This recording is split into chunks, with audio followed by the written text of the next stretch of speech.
And we are live. Welcome to another edition of the Oxide Station podcast where I'm joined with one starter panelist. All right, let's go ahead and get into it.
All right. Okay. What's going on, YouTube, social media world? It's your boy Anonymous Based and biggity back with another edition of the Oxide Station podcast where I'm joined with one starter panelist. All right, let's go ahead and get into it. So, quick announcements before we get the show started. If you are new to the channel and or the live stream, make sure you get a stream a like, share with a couple of your friends. Make sure you follow us on all our social media sites. And if you want to get in on the conversation, you can click the link that is pinned to the top of the chat. So without further ado, we're going to go ahead and introduce the other panelists. And then we're going to go ahead and chop it up for a little bit. And then I got an icebreaker question. So without further ado, go ahead and introduce yourself, brother. Hey, what's good? This is Coley D, founder of Coley D Studios. First and foremost, for those who celebrated, I hope you had an awesome 4th of July. You know, we was off last week, but we're back and better than ever, like always. And for the first time ever, I'm going to be working on something while I am doing this show here. So multitasking like a mug. Oh, I seen that. Nice. you know, we gotta represent and put on for arguably the greatest country on planet Earth, the USA. Shout out to us. Shout out to us Yeah, Americans. we, And we shout out just to everybody that supports. we just celebrated 250 years. Yeah, that's That's wild, bro. something. That's wild. And the crazy thing about it is that even though America does have a dark history, Oh God. in terms of like slavery and a whole bunch of other stuff that was going on back in the day, and a bunch of violence and killing and all that type of stuff.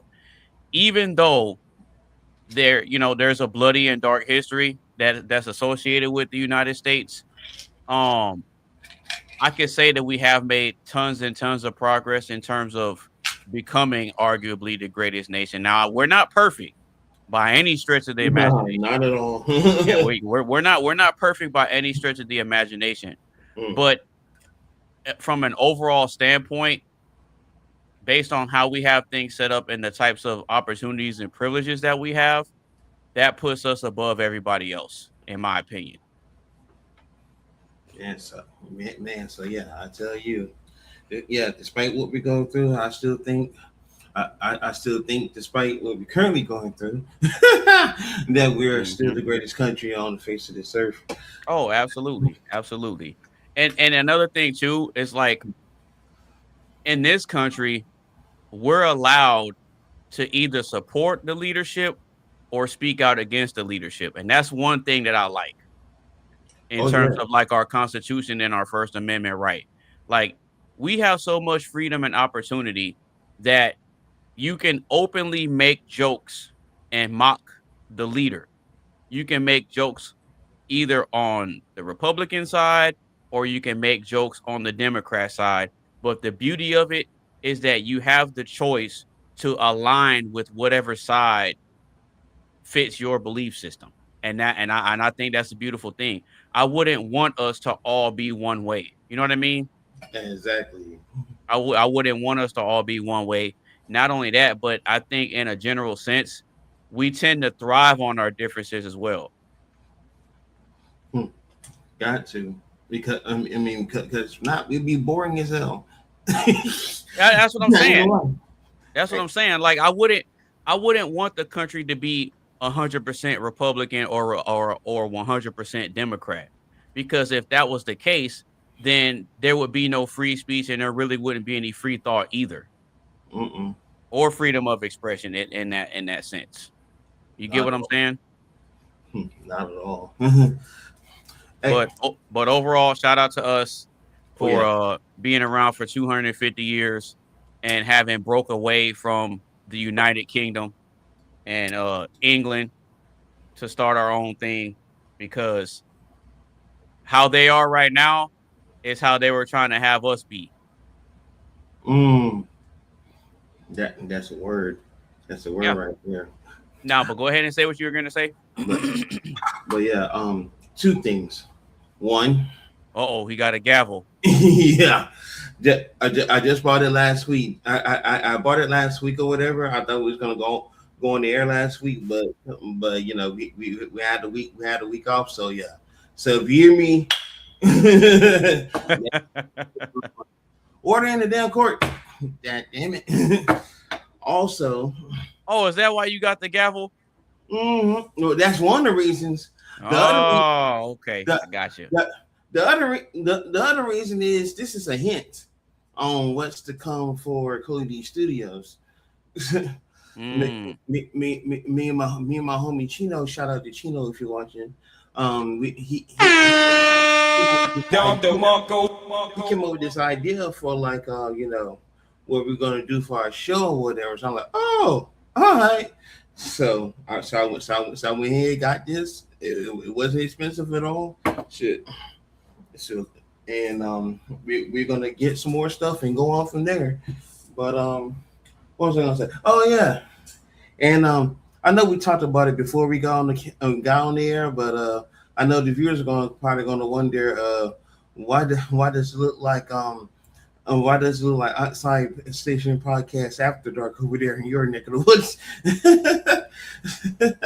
You dimming the Nah, man, lights over there? What's going on? yeah, dealing with a little setback on the lighting, man. The light that I normally use, which is posted up right here, it went out. Because what I was gonna do a few days ago, I was gonna set up and film a reaction video, and then I like to make sure I have my camera, because I use a different camera for my reaction videos. Oh yeah. Yeah, so I use this camera for my reaction videos. So Oh, okay. yeah, so I'll set it up on the tripod right here where I have my other camera that I'm using right now, and I'll make sure that my light is good, make sure that the camera's in focus and all that type of stuff.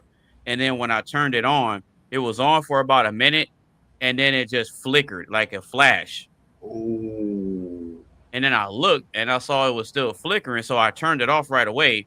Um. And then I unplugged the cord that I have to it, and so I let it chill for a little bit. And then when I plugged the cord back in and turned it on, the power adapter is sparked from the inside. Oh shit. Yeah, so I saw that. I saw it because it's like a little bitty opening to where you could take it apart, and I saw a flash. It like sparked and flashed from the inside of the power adapter. So then I hurried up. I hurried up and unplugged it immediately, and then I felt it, and it was super hot, and I was like, "Yep, it's done." Yep, it's over with. I'm like, "Yep." I'm like, "Yep." R.I.P. R.I.P. Light. No, I've had that light for quite a few years. Oh man. Yeah. So I didn't get upset about it because I'm like, you know what? Things like that tend to happen. And I wasn't upset because I'm like, you know what? It's run its course. It served its purpose. And I'm gonna have to end up upgrading to a new type of light anyway. So I already got my eyes set on something. So I'll be getting a new light within the next week or so. Hey, hey, you gotta do what you gotta do. Got to I do what mean, you got to do, man. gotta make sure the ship is oiled up and ripping and ready to go. Oh yeah. I mean, and I wasn't gonna postpone the show because of an issue like that. You know what I Oh mean? no, no, no. Yeah, I wasn't gonna postpone the show. No, but so how's these last couple of weeks been for you, brother? So I know the week of the fourth. I know it was hyping up around here, you know, Sir. and then and then we actually did, and then we actually did have the fourth around here. Actually, a whole lot of people celebrated on the third, which I find crazy, but that's what they did. They celebrated it on the they celebrated on the third, but the rest of us celebrated it on the fourth or whatnot. And and like everything was spectacular, peaceful, and all that stuff. But your boy did something stupid. your, Uh-oh. your, Stupid. yeah. Hold on. Hold on. Where's that buzzer? At come get my Stupid. after this. Okay, yeah, there we go. All right. So you know that classic rule when you after you like the fireworks or whatever, you know the one that sparks up and stuff like that, to Mm-hmm. make sure that they either A, cool off first, or B, you drown them down with these. You know what I'm saying? Yeah. Well, Oh, here we go. I kind of forgot about that rule. Like it, like Stupid. granted, it did kind of rain a little bit while we was lighting them up, but it didn't cool down enough apparently because um because Chino had told me hey the fire department's out here. I said, the fire department, what do you mean? And the first thing I thought about, man, do not tell me. Sure enough, sure enough, the fire department just put out a fire that was inside the freaking the trash bin outside. So, Stupid. so thankfully, they did not know. Thankfully, there was no cameras around to where they find out who in the hell did it. But we did end up getting a brand new track. So yeah. So yeah. Thankfully, none of this or this and none of this. You are a fast mover. Please have a seat right there. You know what I'm saying? Yeah, for real. I would have my first charge, arson. Oh shit! Yeah, then you would have been getting hit with this. FBI, open up! Yeah, I would have, but that just goes back to show you, it even happens to the best of us. Like you have to you have to stay safe out here. Like the fireworks that went off, it went safe, but me handling the trash afterwards, that wasn't safe. So yeah, make sure. Make sure if you pop in fireworks any time of the year, please put that sucker out with some water. Make sure the shit cool off. Then you throw them away however you want to, and you'll be fine. Mm-hmm. I'm just glad I didn't go. But other than that, stuff is going smooth. I'm actually going to be putting together the like the 20th anniversary logo during this show, provided that some other people do come up in here. So really? Yeah. Okay, cool. Oh yeah. Cool. Oh really? That's the computer I'm gonna be going off and on. So hey, I had a writer's block for like a week and a half. Man, for those who actually do write, yeah, that's a sound bitch. It goes for video people too. So it's like Oh yeah, you ain't lying about that. if you have that block, but You can have a block when it comes to you making music and all that too. Oh yeah, that block is a bitch. But once you break that shit, oh, there's nothing that's gonna hold you back. It's gonna just it's just gonna flow out, and you're gonna be working, and until all that shit just go out.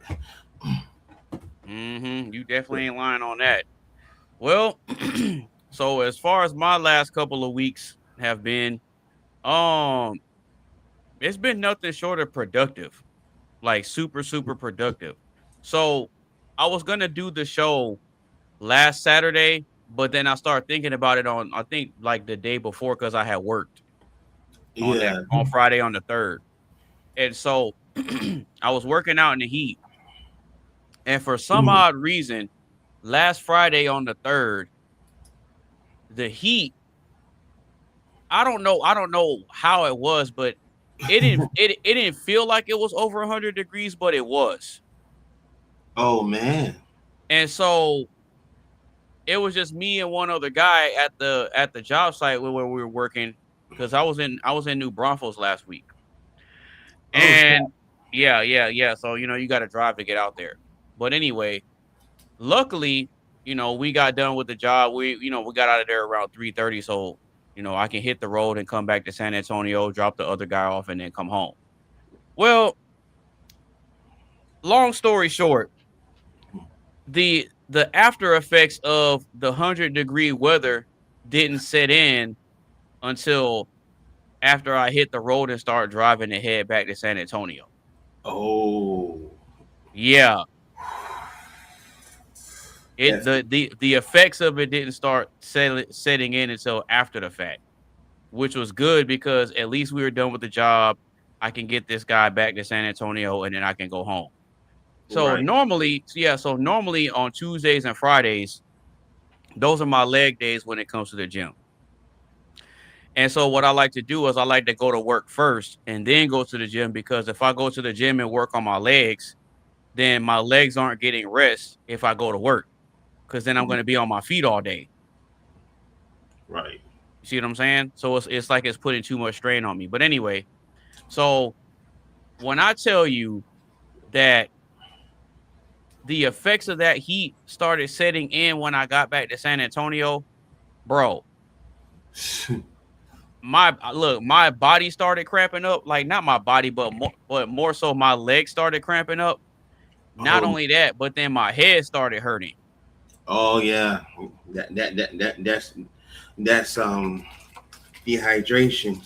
No, but what was crazy is that what was crazy is that we were drinking water all day. Oh man. No, we're drinking water all day. But the thing about it is this, is that you could drink a lot of water, but you're still sweating though. It doesn't stop you from sweating. And so I'm thinking what it was is that I was probably sweating a little more than I normally do. And now you're losing salt and minerals. See what I'm saying? So yeah, so you probably needed like something like Gatorade or something like that. Not just like the water, you know what I'm saying? Right. So I got home, I drank me something cold. Bro, when I tell you that I got home and the only thing I wanted to do was lay down, that is literally what I did. Yes. I came home, I got out of my work clothes, threw them down, went and took me a quick shower. I took that shower as quick as I could to be able to hop out and just jump into bed. Bro, I didn't go to the gym. I didn't do anything last Friday. No homo. I know you probably fucking stripped after that shower and just laid there and was like, and was like, look, AC, take me away. 100 degrees. Jesus Christ. No, it was over 100. It was probably like 102 or 103. Still, and then like y'all got that dry heat. Like when the heat comes, like when the heat. No, we got that humidity, bro. Oh, That Now, shit. Arizona and New Mexico is dry heat. That heat is not that bad Mm, because it can get up like 110, 112 over there. shit. But there's no humidity because it's in the mountains. Like, So the air's a lot more fresh and everything is spread out over there. But still, that's rough. yeah, it is, but yeah, man. I'm telling you, bro, when I took that shower and then I just, put my underwear on, threw on some shorts, bro, I ain't even put no socks or nothing on. I just jumped in the bed and laid down. See? And that was all she wrote after that. And this was maybe around between 4:30 and 5 in the afternoon. Because normally what I do is I'll come home, I'll take a quick shower. Like on my leg days, I'll take a quick shower, and then I go to the gym, and I'm there for like a couple hours or so. But last Friday, nah. Bro, I only meant to just lay down and take a nap. I ended up falling asleep and not waking up until like 8 the next day. Dang. 8 in the morning the next day, bro. I slept through the alarms and everything. Bro, you had that good sleep. Yeah. Your ass went to sleep for damn 12, 13, 15 hours. Oh. Yeah, bro. Said, yeah. Look, I had enough. Yeah, bro. It was over with. It was over with. But then when I woke up, like it being bright outside and the sun shining in my room, that was kind of what woke me up. So then I, turned in or whatever, and I kind of cracked my eyes, and I'm like, man, what time is it? I look, it was like 8:12, and I had the alarm thing flashing. Yeah, I had the alarm thing flashing on my phone. I'm like, yeah, let me go ahead and get up. But then when I woke up, I felt great.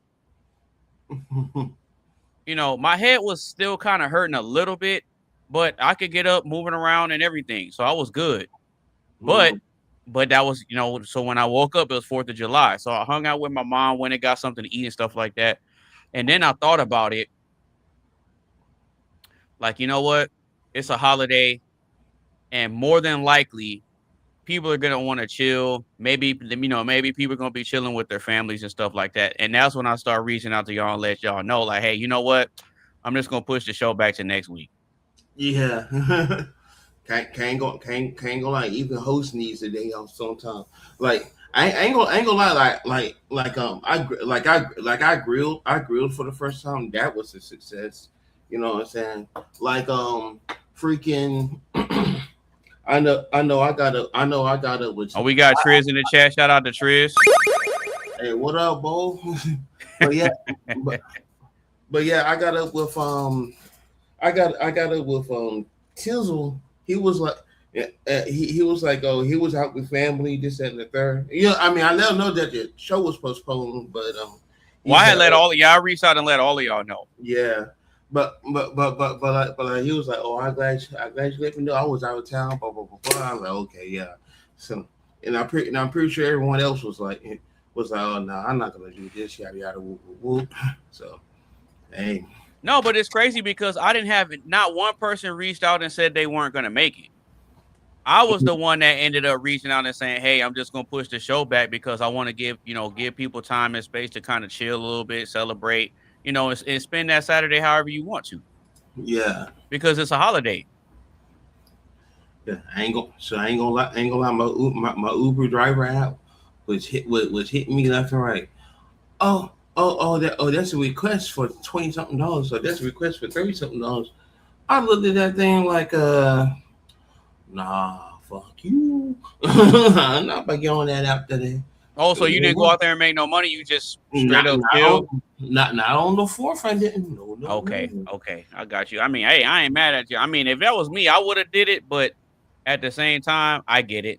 I get what you're saying and where you coming from too. I understand. I understand that 1,000,000%, bro. Yeah. Now on the 5th, whoo, shit. Oh, on that Sunday, yeah. Picking up people left and right from the airport. I ain't lying. Hey, I hear you, man. Hey, get that money, bro. Yeah, because on Sunday morning, I got up early I got up extra early on Sunday, and then I went to the gym to kind of work myself out. And then, because normally on Sundays, I work out my chest and my back. But what I did was, I did my legs first to kind of make up for me not being able to put in the work that I normally do on that Friday. And so Yeah. I started out with my legs, and then I did my chest and my back. So you definitely made up for that good sleep. Hey, I needed it. Boy, if I could sleep for 15 hours, man. Look. Yeah, but see, with me, I stay super busy though, because I work 5 to 6 days a week, but I'm in the gym 5 to 6 days a week Yeah, see. too. And then I got to set up for the show. I got to do video editing.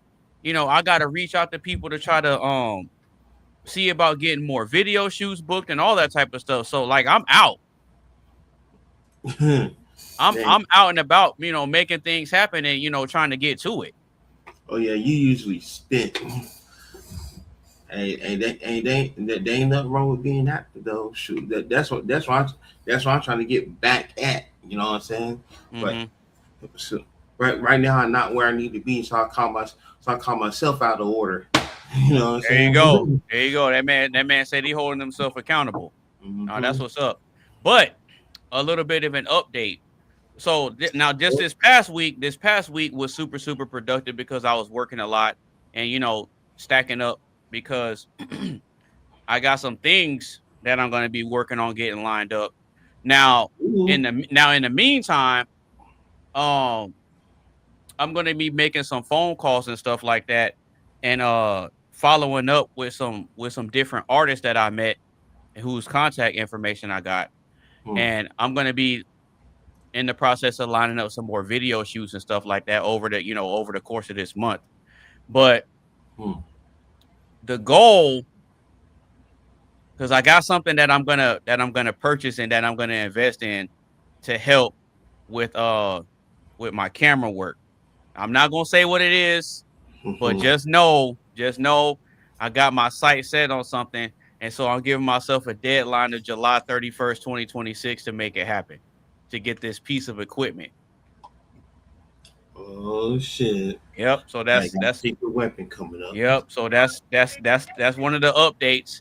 And so on August 1st, I'm putting it out there now. So August 1st, my video prices are going to be going up. Oh shit! Yeah. So on August 1st. Well, yeah, we're gonna be because before you know it, we're gonna be going into Q4. We're gonna be going into the fourth quarter of the year. Mm-hmm. And so yeah, we're in the second half right now. We're in Q3 right now. And so on August 1st, my video prices are gonna be going up. But in the meantime, once I get this piece of equipment that I'm gonna make another ad. I'm going to film another commercial and do all the editing and all that type of stuff and put it out.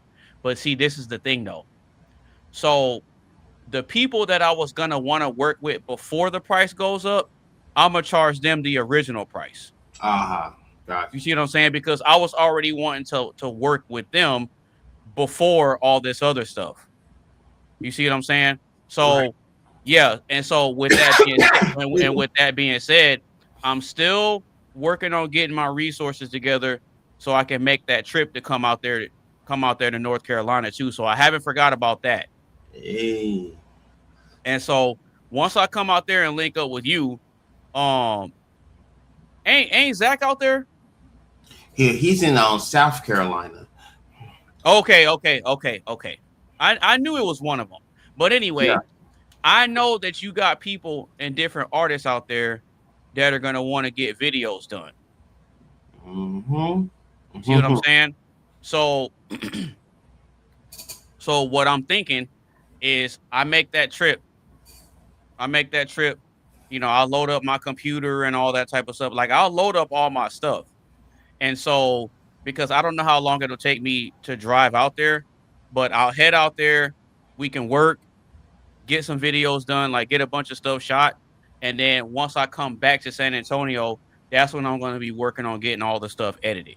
You see what I'm saying? So what I want to do is, like, let's say if I pack up this computer and all my stuff, if I just so happen to be there for quite a while, I'll still be able to set up and do the show. Right. You see what I'm saying? Now and then I don't have to postpone doing a show on Saturday. Because then I'll still be able to set up and, do the show and all that. Now you say you're gonna be driving all the way from Santa Ana to here. Yeah.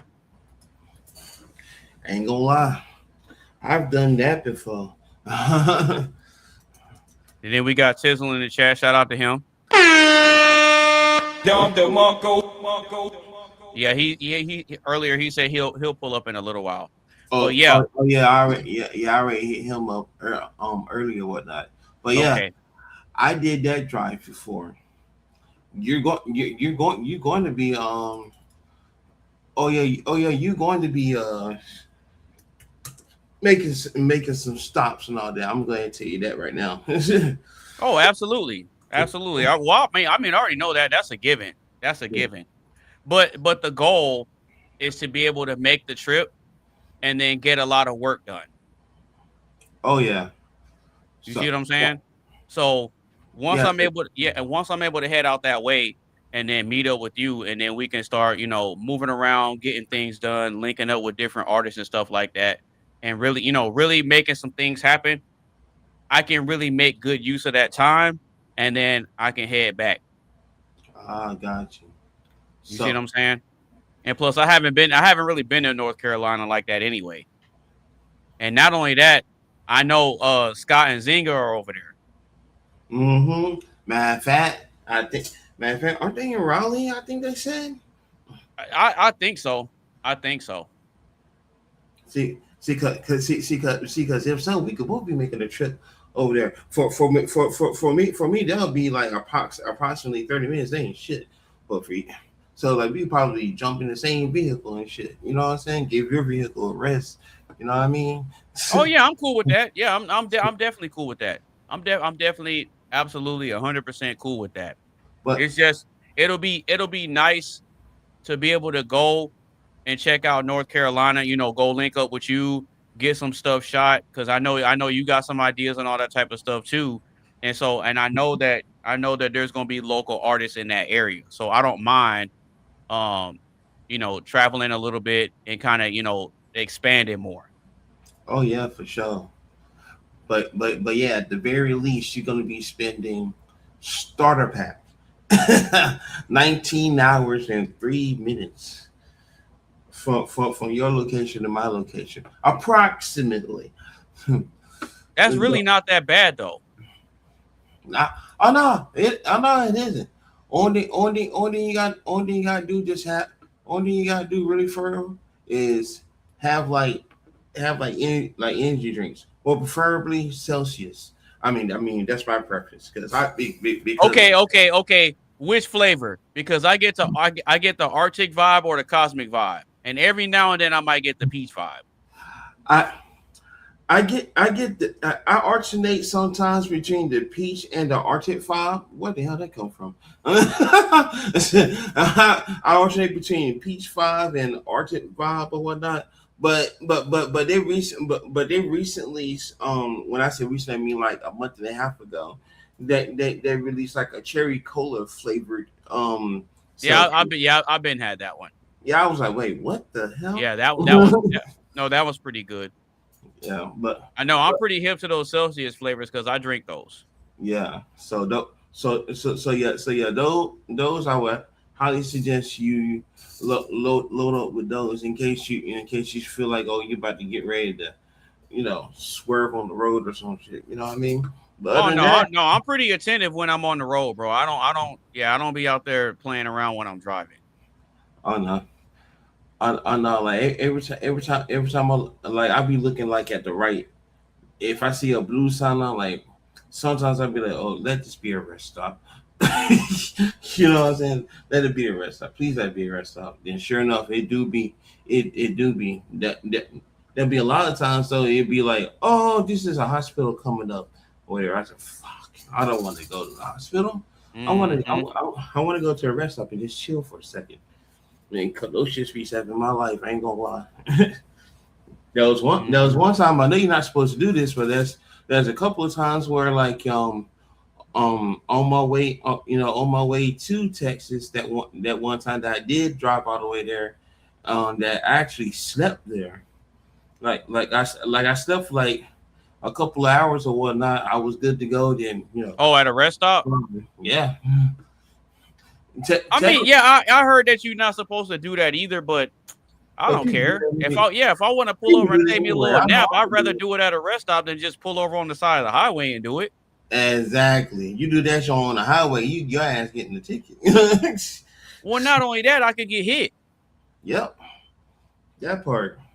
I could get hit while I'm asleep, and if you get hit from a vehicle going that fast and you're like stationary, bro, you could die. Oh yeah, that impacts the sound bitch. Like you really get at you like, pow. Like, yeah, for real, straight up. So I'd rather just find a rest stop and do like what you said. Take me a little power nap. Give me some good shut eye. Eat something and then keep it pushing. Look at Tizzle. Tizzle was talking about watching Power Book 3 Raising Kaizen or whatever. Raising Canaan, yeah. And then he says, let's just say someone got the brakes beat out the ass. Hey,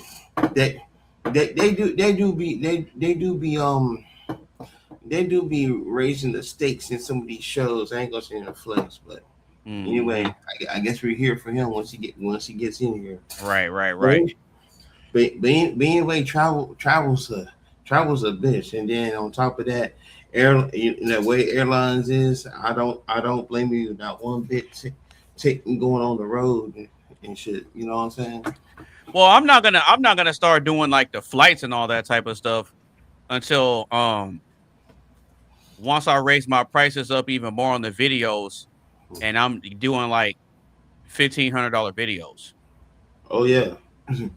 Once you do that, go ahead and set yourself up first class. Round trip. Shit. Yeah, because at that point, it'll get to the point where I'm starting to work with a little more bigger name people, not like A-listers, but I'll be starting to move around and really, networking with people from a lot of different areas at that point. Oh yeah. You see what I'm saying? And plus, I'm prioritizing great quality camera work. So if the quality is there and then, they're getting promo out of it too, I mean, that's a win-win for everybody.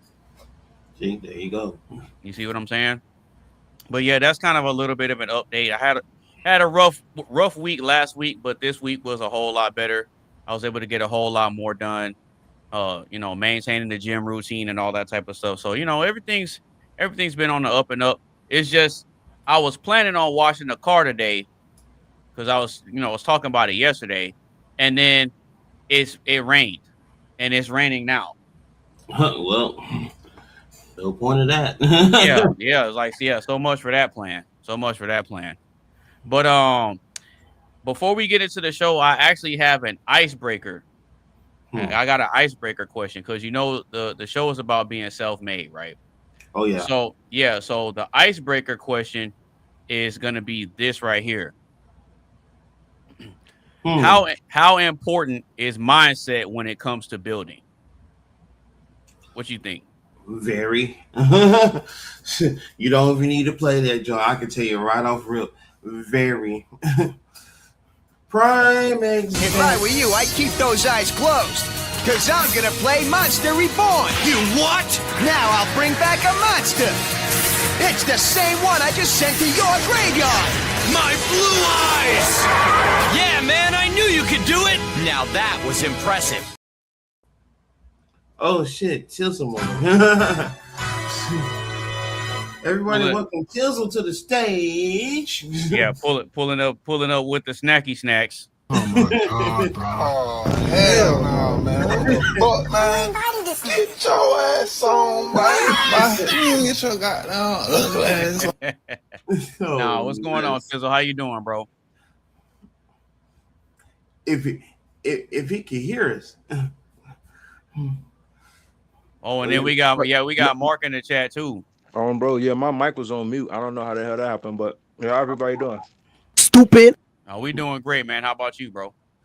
Good. Same Well, shit, different day. Yeah, I'm happy you as came. hell.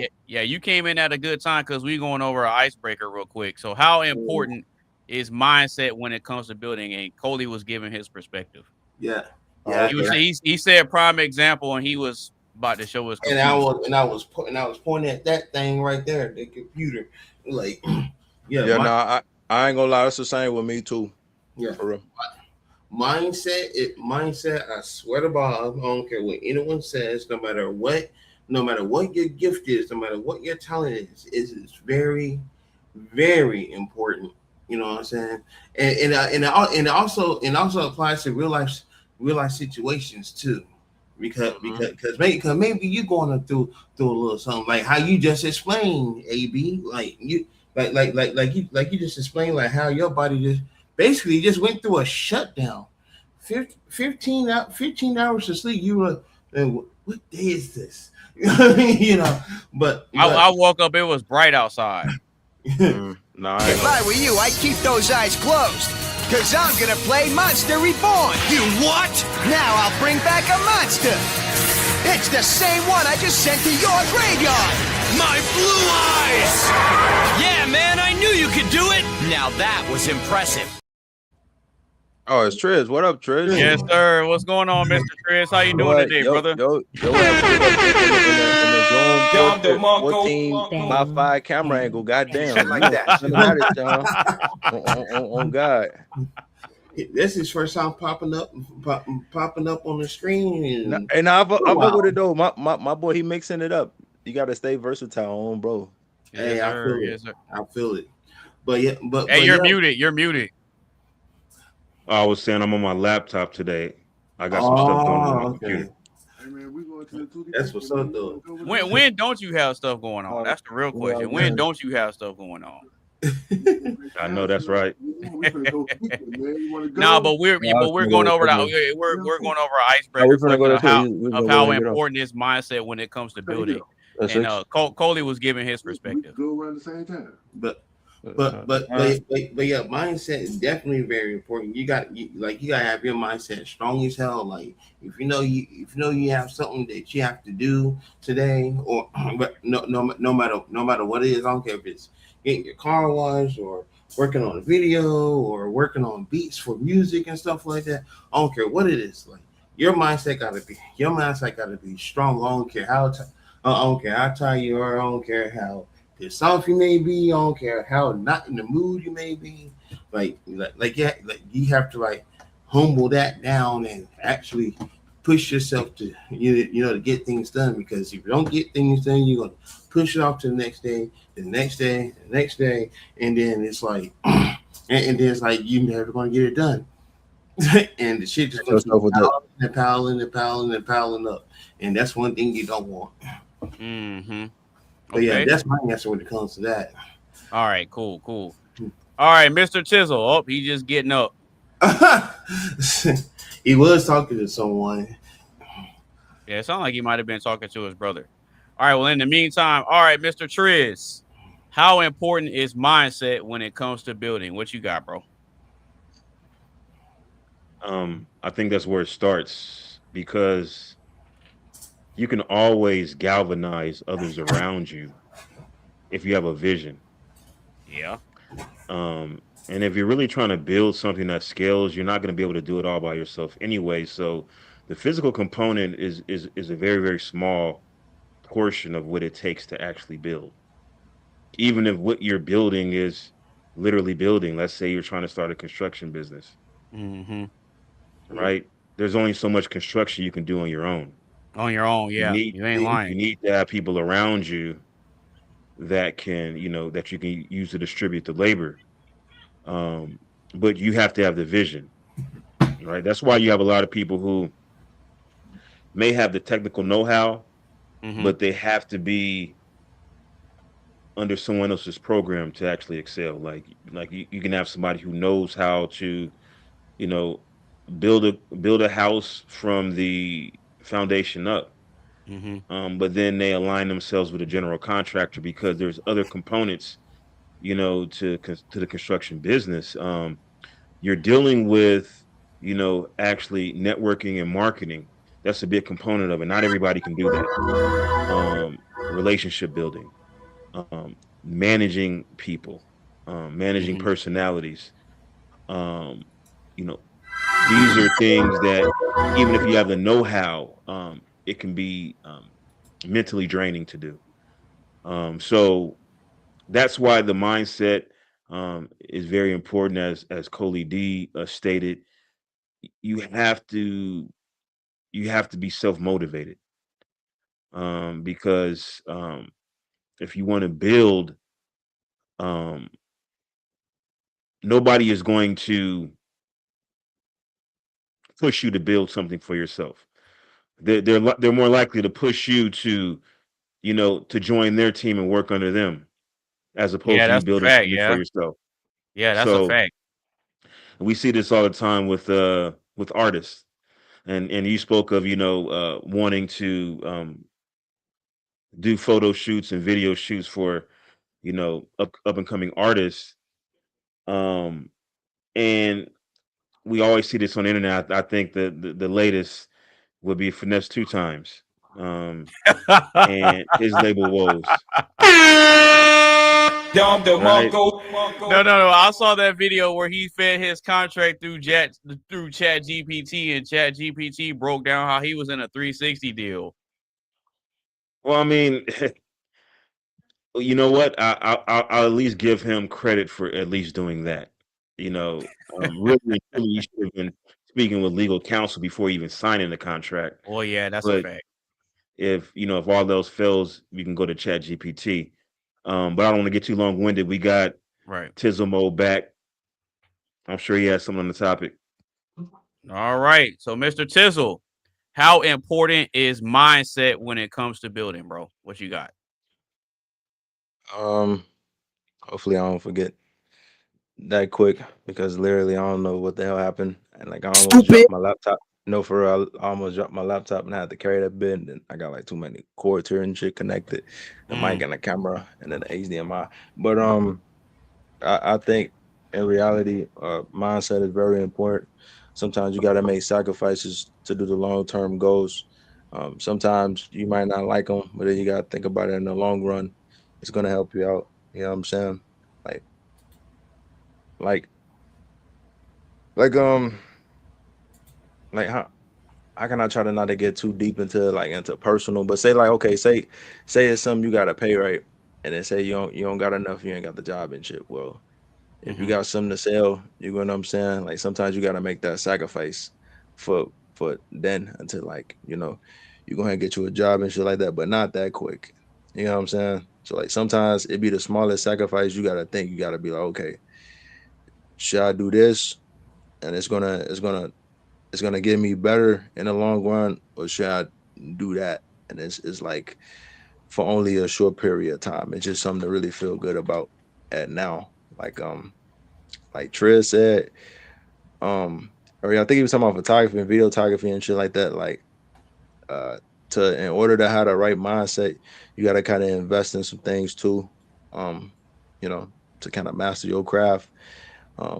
Sometimes you got to do your research, like what I be doing sometimes once in a while.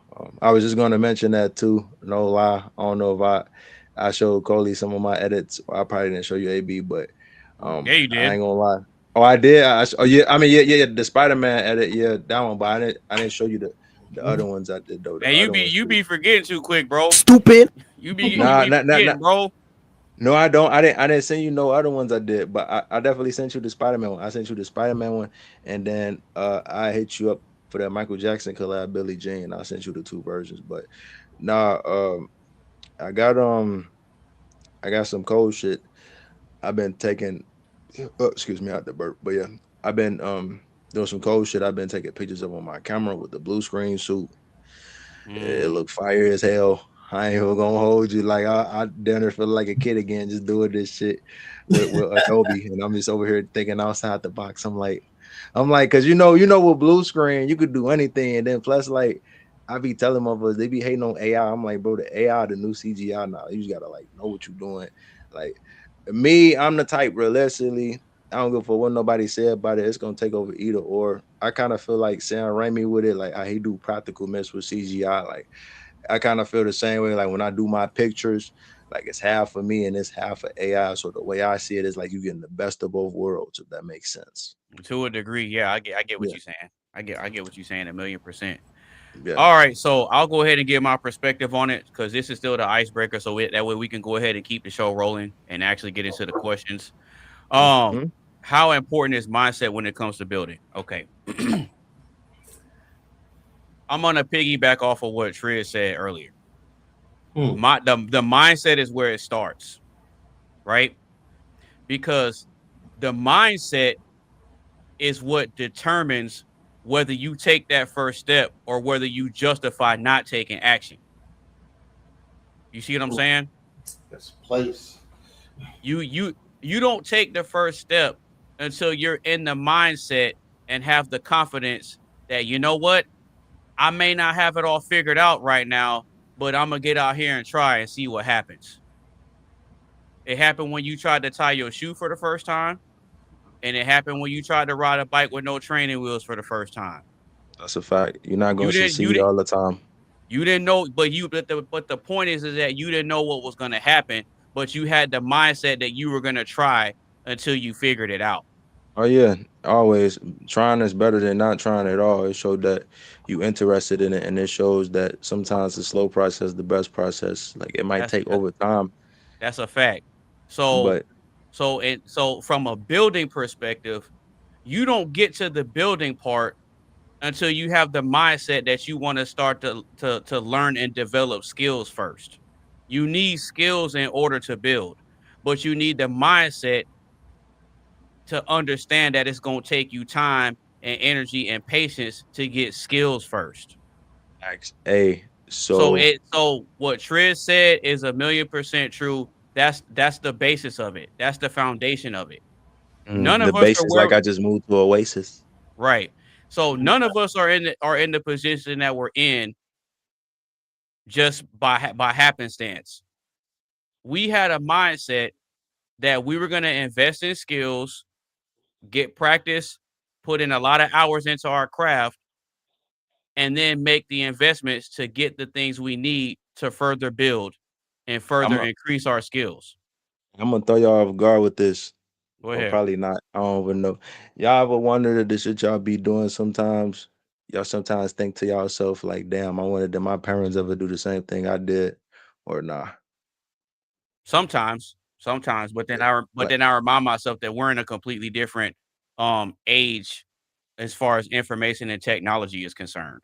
So yeah, true. Well, they may have done some things similar, but we're in a position of where we can excel anything that they can think of yeah, well, I mean, yeah, true, with but the I'm right not. mindset though. With the right mindset though. Yeah, yeah, for sure. I'm not even saying just like with basic technology in general. I'm just saying like if it was like physical or something, like if you did basketball, soccer, and then like you pick up some of them characteristics from your father or your mother, and you just sometimes think about it and you be like, damn, like I'm basically doing the same shit they did, when they was around the age you was, like whether you old as hell, like 20 or 30, or like you young as hell.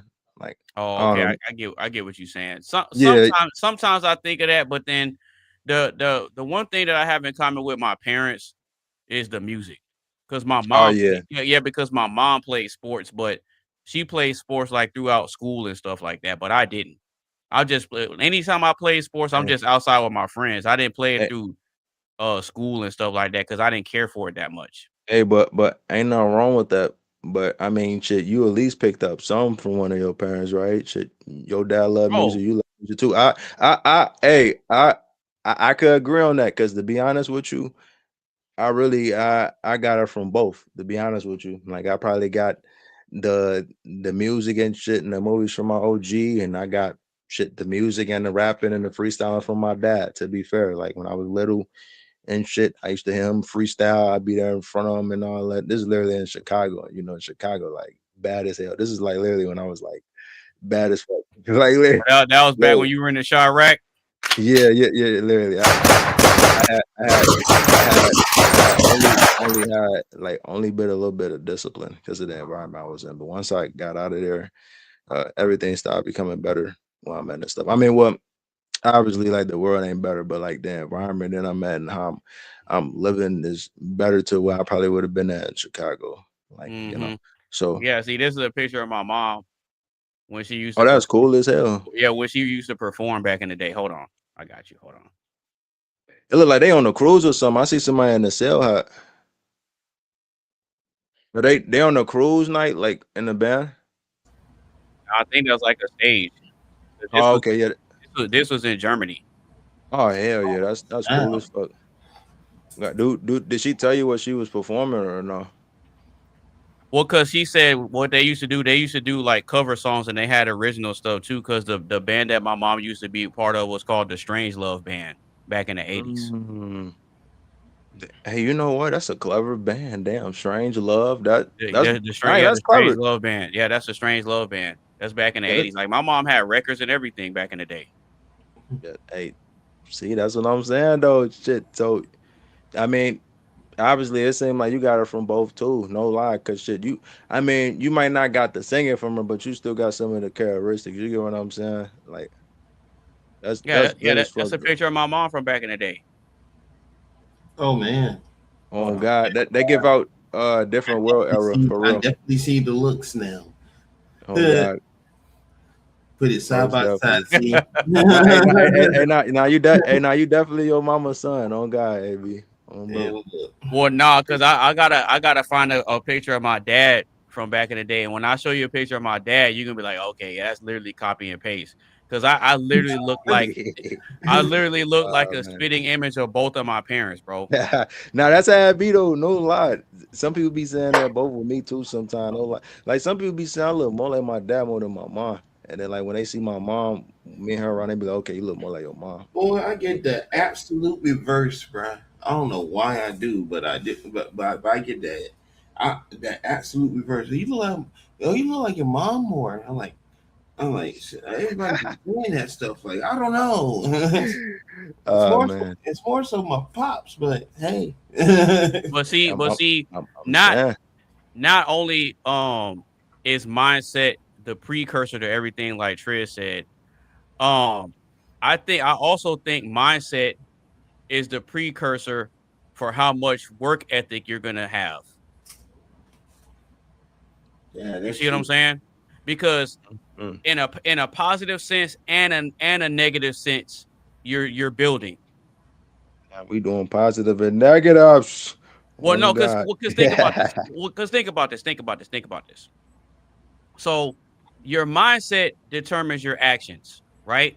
And your mindset determines the actions that contribute to your work ethic, or a lack thereof, right? So if you have a negative or a lazy mindset, well, guess what? Your actions are going to be a reflection of that, and you're going to lack the work ethic necessary to gain skills and build, but in a positive way. But you're building in a negative way because you're building a negative reputation for a person that doesn't want to do anything with their lives. So either way it goes, you're building something. Right? But yeah, I definitely built something. Right. But on the positive side of that same coin, you could have the mindset that you want to improve and better yourself and dedicate your time to educating yourself in different fields and gaining skills, incorporating that with your work ethic and having a sharper understanding of things to where you can get to the point where you're building something that's a lot more positive that people can respect. And that's a byproduct of you building a solid reputation. See, like you're building a reputation too. So it's not just about a business or, things that are physically tangible. It's not necessarily about that. A lot of times what you're building is things that you can't necessarily touch. If that makes any sense. Hey, I ain't gonna hold you because like I said, I got I got this one cosplayer who be doing like cosplay and Spider-Man shit. I don't know if I brought it up, but I said I'm gonna come up with the idea that me and him gonna take a cold ass picture. He got the Iron Spider costume on, and me with the blue screen suit on. I'm gonna be on some Iron Man shit on God, and that There shit you gonna go. that shit gonna come. He like I ain't gonna show that much, but I'm gonna show a little bit on my screen. You know what I'm saying? Like this y'all gonna get a little sneak peek. You feel me? What Tizzle got coming on God? You feel me? Like don't judge a motherfucker. You know what I'm saying? I mean, I really don't give a fuck. I ain't gonna cap to you. I thought it was cold as fuck, but check this shit out. Oh, Well, now I see what you're saying with all those wires. What you mean? Oh yeah. yeah. Yeah, now I see what you're saying with all those wires. Look, literally, I got it on my computer too. Like, whole time, I'm not bullshit. Like, look, I got one wire right here, that wire. I got everything connected on this bit though. For real, like, this how you be able to see me on camera and on the mic and shit. But No, that like, is fire though. That is kind of hard though. I ain't gonna lie. appreciate me. So, hey, so this what I said in the beginning. You gotta study and do your home, like. I kind of did a little bit of my homework on this shit, and I used a little bit of a reference too. I was just kind of like testing it just to see how some of the shit that I generated looked and made sure it was accurate to how I posed. Because usually, when I'm having it replace the blue screen suit and shit that I have, I try not to make it change that. Oh, what? whoa.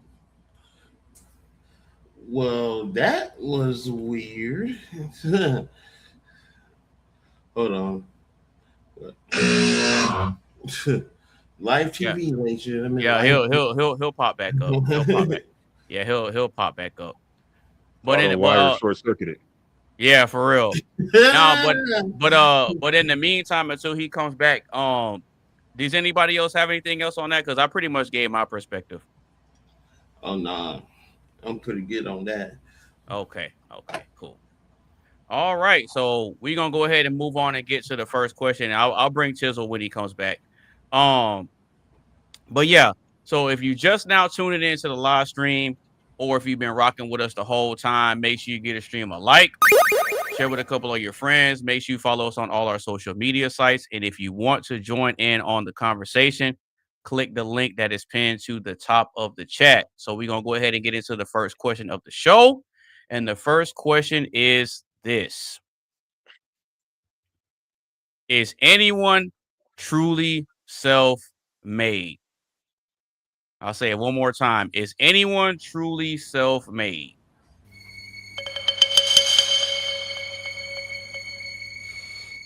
I can start off. Yeah, go ahead. I'll say that um,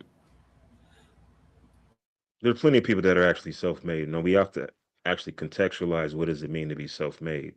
I mean, Okay. obviously, there's nobody that's just born wild, you know, in the jungle without a mother and Oh wow, father, with the Shout style. out to Mowgli. Shout out to Pow, pow, Mowgli. pow. right? Shout out to We Mowgli. all, yeah, we all have our influences and things of that nature, but like I think most people's understanding of self-made is that um whatever endeavor that you did, it was with minimal assistance. Generally speaking, somebody that's self-made um doesn't get seed money from their parents, Mm, right? okay. That's you generally are looking at conventional means of working to acquire the capital to start your business, or you get a loan that you have to pay back. But Right. you're not building your business through handouts. Um, and so I think that's what it means to be self-made, where there's nobody can take credit. There's nobody that can take credit for what you've built. Um, Okay. and you know, that's just my opinion. I think that obviously being self-made is a spectrum. I should say that. Right. You have Okay. various degrees of what self-made actually is, because you can have somebody who may have very well um had some assistance at the onset, Mm-hmm. but they built their business through their own sweat equity. It was through their innovation, their vision, uh, their late nights up that the business is what it is. So I'll Mhm. leave it at that. Okay, cool. All right, Mr. Tizzle. Sure. Is anyone truly self-made? What you got on that? Yes and no. And I tell you a reason why. I say I Okay. I All right. I say Oh, really? yes. Go I ahead. say I say Talk well about it. I'm gonna give out the negative one first. I'm All gonna right, go say ahead. no because when some people are born and they raised, they don't get taught the self-discipline as they should. And when they get older, they tend to lack on being self-made because they used to having people to depend on rather than getting it out the mud, as we would say in this generation. But I feel like when it comes to the people who had a poor life back then, like in the 1960s or 80s, y'all exactly know what the hell I'm talking about. You know, when they got raised, they got taught discipline, you know, whether it's something that their parents told them that it hurt like a motherfucker, but you know, in the long run, it made them tough and it made them strong as shit and it made them go getters when they was young at a fucking age. And when they build that mentality at a young age, as they got older, like as they is now, like 30, 40, or 50, they have that self-made mindset, but they also have self-discipline, if that makes sense. Because they know how it is to take many losses. They know how it is to have something and then just get it taken from you from an instant like that. Some people in this generation, which I mean, you know, I'm not trying to boycott or none of that shit. Some people in this generation, I don't think they know how it is to gain something and then lose something or how to go really work for it and get it. They usually depend on mommy and daddy all the time or cousins and aunties and uncles and shit and all that to get them money or help them with this and all that. Like, don't get it fucked up. They gonna help probably sometimes once in a while. But if I'm being realistic here, they gonna tell you you better get that shit yourself just like how they go and get it. I mean, that's just how the world works. That's just how the world evolves. Like, for example, like I went to go fucking get a camera with my own money. I didn't wind up going telling my parents, oh, I need help on this and that. I need you to get Right. that for me. I wound up getting that shit my damn self. And I Mhm. did that because, you know, I had that self, not even self-discipline, but I had that self-made mindset to telling myself, like, okay, like I mean, even though it probably wasn't the right decision at the time, because you know the money wasn't up there, but who gives a fuck? I mean, when you see something that's good, you not finna turn that shit down. But for where your mind was in the moment, it was right. Oh yeah, yeah, definitely was right, absolutely. Because I mean, I thought about it like, okay, like I might be spending this or whatever, but this probably gonna be a You're one thinking about the opportunity. long term. You're not Yeah, thinking about the yeah, short term. yeah, exactly. I was thinking about the long term at that time, and I'm thinking to myself, like, damn, if I don't wind up getting this shit now and the price is down at a decent price, that's gonna be an opportunity. I'm gonna be thinking to myself in the back of my head, like, fuck, I should have got that camera when that bitch was low as hell. And literally, it wasn't one of them type of deals or situations. I wound up seeing that bitch. I ain't even gonna hold you. When I seen the price went down like that, I thought that shit was a scam for a minute. But then I went on the website. I think I was scrolling on Facebook. I don't know how the fuck they even called that, or I was on some, and that shit just popped up as an advertisement. I was like, hold on. I'm like, let me see this shit real quick. Then, like, I literally, like I said, I went on the site and I was like, yeah, I'm finna get that bitch. Literally, like, before I got it though, Hmm. I did my reviews on it. I seen how the You quality did your looked on. research. Yeah, literally. And I was not disappointed. I was like, this fucking camera is beautiful as shit. Like, especially for a starter camera for me to use. Like, or shit, that might be a camera I use for the rest of my life. Who fucking knows? But for how the camera look at, you know, once I get more the hang of it and figure out the color grading and shit and all that, like Well, it's that's gonna more. be That's fire. well. When you talk about color grading and stuff like that, that's post production stuff.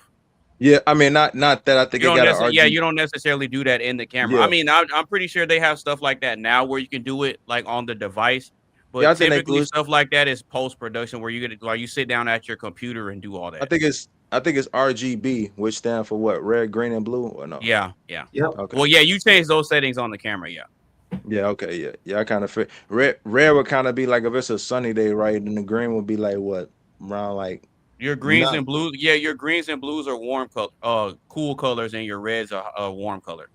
okay, but I kind of figured. I'm like, yeah, the red color definitely got to be for when it's. But See, but see, but it really depends on the type of mood that you want to display in your photography, where you tweak the okay. color settings and stuff like that. Oh Because you yeah. Most because you could most definitely. because you could take a picture of something and you can work the colors to paint a different picture or tell a different story with the Oh, same you know picture. what?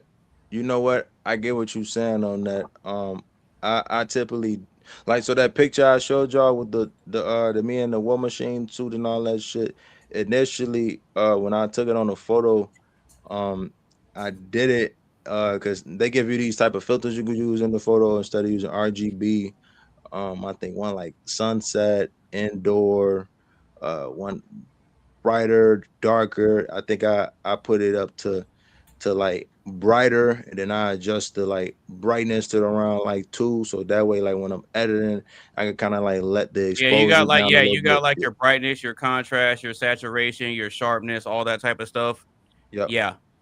So Those tend to be the settings that you can tweak on your device. But when you're getting to like changing the hues and all the creative aspects of it, that's gonna be more of on your post-production side. oh yeah, most definitely, That's man. where it gets real technical, and It that's it, really it where your do creativity can be set free. it do, but I ain't gonna lie, it be worth it. Like if I'm in a good mood, I would zone through that bitch. I ain't gonna lie. Like I'm gonna Mm-hmm. keep it 100 with you. Like the like I said, the photos I've been taking, I done have been taking off in a little bit. Because I might have to go at around like 6 or something. Because like I said, I gotta take a photo with bro. Yeah, I Once remember. if Yeah, I y'all, remember you said yeah, that. yeah, like if y'all still here by the time, if I don't know who joined, Mark Carmen, what's her name, Zinga, goddamn, I forgot her name, but yeah, if they all Yeah, send we them ain't pop seen up. her in so long. Yeah, Mm-hmm. oh God, I only know some of their names because like I be knowing them. Then Triz be up in here, then my brother be up in here and shit. So yeah, if y'all still up in here later on, I shouldn't be Then yeah, out. you just pull back up. Yeah, oh God, yeah, Okay. I shouldn't be back that long. Like I said, I'm gonna try to. I ain't gonna lie, it's gonna be a lot of people that don't give a fuck on, bro. I mean, they just gonna look at it like, hey, what the fuck this dude doing wearing a blue screen, suit, but I mean, not a blue screen suit, but like a blue suit. They're gonna be like, what the hell this dude doing the whole time? They don't know that like I'm making a good ass edit. That's that. I don't know. I guess I kind of think about it too. Like sometimes when you do the off the wall shit, this is why some people can't judge a book by its cover, because sometimes they might see something what you doing and they think like this motherfucker crazy or like something wrong with him. They be like, this motherfucker not doing some normal shit. But then like once they see your work or your results and you post that shit, Then they upload it, understand. yeah, They then don't understand. They don't understand it on the front end, but it makes sense on the back end. yeah, exactly. Once yeah, like you said on the back end, exactly. Once you tell them the reason why you doing it and they thinking that it's goofy, they're gonna be like, oh, they're gonna be like that shit cold. They're gonna be like, you gonna do that? Yeah. Well, a lot of times what happens is they may not understand what you're doing in the beginning, but then when they see the work, and then that's when the questions comes. Well, how were you able to do this? And that's when you remind them, like, well, remember when you saw me? Da da da da da. That's why. Mhm. And then it makes sense. I be telling people that. They be like, Mm-hmm. damn. But is that it for your perspective Huh? on is anyone truly self-made? Oh yeah. Hell yeah, my bad. I honestly Okay. forgot No, we no, was no, no, talking no. about. You good. You good. No, you My good. bad. You good. You good. All right, Mr. Coley D. If you Sir. there, brother. Is anyone truly self-made? What you think? Hey, you may have to throw that thinking with me music on me. Real. Oh dear. Bro said, hold on, let me think real quick, goddamn it. Yeah, cause this, Hold on. I got you. I got you. I said thinking music, not laundry music. Oh man. But nah, like this is what I thought. I don't truly think that everyone's truly self-made, and Uh-oh. Take a like point. like I think to an extent Well, that we Triz is scrolling right now for a rebuttal to like that. I think to an extent that we are self-made because like when we were born, like we don't know it yet in our early stages, but we know what we want to do, what we want to be and how to do it and yada yada whoop, whoop, whoop. But the thing is, but the thing is, do we really get that support from? Do we really get that support from people like that? You know what I'm saying? Like, I think it more so. I don't know if this is answering the question or anything like that, but I think it more so like, okay, say like I'm gonna take my videography for example or whatnot. Like, Once I figure out, oh my bad, keep going. I know I knew for a fact like whenever I seen my mom with the big RCA camcorder or whatnot from back The one with the video, the one with the videotape. They was kind of like the they was kind of like the recorded people using on the news when they be holding the camera on their shoulder.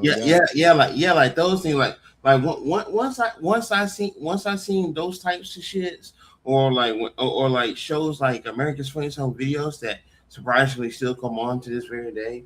Like I knew I want to be a videographer, along with me being a nerd knowing about computers and such. You know what I'm saying? I knew that I wanted to like be around electronics a lot or whatever because that's just what I'm good at and everything. Yeah, I'm the same way, bro.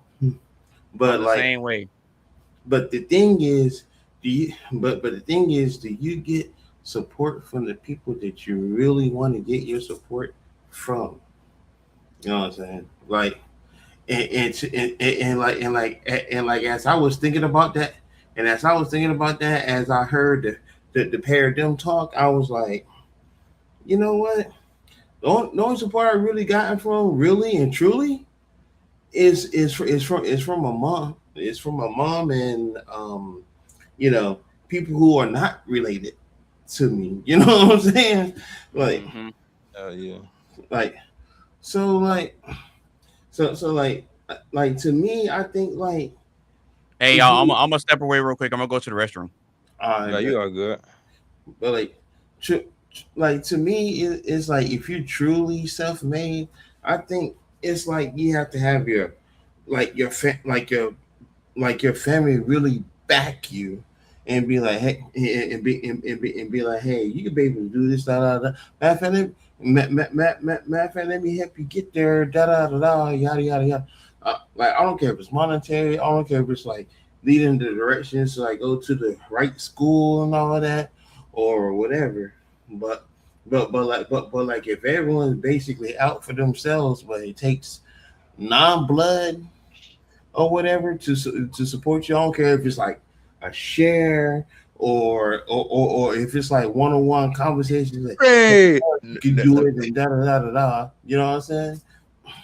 I had to put that out there. My bad. If you know that reference, you know Big Mama House. Oh Lord. Hey, I know Triz know about Big Mama's household, bro. So who don't know about Big Mama's house? Oh, you on mute. Damn. I've never seen that movie, to tell you the truth. Oh, really? You gotta see it. Yeah. Oh, yeah. You gotta see it. That movie. So you know Mara Lawrence, right? Yeah, of course. Yeah. Oh, bro. So pretty much, it's like, it's kind of. I mean, it's not like Madea. So pretty much, he plays this detective / cop, and I guess he supposed to find out and this girl guilty, I guess, this robbery case that her ex-boyfriend up in was played by Terrence Howard, and he wound up going as the disguise as the suspect's grandma, and her name, I think her name in the movie was Holly Mae Pierce, but people be calling her Big Mama or some shit. I think that's what he came with in the movie, but that shit was so funny. Bro, he was disguised as her grandma, and that motherfucker was seen Nia Long. He met her one time, hug her. He looked over. He was like, "Damn, you got a fine ass." She was like, "Big Mama, what?" Damn, what a big ass. For real. She was like, "What?" He was like, "Asthma. You got asthma." Damn, what a big ass. For real. Another stuff I'm talking about, though, like the Big Mama's house, bro. That shit too funny, bro. But yeah, I kind of missed a part of the conversation. Were you done giving your perspective, or were you still going, Coley? Like I was pretty much done. It's just like basically for me, like, it's, to me, it's not truly self-made. I think people are self-made, but truly self-made, not really. Like, to me, truly self-made, you gotta have backing of your actual blood family for whatever it is, for whatever it is you want to venture in life and stuff like that. Because really and truly, cause really everybody has the blueprint for real. Everybody has the blueprint to their life and what they want to do and stuff like that. But getting the support from it, that's the part where I'm like, are we really truly self-made, or do we have to do this ourselves or whatever? And by us doing it ourselves, that comes with sacrifice. You know what I'm saying? So exactly, just like what I said earlier. You got to make sacrifices. That's why I think that we're not truly self-made for that reason there. Okay, cool. So I'm gonna go ahead and give my perspective on this, and I'm gonna duck while you do. Coley getting ready. Bro said, "I'm gonna duck while you do." I don't want peace. I want problems always. All right, so this is my perspective on it. So, is anyone truly self-made? I say yes.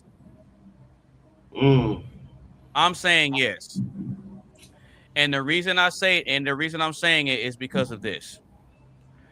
No matter what industry exists, there was always somebody who came up with the idea and took the initiative to at least get something going, whether they had help or not. Okay? Coley D, you are an example of a person that's truly self-made. Triz, you are an example of a person who is truly self-made. Tizzle and myself, all of us on this panel are and including Mark in the chat. All of us are examples of people that are truly self-made. And the reason why I'm saying this is because you wouldn't be where you are if you didn't think about doing something first. Damn, Nova Bear dropping gems. Coley, no one started Coley D Studios for you and said, "All right, I got this. I'm gonna go ahead and hand you the torch." You started it, right? Like no one did that for you. Yeah, like it was a joint venture at first between me and my cousin Alan, but eventually he went his way, I went my way. So yeah, you're right. So in terms of the mindset and the sacrifice and all that, yeah. See, even Mark is saying yeah. But even in terms of the mindset, right? The mindset, gaining skills, educating yourself on a lot of different things, and having that work ethic, all those are components that keep you going and having, the mental focus and all that type of stuff, right? So when you combine that with that warrior spirit and that mindset, like, I'm gonna make this happen no matter what. How can you not be truly self-made once you get the ball rolling and get some sort of level of success? Because really what you're doing is you're gathering all those components to be able to set the foundation for a system. Oh God. You're building a system. So when you go and work a job, you're not working for a company. You're participating in a system that someone else created and set up. Somebody had to start a business in order for you to get a job. See what I'm saying? So if you juxtapose the word business for the word system, somebody else had to create a system and get it set up and, work it and get it going and work it well enough to where if they stepped away from the system and didn't have to physically work it, it would still function and it would still produce results. So when you create a system that can function without you physically being there and you can step away and focus on other things, no one else did that for you. You're creating systems that work. Triz is investing in real estate. He is invested and he set up a system to generate wealth for himself. to where he can physically step away and say, I don't have to be at my rental properties to know whether I'm going to make money or not. Damn. You see what I'm saying? So regardless of what happens with the economy, Triz has systems in place to where he works a job because he wants to, not because he has to. Okay. So he over here spending bars, man. But that's what I'm saying. Nobody gave that to him. Sure, he may have spent time, studying and learning information about, different industries and stuff like that. He's just soaking up game and wisdom that other people came across. And he took the information and said, okay, how can I leverage this information and set up a system for myself? It's not even really a business. It's a system. I had to put on my blue screen suit. No, you good. I mean, think about it. Think about the things that we enjoy and that we use to be able to create, do things for other people, help solve problems. All of those things are components of systems, right?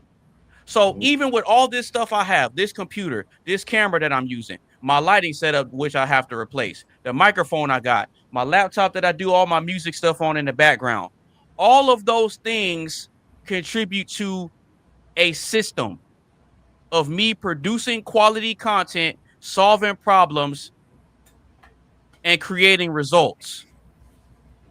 Nobody gave me the idea to set up this show. Nobody started it and said, you know what, I don't want to run it no more. I'll give you all the logins and stuff like that, and I'll let you take over. No, I started this. You started your stuff, Coley. Triz started his stuff, and Tizzle started his stuff. And at the end of the day, it doesn't matter if somebody threw you $5 or $10. What the common denominator is that y'all came up with the idea to put resources into something that you believed in. And that's what makes you self-made. You woke up and said, you know what? I don't like this situation I'm in. I'm tired of working for these companies that don't care about us. You know what? Let me take this money that I'm making from said company that I'm participating in said system. Let me take what I get from this system and let me figure out how to set up my own system. So once this system is functioning and it's running, and I kind of get the hang of it. I may not get it right away, but I'll keep working it until I get it figured out. Because all you have to do is get it right one time. Once you get it right one time and you got that system functioning, you get to the point where you don't have to put a whole lot of effort into it because you have a system. This is why I was talking about. This is what I was talking to Hingin about with it, as far as like continuing to put out content and having his YouTube stuff set up like a system. You remember when I shared my screen and I showed you guys how I have uploads scheduled? Yeah, the schedule and all that stuff. Yeah. Yeah. I run it. It's a system to where I just do the work for a little while and I have it set up to function a certain way to where it's operating without me having to be at my computer to do it. You see what I'm saying? So I have my stuff set up to flow a certain way and I can step away. I can go get me something to eat. I can go work. I can go hit the gym. I can do other things and not have to worry about physically being here to make sure this stuff is going because I put in the work to get it set up and then I just let it go. That's a system. So this YouTube channel that I'm running, this is a self-made channel because nobody made no videos for me. Now, have people shot stuff for me? Yes. You're one of them, Coley. You shot a video for me, but I still did the editing and all that other type of stuff. You contributed to some of the work, but I still had to be in charge of making sure that the thing got saw through, if that makes any sense. Yeah, true. So over the course of me being on YouTube, yeah, I have over 1,600 subscribers right now and well over 1,000 videos. Because I had to create a system to continuously put out content. You see what I'm saying? Yes, sir. And but it wouldn't have been possible had I not had a certain type of mindset. Let me leverage these free resources because YouTube is free and social media is free. Let me leverage these free systems to figure out how to set up a system to where I can generate income and then take portions of that income and invest it back into the system to help the system continue to grow. That's what this is about. So when you get your system up and running and it's generating revenue for you, you take portions of that and you reinvest it to make the system stronger. You improve the system. You add more components to the system. No one else is doing that for you. You came up with the idea for the system to begin with. So that alone makes you self-made. You made the decision. That was a self-made decision. You know what? I may not, my video quality may not be all that good, but you know what? Let me just set up the camera and, and try to learn this as I go. No one has it all figured out when they first start out. So things wouldn't be the way they are now if people didn't experiment and have the mindset of, let me figure out how to solve a problem through creating a system.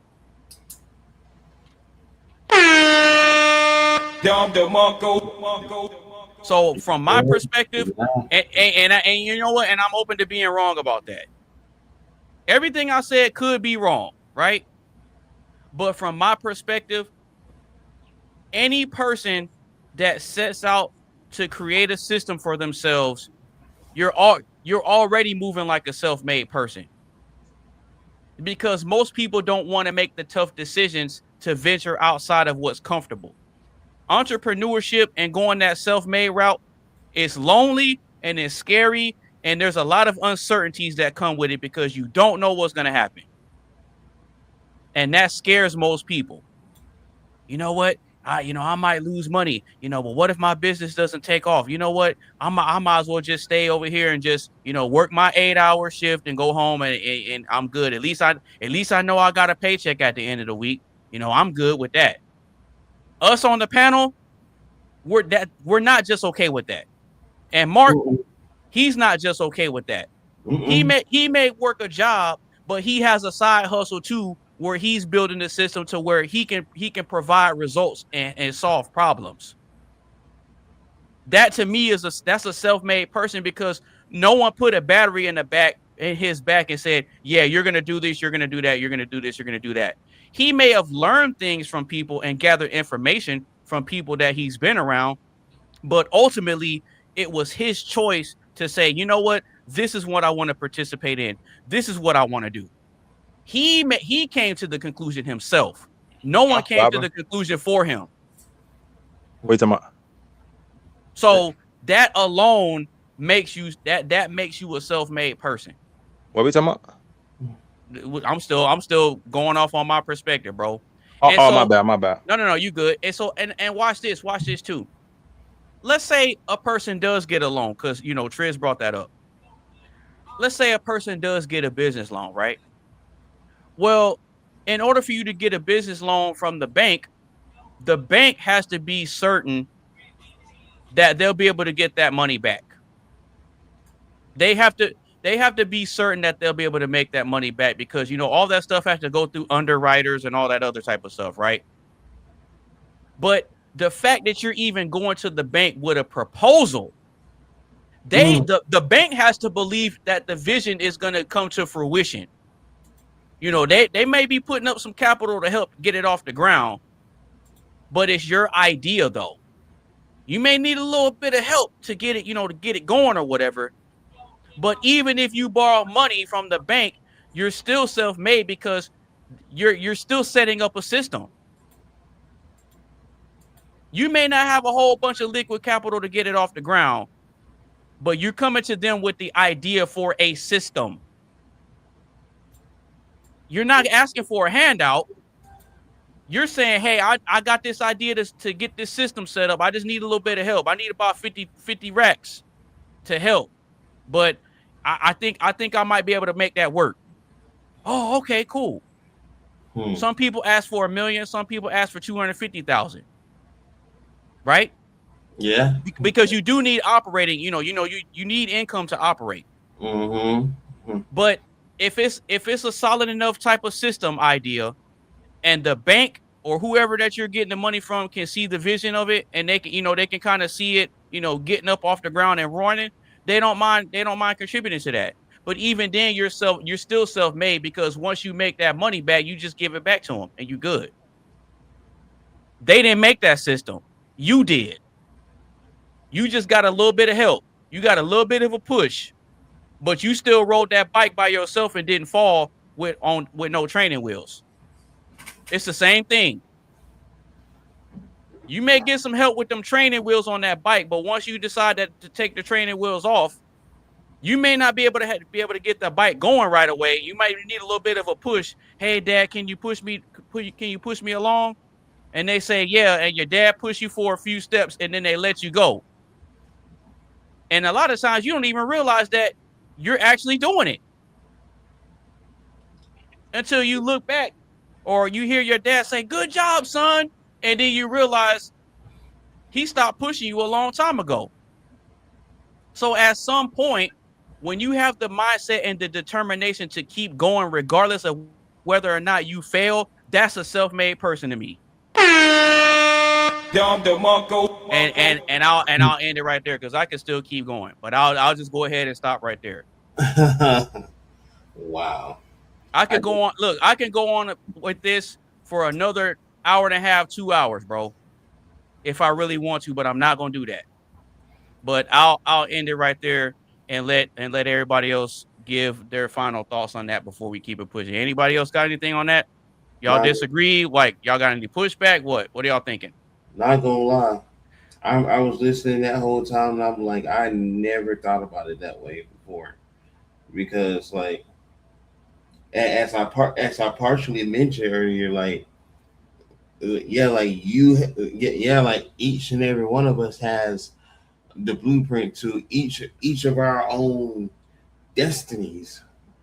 For real, you know what I'm saying? No one hasn't really given us that or whatnot. So I did. So like, when I was going through this in my head, I didn't think about just going off of that, right? Just off of that alone, instead of fully having backing and all that stuff like that. Like, you're absolutely right. So, not sometimes, like, you have to do this yourself or whatever. And I didn't. That's usually how it starts. That's why I said the path is lonely, it's dark, and it's scary. You're gonna have friends that don't believe in you. You're gonna have family that don't believe in you, and you're gonna have a whole bunch. And you're gonna have society that don't even believe in you. Oof, man. And you know what's interesting too? Sorry to cut you off, Coley, but I gotta say this. But I gotta say this real quick. I seen this meme a long time ago that really put things into perspective for how I think now. There was this meme where they took these examples of a Facebook post and they said two different things, and they compared the amount of engagement that both posts got. One post said, hey, y'all, I got the job. I got the job. The post that said, hey, guys, I got the job, got more likes and more engagements. Congratulations. Yeah. But then the other post, there was another post that said, hey, guys, I just started my business. And that barely got any likes and comments. Yeah. No. Hey, guys, hey, y'all, I just started my business. And it got maybe like a handful of likes and barely any comments. But the opposite, hey, y'all, I got the job. Oh, congrats. Clapping emojis and all that. So they're more happy for you if you work a 9 to 5 under someone else, but they're supporting you if you get your own shit, right? Yeah.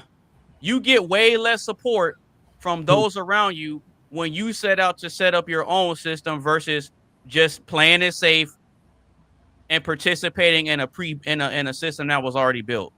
That's the difference. Yeah, You know, it's funny. What's up? Go ahead. I remember buying my first house some years ago, and I got so much love and adoration. It was such a big deal. Mm-hmm.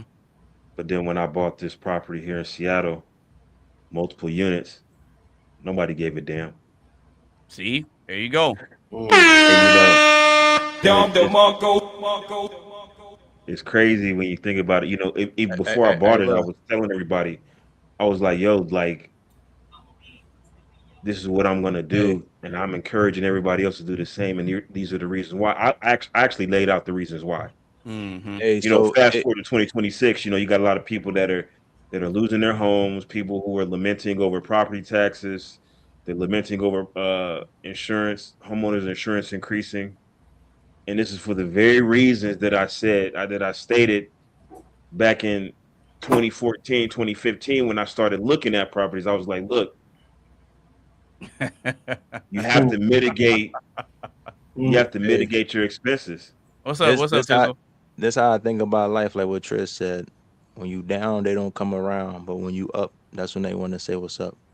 There you go. Ain't nobody. People avoiding me like the plague now that I'm up. But I kind of been up for a while though. It's like nothing new, but I'm really up. Oh, yeah. And now, at some point you get used to it. Oh God! Once you've been down for so long and you back up to the top, you never looking back. I promise you. But you know, I've never been down. No, I can't front like I've been down. Like I can't. There is no like you know, like this character arc, like this dramatic story where I slept in my car. Oh yeah. Everybody don't have it like that. Yeah, I got you. Yeah, it's just been a steady grind. Like every year, just been getting better and better and better and better. You know, so that's just how I move. No, that's good. That's good. But yeah, the reason I had brought up that meme that I had seen a long time ago is to really put things into perspective and drive that point home that I was saying, that when you set out to, you know, carve your own path and set up a system for yourself, you're the one that's going to be doing the bulk of that work, bro. Whether you get a loan or not, you still got, even if the bank gives you money, you still got to do the work. The bank ain't there doing the work. They may have fronted you some cash to help you, but who has to do the work? It's still you. It's still you. Go ahead. You know, go ahead, Triz. The bank doesn't want to do the work. The bank is in the business of making money. Loans. Yeah. The bank is in the business of credit and debt leverage. That's what the bank is in the business of. So even if you get a loan and you put something up for collateral, so let's say you put up your business, you put up the real estate that your business is operating under. Mm-hmm. If you default on that loan, the bank doesn't want to take your property contrary to property. People think that the bank just wants to take your property. Well, contrary to popular belief, the bank is not legally allowed to own property. So when stuff gets repoed, when people are saying, when people get their stuff repoed and they say, oh, you know, the bank is taking it back. No, the bank doesn't legally own it. They're not allowed to. That's why as soon as it gets repoed, they try to sell it and get rid of it.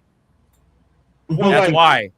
Quick. Well, you know, you have like a foreclosure process, and so there's a lot of bank-owned properties. Mm-hmm. I'm talking about not necessarily like you know, repossessing. I'm talking more like along the lines of foreclosures. Okay, I got you. So, you know, in an instance like that, you know, there's lots of bank-owned properties, but the problem is that when you have individual properties, they require maintenance and management, right? And the banks don't have the infrastructure to do that. So the longer they hold on to the property without it being properly managed and maintained, that property itself devalues day after day. The grass is not cut, leaks start springing up, you know, things happen when a property is not being maintained. And so now the capital that the bank would have recouped when you defaulted on a loan by repossessing the property, Mm-hmm. That capital is going down and down, is dwindling day by day until they're able to offload it to somebody else. Exactly. That's what it means with like the self-made component of the bank lending you money is because they have to evaluate whether or not you're capable of executing on your plan. Because at the end of the day, they don't want to be left holding the bag. And there are specific individuals like people who, if you go to school for actuarial sciences, right? Your expertise is evaluating risk, right? Right. So you look at certain things and you say, okay, based on this particular demographic, this personal profile, we need to extract this amount of money up front to cover our bases. So they may say, okay, well, I want to get a loan to start a business, and I'm putting my house up for collateral. Okay. My house is worth $1 million. Mm-hmm. The bank is going to say, well, we can't loan you $1 million on a house, right? Even if you own it free and clear, right? So we have to be able to cover our losses, or So worst case scenario, maybe we'll give you, for a business loan, we may give you 60% loan to value ratio. So we'll give you 60%. So 600,000. So 600,000. Yeah, maybe we'll give you $600,000, right? Okay. But before we give you $600,000, you have to show us that you have $60,000 in the bank.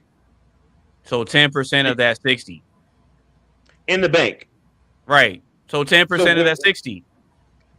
Yeah, but we're still going to give you the full. We're still going to give you the full $600,000 loan, but we need to see that you have something in the bank. Right. Exactly. Right. No, that makes sense. That makes sense. Yeah, that makes sense. Right. So the point I'm trying to make is that because they have to be able to justify giving you that. And this is the point I'm trying to make, right? Mm-hmm. Because even though getting a loan, you're still self-made. That's what I was saying. Exactly. That's what I said. Yeah, and I'm agreeing with you. Yeah, I'm agreeing with you. You're just giving more context to it. But I want to distinguish between going to a financial institution to get a loan versus going to your family to get a loan, right? You don't have to have proof of concept with your family. Right. Yeah, that's true. That's right. True. They just believe in you. Right. Right. So they said, look, if they choose to. Yeah, if they choose to. Right. Right. And depending on, who your parents are, right? Yeah. Them not believing you in you grants you more capital than a less financially adept family who actually believes in you. I'll give you an example, right? You may have a family that believe in you, but you guys are working class, and they may say, "Well, look, I got $10,000 that I was saving up to buy a new car, but I'll give it to you to start this business, right? Because I really believe in you." Versus, you may have an extremely wealthy family. Oh, this freaking Todd, he's such a screw up. He got these cockamamie ideas. Look, here's $100,000. Just get out of my hair. They don't believe in you, but because they have more resources available to you, you have a much bigger leg up. That makes sense. That makes sense. Yeah, no, that makes sense.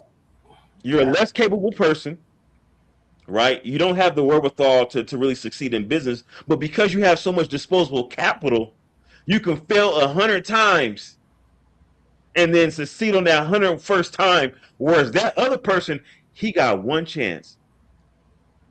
And if it falls through, that's it. That's it. He got to go back to the 9 to 5 grind. He got to go back to the drawing board. And this is the reason why I'm not even get. We can start. I'm gonna start going off on a tangent.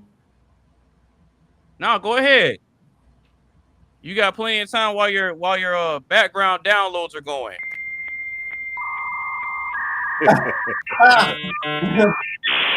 He was doing so well too. Hey, I knew it was a matter of time before it happened. I knew it was a matter of time, but you got it. Go ahead. I think I got some stuff. I got some stuff I'm downloading. But I think that's the norm at this point. as a species, right? As a Yeah, go ahead. species, right? We're very diverse, right? Mhm. We have different abilities, different talents, genetic makeups, nature versus nurture. A lot of things contribute to our own individuality, right? Mhm. Mhm. And so, in order to extrapolate the best outcomes, you need more chances at bat. I'm using that as an No, example, that's a right? fact. That's 1,000,000% true, bro. That is I'm glad you said that. That's a million Right. percent a fact. Yeah. And so, when we look at throughout human history, right, arguably our greatest scientific mind would be Albert Einstein. That's what we normally think of. Now, some might say Isaac Newton. It really depends because Sir Isaac Newton. Sir Isaac Newton. Sir Isaac Newton, right? Yeah, Get it yeah, right. yeah. Yeah, yeah, yeah. But see, and we can argue different people because it took the preceding mind for the successive mind to build upon, right? Yeah. Because Albert Einstein built upon a knowledge of the people that were before him, His right? predecessors. His predecessors, The exactly, generational predecessors. Yeah, I got you. right?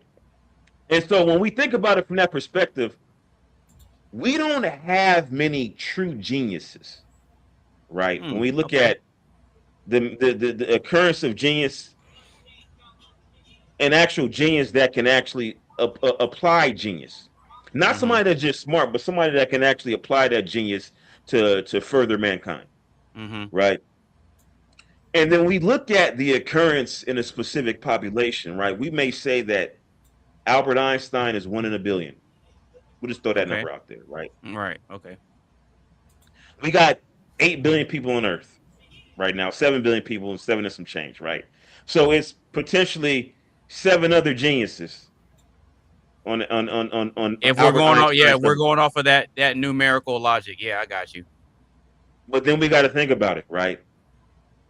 People die, car accidents, illnesses, accidents. Anything could happen where we lose those geniuses. So it's not that many. Mhm. You understand what I'm saying? Mhm. And then it takes into consideration where are they at? So you could be a genius, but if you're in Niger, if you're in Haiti, if you're in freaking Chechnya, right? And your day-to-day survival is at stake. You don't have time to think about how you can further mankind. You're thinking about where your next meal is coming from. You're thinking about maybe I'll get shot. Yeah, And so you you can't tired of your stomach touching your back. exactly. And so then there goes our opportunity for innovation. Mhm. Now, sometimes there's people that can exploit, like we look at even on a smaller scale, you may have, as we say, artists, right? Yeah. Who can't think that far in advance, who can't make the sacrifices to think that far in advance. So then you have a predatory label that comes to exploit them.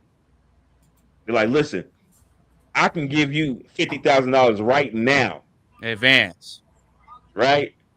Never mind that your talent is worth millions. No, I'm gonna give you $50,000 right now, and to you who have nothing, that 50,000 is everything. That's a fact. I've seen it multiple times. We know. I know exactly where this is going. So I mean, and then you have the same thing with people who have innovative ideas, right? People who have a business idea, they have an invention. Um, you know, I years ago, believe it or not, my mom had made up an invention.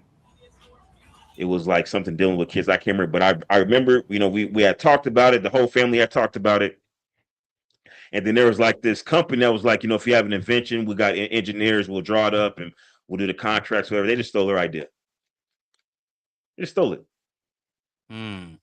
But she didn't have the wherewithal, the business sense. She didn't have the engineering sense to actually bring it to fruition. But you have a company that already has They already got mechanisms, the as you system set said, up. They the already got a systems system in set up. place. They got They the already got a systems in system place. set up. Yeah. And that's where it comes into play. So being self-made, as you said, is the systems. That's exactly why I juxtaposed the word business and replaced it with system. And you know what? The more you can do on your own, the less you have to outsource, the more you're self-made. That's why I said it's on the spectrum. Yeah, that's a fact. Yeah, you ain't lying. Because like I said, there's going to be because by that because by that logic alone, Prince was self-made. Because with the spectrum that you're proposing, Prince did everything.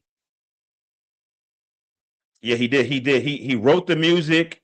He performed the music. He played the instrument. Yep. Now I don't know if he did engineering. I don't know if he did all that. What he didn't do is distribute the music. Now if we're going to compare, the closest comparison we got to Prince today would be Tech Nine. Okay, I got you. Because Tech Nine writes his music, he composes his music, he distributes his music, he distributes his merchandise too. Well, and he has the factory. He has the factory to press up his own CDs when he was doing CDs. Oh, here we go. Shout out to Triz.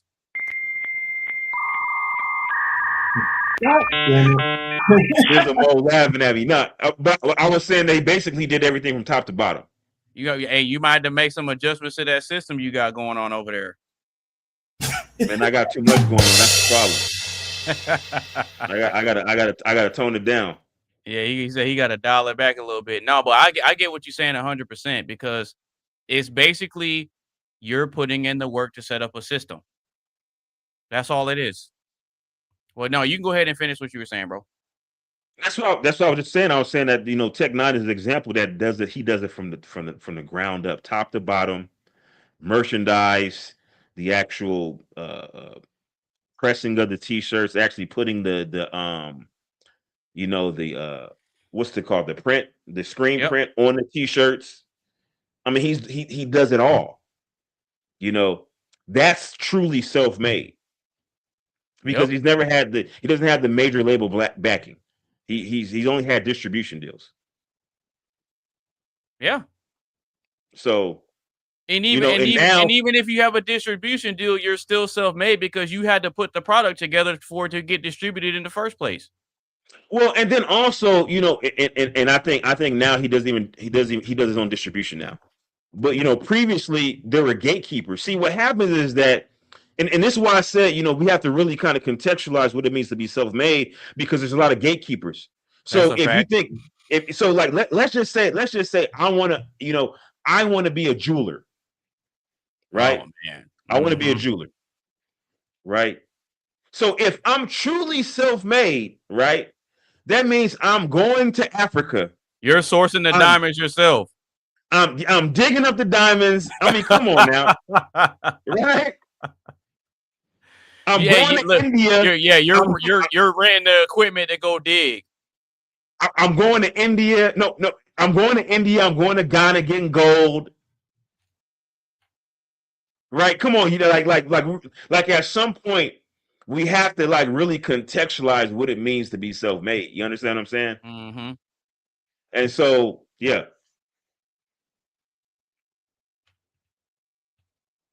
I agree with you 100% when you said it's on the spectrum. Big shout out to Triz, man. Shout out to everybody on the panel for giving y'all's perspective, man. I mean, does anybody else want to contribute something to that? Anybody else have any more additional context and perspectives? Because me and Triz were going in on this one. Oh no, we definitely good. Like it kind of made me. It put myself in a reverse decision because bruh, I didn't think of it that way, the way y'all two just explained it or whatever. And I was like, oh damn, shit, we already had the blueprint all along or whatever. Like, do we really need help unless we actually ask for it or whatever? Not really. Not only that, but this is the thing. this is the thing too, Coley. So you can come up with a blueprint in your head. Right. But you're still putting in the work to bring it to fruition. because it can just always be an idea, but you have to figure out a way to convert it from in your head to something that's tangible. Yeah, true. You see what I'm saying?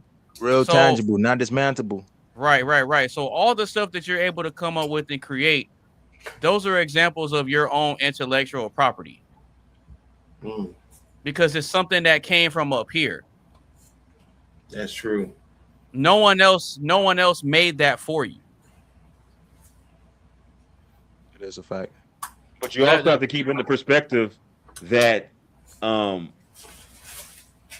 we also have to always pay homage to those that came before us that gave us the foundation of knowledge. Not only that, we live in a society that allows us the latitude to be creatives. That's a fact. Right. Yeah. We have consistent power. We got internet access. We got computers. Water. Of course. Yeah. We have the computers, engineers these micro transistors. Yeah, we have computers. Essentially what it is. Right. And so the infrastructure of it all, right? Stable government, right? There's a lot of contributing factors that allow creatives to be creatives. Mm-hmm. Innovators to be innovators, businessmen to lead. Mm-hmm. So we all, even the most self-made person, if you really want to get into the weeds with technicalities, okay, nobody is self-made. All right, if you want to put it like that. So that's the reason why we have to contextualize. Say, okay, well, self-made. Because we didn't build our own computers from the ground up. We didn't build our house from the ground. You didn't build your car from the ground up.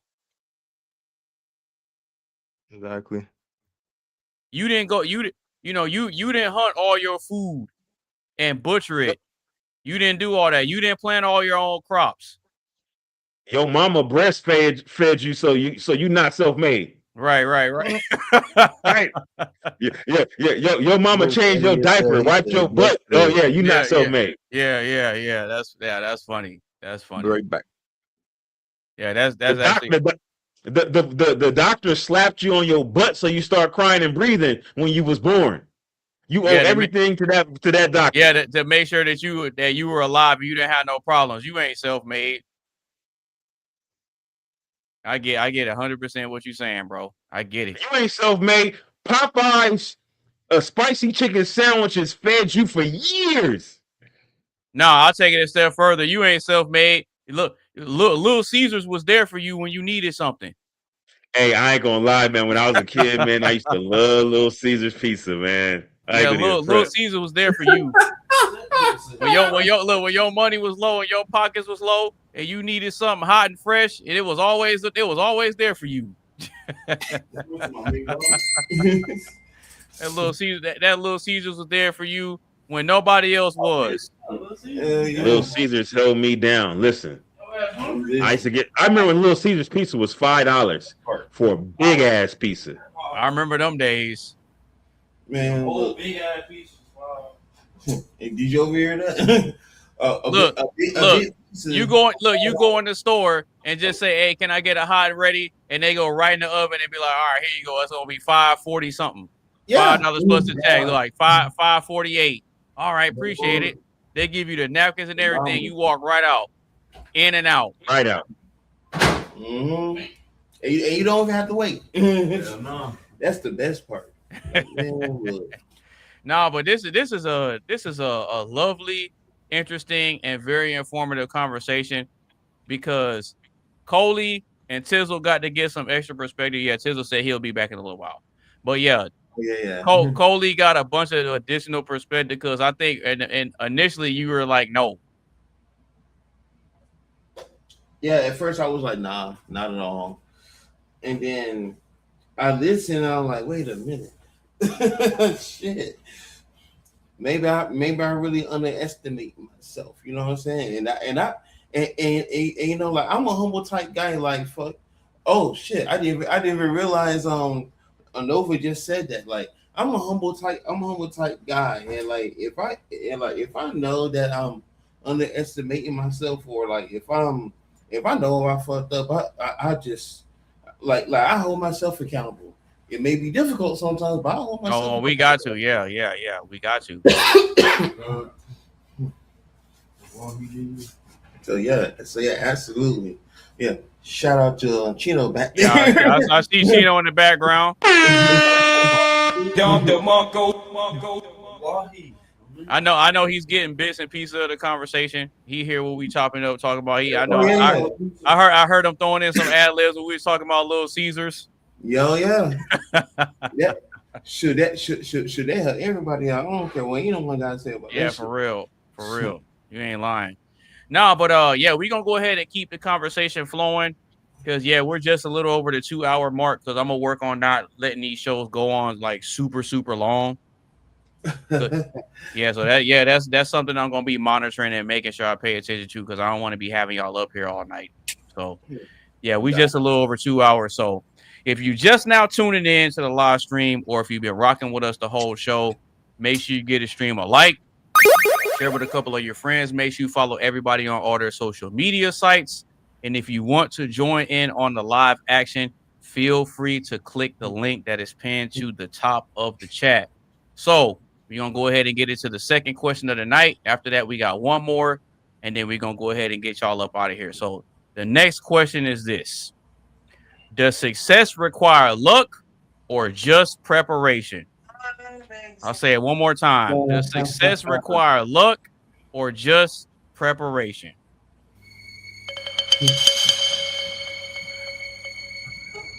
I think there's so many variables in life. I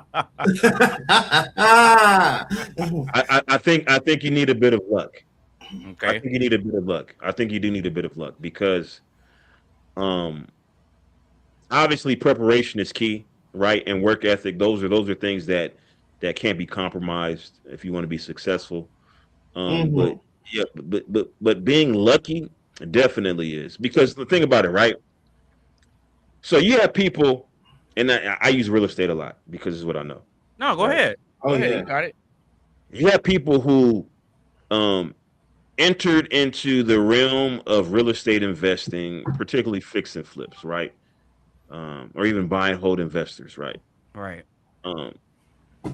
So let's say around 2014, 2015, prime buying time, right? For this generation, right? Mm-hmm. You couldn't go wrong. You bought a property, you put money into it, you were going to sell it for more than what you bought it for. You're going to make a profit, right? Mm-hmm.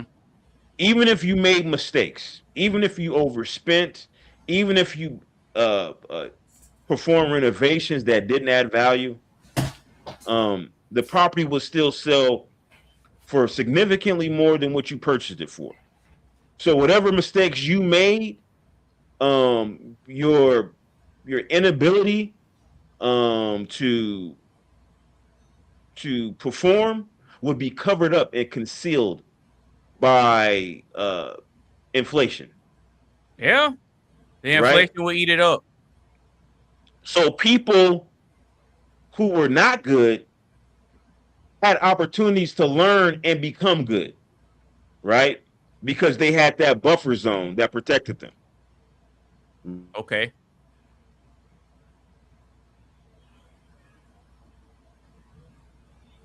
Perfect freeze frame. Came in at the right time. The market held them down, and they never found out that they weren't actually good because they just continued to win, right? Then you come into more recent times where now the inflation, the rampant inflation, runaway inflation has slowed down, actually stopped. Mm-hmm. In some areas, some sub-markets is going backwards, right? And so if you don't know what you're doing, you are going to be exposed, or you. I was about to say, yeah. Now it's gonna show, right? So you have to look at, all the factors that are involved with, okay, how much does labor cost, how much do materials cost, what's my time frame, how long do I have to hold, what type of loan product do I have? Do I have a renovation loan that's high interest for a short period of time? Do I have a conventional loan with like did I kind of bake the cash flow into that? So there's lots of things that people have to think about now because the market isn't going to cover for them anymore. You understand what I'm saying? And so now, this is the perfect opportunity where it says, okay, like now luck is needed more than ever before. Because for a lot of people, luck ran out. The luck ran out. People who they've been in business for a decade. Like this was a literal business. Their literal business was fix and flip investment. They had like legitimate LLCs. They had employees. They had office. People I know. People had offices. Renting offices. Employees. Not just 2 or 3 employees. We're talking 15, 16 full-time employees. They had staff. They had staff. They had staff. Right? Some people, listen, there's a couple people I know, HR department. One person HR department, but it's still an HR department, right? So this is what I'm saying, I think that luck, there is a big, like even right now, we're talking about AI development, right? Luck is a huge component to AI development. Because you have to, there's an enormous amount of capital that goes into this, and so many people don't make any innovations. So many companies don't make any innovations whatsoever. It's just money just sunk. This what we talk about venture capitalists, right? Venture capitalists go around, they find company, they say, okay, look, how much money you need, in return for this money, I expect, this percentage return on my investment, or I expect, X amount of percentage of your company, right? As a venture capitalist, 80-90% of your ventures fail completely. You rely on the 10% that do succeed to subsidize all the failures, just like the record industry, right? That's why I said earlier. That's why I said earlier that you only got to get it right once. Yeah, because you're gonna get it wrong a lot of times. Exactly. Yep. So hopefully your luck doesn't run out. Hopefully you got enough capital to weather the storm. Some people get lucky the first time. Yeah, that's true. Imagine that, right? The person that found Drake. What's his name? Jay Prince Jr. Yeah. Right. That's the 1 in a million, 1 in a billion opportunity right there. The person that found what's that guy's name? Bad Bunny. Right? Some people get lucky. Then some people end up with I don't what's his designer, right? You get a one-hit wonder and that's it. So yeah, I think luck is a big component. I think luck is a huge component, but the problem is our egos don't allow us to admit that we got lucky. And that's what I think it boils down to. Because we always want to appeal to our skill, as opposed to say, you know what, I got lucky. God was on my side today.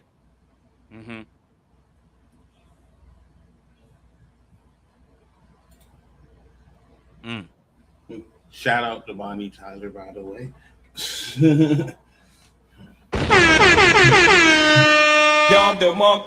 Bang, bang.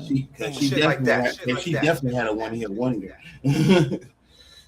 All right, so Mr. Coley D, does success require?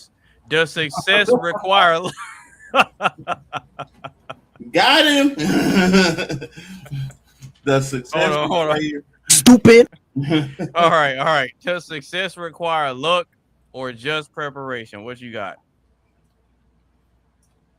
You know what? I'm on the same consensus as Triz. It does require It does require a little luck. I mean, you could prep all you want, right? Which don't get me wrong, awesome thing to do, especially when it comes to wheels and shit. But sometimes you do have to, you know, be like you have to do what one of my favorite game shows titles say and press your luck. You know, like only no whammies. Like sometimes you will get lucky not because you chose to roll the dice and you end up not getting the blessing that you're supposed to. You roll the dice because you know certain people. You know what I'm saying? Like you know certain people. You don't, but you don't truly know what they may have in store for you and stuff like that. Mm-hmm. But then you might, but then you might end up getting that phone call saying, "Hey, we can help you out with this, that, and the other, and blah blah blah blah, woody woo." I'm like, "Oh, really?" Like, tell me what I need to do, da da da, and they tell you what you need to do, and then you end up getting your blessing that shoots you to the next level that what you have to do or whatnot. That's kind of one of the reasons why I ended up getting this. You know what I'm saying? If it weren't for me rolling the dice, I would have never gotten that at all. like look, like and here's the crazy thing, right? And it's funny that we have a guy in real estate here. I'm trying to become a homeowner. Now I was supposed to be a homeowner this year, but it didn't work. It didn't work out like that. You know, credit and all this other stuff and yada yada. Which I've been working on my credit. It's just now that my credit's good. Oh, really? But now that my credit's good, what do I need to do? Now they're talking about your debt to income ratio. Okay, yeah, now you just coming up with some shit. Like, do you want my money on? You know what I'm saying? No, wait, no, that does play a factor. They're not just telling you fake stuff. No, that's real.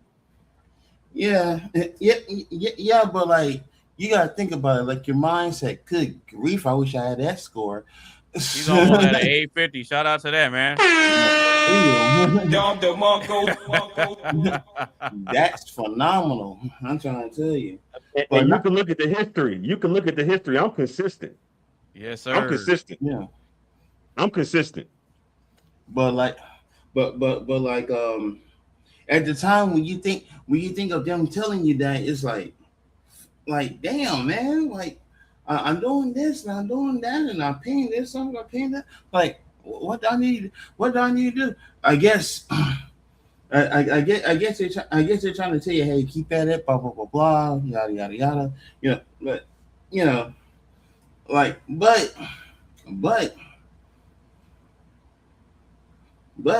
as I keep preparing for it and stuff like that, who knows? I might end up rolling dice. I might end up getting a blessing from off of that. You know what I'm saying? Finally get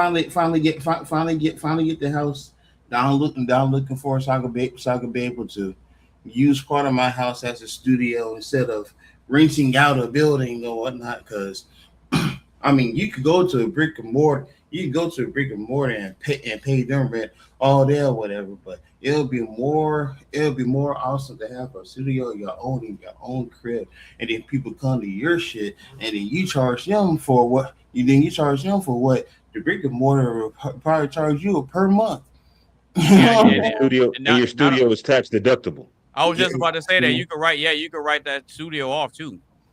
Now, when we say tax deductible, we have to put it in context because, I was just talking to some of my coworkers about tax deductions. They didn't understand how tax deductions actually work. They thought it was just going to be money they got back. I'm like, no, it's just going to No. It's lower your tax bill. lower your taxable income. Yeah. Right. So, but as far as your credit is concerned, you have to look at how you're utilizing credit, right? Mm-hmm. Right. You know what I'm saying? So people think that, well, I'm just going to stop using my credit cards. That's not how credit works. I use my credit cards all the time, right? But it's I under pay off but it's under 30%, right? I got pretty high limits, right? So we talk. Mm-hmm. Well, I mean, it can still be under 30%. And his father. I was gonna say it's easy to be under 30% Okay. when you got high limits. I never go that high. You know what I'm saying? Only time I go that high is like when I do renovations. But see, the thing about it is when I use credit differently, right? So I put some renovations on my credit card, but I had the money in the bank to pay the credit card that same day. Yeah. You just use that to get you just use that to get it right now. No, I use it because I get points. I use it. That too. Yeah. I use it to get points, and also I use it because you want to have consistent credit history. Credit is just something like, hey, like I can be trusted to borrow money and pay it back, right? If you never borrow money, how do I know you can be trusted? That's a fact. So some people think that I'm just not going to use my credit cards, or I'm not going to use a credit card. That's not how credit works.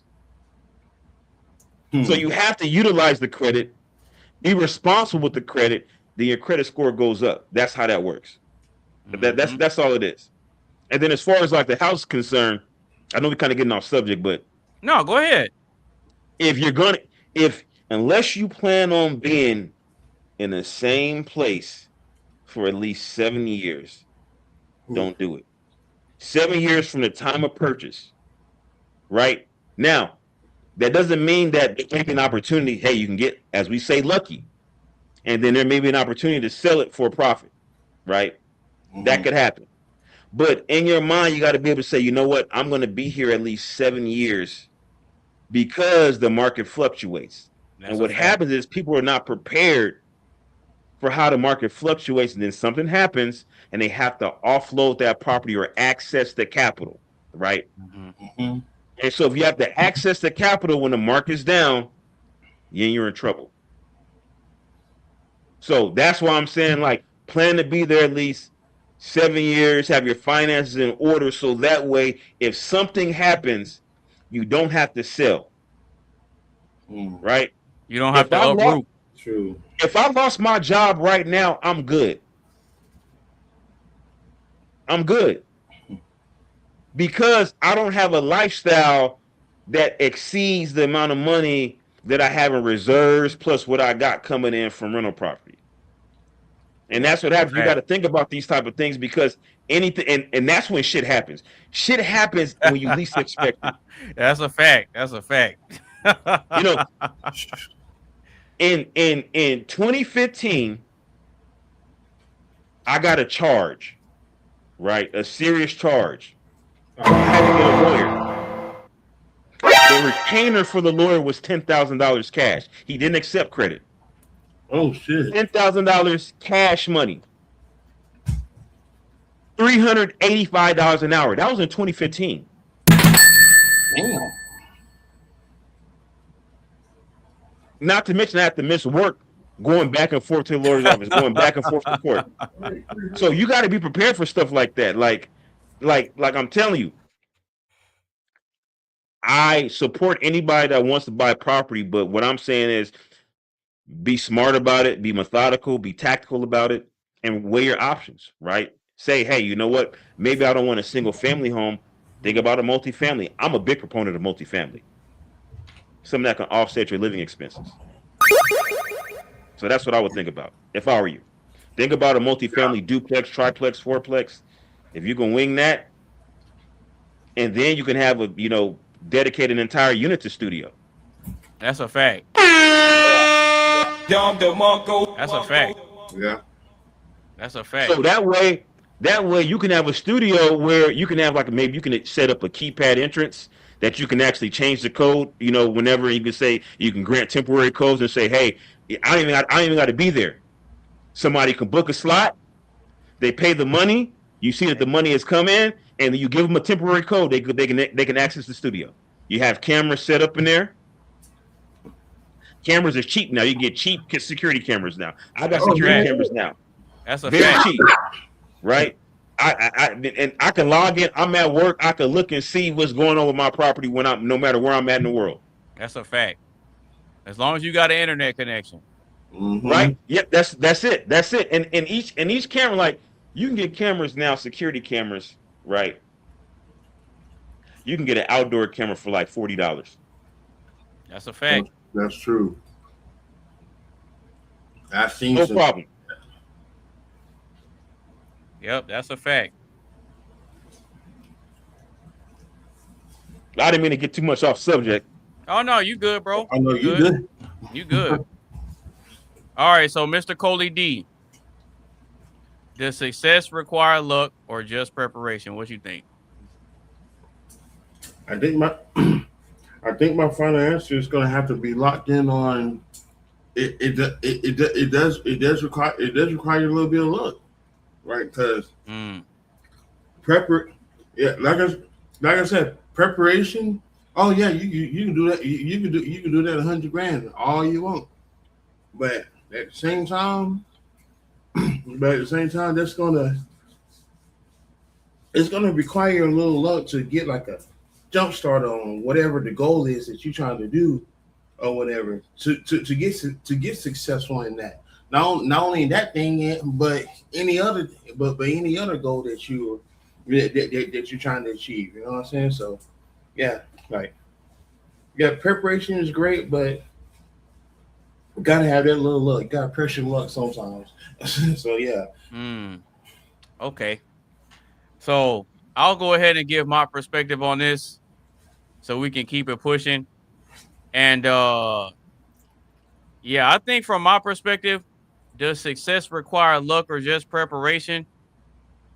I think I might be by myself on this. Oh, here we go. Yeah, I think I might be by myself on this. I think preparation is is one of the main ingredients. I think in my honest opinion, I think preparation trumps luck. Oh, okay. I think it trumps it. Hold on. I think it trumps luck because, and I'll tell you why. I don't remember who said it. I think it might have come from when I was watching, when I used to watch a lot of personal development seminars and stuff like that. Because I'm a big Jim Rohn fan. Rest in peace to him. I love Jim Rohn. Oh, sheesh. Yeah, I'm a big Jim Rohn fan. You know, rest in peace to him. I wish I could have met him, but I don't remember who said this quote, but I used to believe in luck until I heard this quote that says, luck isn't really about what happens to you randomly. Luck is really when preparation meets opportunity. Okay. And that resonated with me. So then I changed my perspective completely on it to say, well, it's not that a person is lucky. They were just working on being prepared for when the right opportunity came. And when the right opportunity came, they were prepared to take it.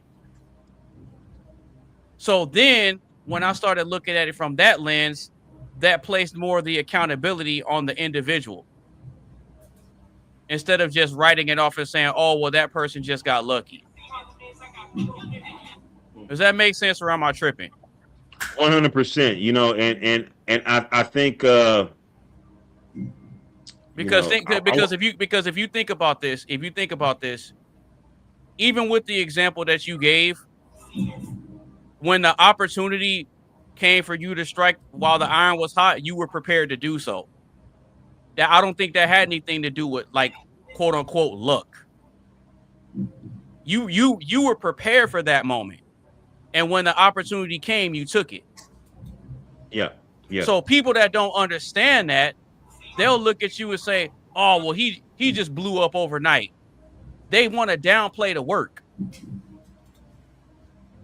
And so when I was a lot more ignorant, I used to write off people's success as, oh, well, they just got lucky. Until I started setting out on my own path and trying to figure things out and you know, having wins here and losses here and failing a bunch of times. So then when you do come into different forms of success and wins, it's because you prepared to be able to accept it and be able to handle it when it comes. Because think about this. Think about this. Now, one component of luck is things that are happening outside of your control, right? Right. But people play the lottery, but they're not really prepared on how to handle that type of money when they get it. So if you're not prepared for the responsibility, you can get lucky and hit it big on the lottery. But if you're not prepared for the responsibility and everything that comes with that, then it doesn't matter. That's why the overwhelming majority of lottery winners, they go broke. They're not prepared to handle all that responsibility. That's why the Bible says that to whom much is given, much is required, which means you have to be prepared for it. You have to be prepared for the responsibility that comes with what's about to be placed on your shoulders, young grasshopper. Like Floyd Mayweather and Adrian Broner. Nova Bear in the chat. You know, I've been watching. He been saying some stuff in the chat, and he's talking about the debt in debt for life, and this is true. Yeah. I think beyond the excessive spending of Floyd Mayweather, right? Beyond that, what I noticed about Floyd, and I used to say this a lot to my sister. Mm-hmm.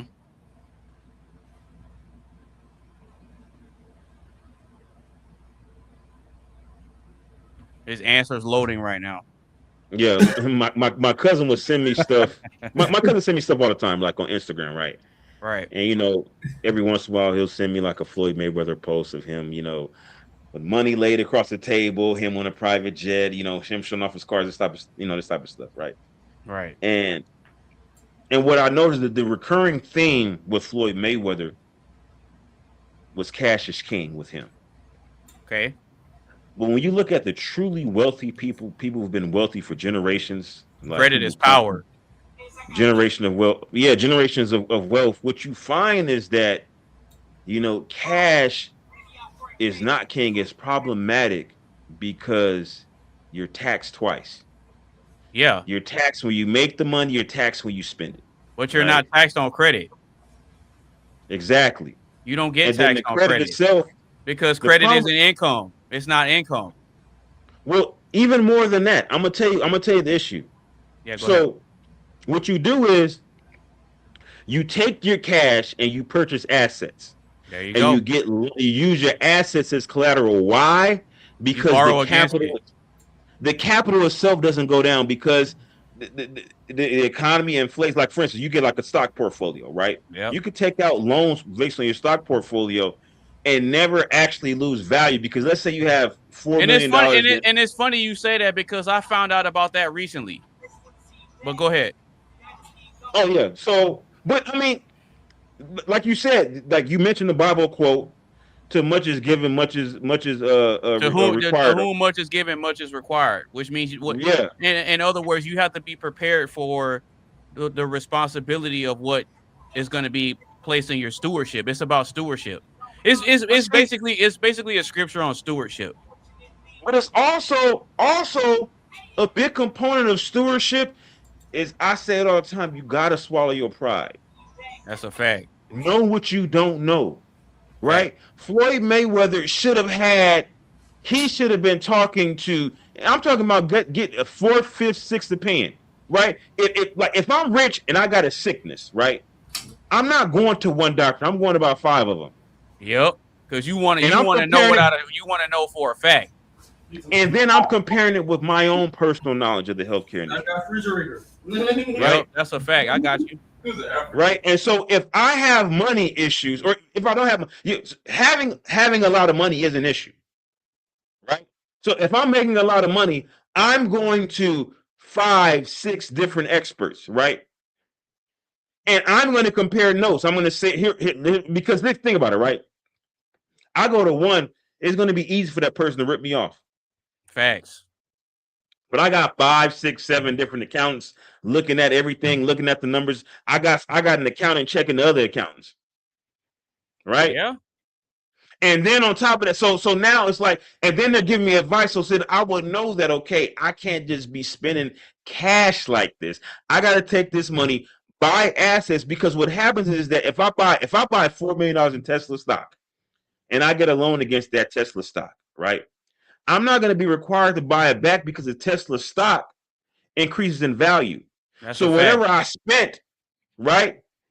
I got $4 million. I got $4 million in Tesla stock. I took out $100,000 loan. In 5 years, that $100,000 is made back. But so you know I what's, never. but you know what's interesting about that though? You know what's interesting about that though? It's funny that you brought that up because that's exactly what Elon Musk does. That's what Mark Zuckerberg does. He has a bunch of Tesla stock and then he takes out loans against it. That's what you're supposed to do. Yep. So it's just funny that you use that specific example because I was recently watching something where they were talking about Elon Musk and they broke down how he does that. And I was like, that's smart. See what I would do. See, look at, like, if I was Floyd, this is what I would do. I would take the money, buy stocks. I wouldn't even buy single stocks. I would just buy, S&P 500.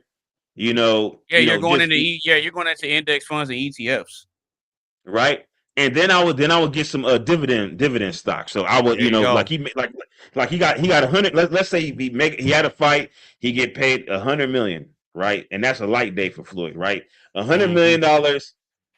He got let's just say $100 million after taxes. He's normally gonna be $200 million. $100 million after taxes. You put about 70% into the S&P 500 ETFs, and then you put about 30% in dividend stocks, right? Your dividend stocks. What is that? What is that? VOO? VOO is one of them. There's others, but VOO is one of them. Okay. Right. I'm saying I'm thinking that the most popular S&P fund like that is VOO, right? The ticker. I don't know if it's the most. Maybe I don't know. I don't know what the one is the most popular, but there's. No, not the most popular. The most common. That's what I meant to say. The most common one. I think it's VOO. I'm not sure what the most common is because I personally have shares of VYM. I got shares of a couple different ETFs. Some for specific industries. Like I got one that's like specifically semiconductors. Oh, okay, I got you. And then I got one that's like industrial stuff like I can't remember. But anyways, the point is that you get your dividend stocks. Your dividend stocks are going to pay you a dividend every quarter, and that's what you should be living off of, right? Well, if you have enough shares of it, then yeah. I'm saying like Floyd, 30% of $100 million, that's $30 million in dividend stocks. If you can't live off of that, you got a problem. Oh yeah, he's good after that, right? That's why Warren Buffett so much. And so then you take this, right? The rest of your stocks that are in ETFs, you take a loan out on those, and then you use that money to buy assets that actually have value. Now, we're not talking about cars and all that BS. That's what you buy with your dividend stocks, right? Right, yeah. You use your loan money to buy hard assets, like you buy like a freaking, let's say you buy in an apartment building, right? You buy a commercial building that you're going to use as like maybe a boxing gym or something like that, right? Right. You buy those and those produce, and then you buy those free and clear. So if you default, something happens, you default, you own those properties free and clear. Yeah, there ain't no repo. And then you take those properties, you put them in some type of shell company, so that way if you get sued, they can't take it. Like, there's ways to structure your wealth that he had the resources to consult with experts in the industry that And he could have didn't put him do in the it. right path. And he didn't He do didn't it. do it. He didn't do it. And this is what I'm talking about. Like you got some people, and then he set a bad example because people think that I'm just supposed to I'm supposed to get cash and spend all my cash on things I would normally spend my money on. Right. No, because that's money you work for. The idea is to live off money that you generate passively or semi-passively. Right. Right. And it's funny. Look, and it's funny that you're saying all this because when I was a lot younger, I had the cash is king mindset until I started studying more and started learning more about credit. Because I used to be under that assumption, oh, credit, yada, yada, yada, cash is king. But now I understand that not cash might be king, but credit is power. Yeah. Credit is power. So it doesn't matter how much of a king you are if a person that's seemingly like a peasant has more power than you. If that makes sense. You can have all you can have all the cash in the world, but if I have access to more through credit than you, then what? Oh, exactly. It's like if we both have $100 million, right? And I'm like, you know what, cash is king. I got 100 million cash, right? But see, with your 100 million, and you said credit is king, your 100 million becomes $1 billion. Yeah, credit is power. Because now you got money in the bank, and the bank will look at that and say, okay, based on $100 million that you got, we'll loan you an additional 900 million. Yeah, it opens up more access.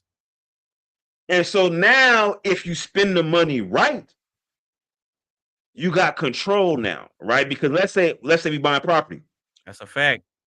I got $100 million of property. You got $900 million of property, right? And I'm like, well, you owe X amount of money, but at the end of the day,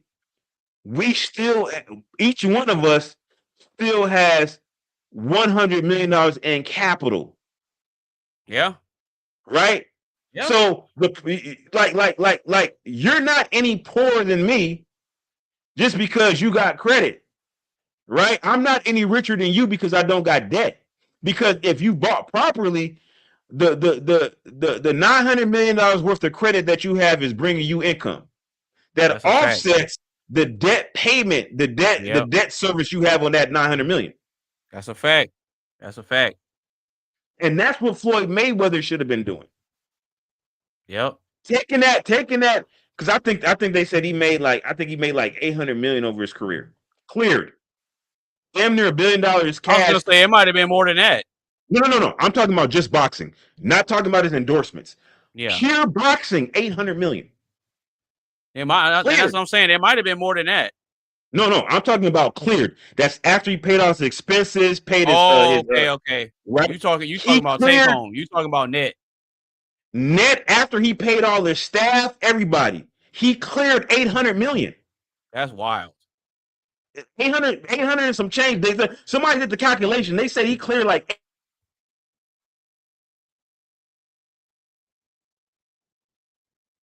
If I were you, I'd keep those eyes closed. Cause I'm gonna play Monster Reborn. You what? Now I'll bring back a monster. It's the same one I just sent to your graveyard. My blue eyes! Yeah, man, I knew you could do it. Now that was impressive. Everybody run! Yo! We got Mark joining the party. Oh, I can't hear you. I've got this issue once again with not being able to hear you through my mobile phone. I think one of my settings is fucked. Yeah, we can hear you though. But go ahead and finish, Triz. Go ahead. Audio. No, I'm just basically saying that headset. He cleared like 800 million. There's no reason why he shouldn't have had like $10 billion worth of assets that brought in revenue.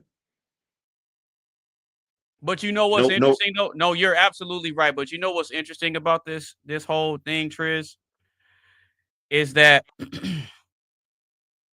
with this whole example, this kind of solidifies my point about preparation trumping luck. because people can look at this and say, Let's have a well, look. bro, I can't hear you, by the way. I can't hear you. hey, I've well, got an back out, issue with my settings. back out.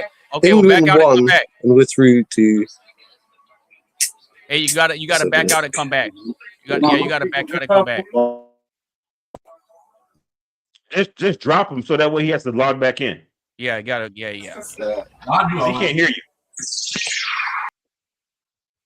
Yeah, he'll come back. Yeah, he'll come back. But yeah, that quite literally solidifies my argument that preparation trumps luck. Because people can look, because if Floyd Mayweather decides to complain about not having money, well, now that whole thing about, oh, well, you just got lucky your whole career, that goes out the window. They're gonna look at it and say, well, bro, you had it all. Like, what happened? Yeah. And now you're forced to face the fact that you didn't prepare properly. You did all the training in the gym to prepare for the fights. So you getting out there and getting those fights, that wasn't luck. You prepared for those opportunities.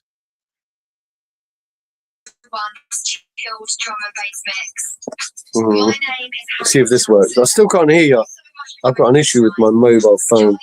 I'll go back home shortly and I'll log in on my laptop and I'll come back and I'll join you probably in about an hour if you're still around. Yeah. Sounds good. This isn't good for your back. I brought this on myself.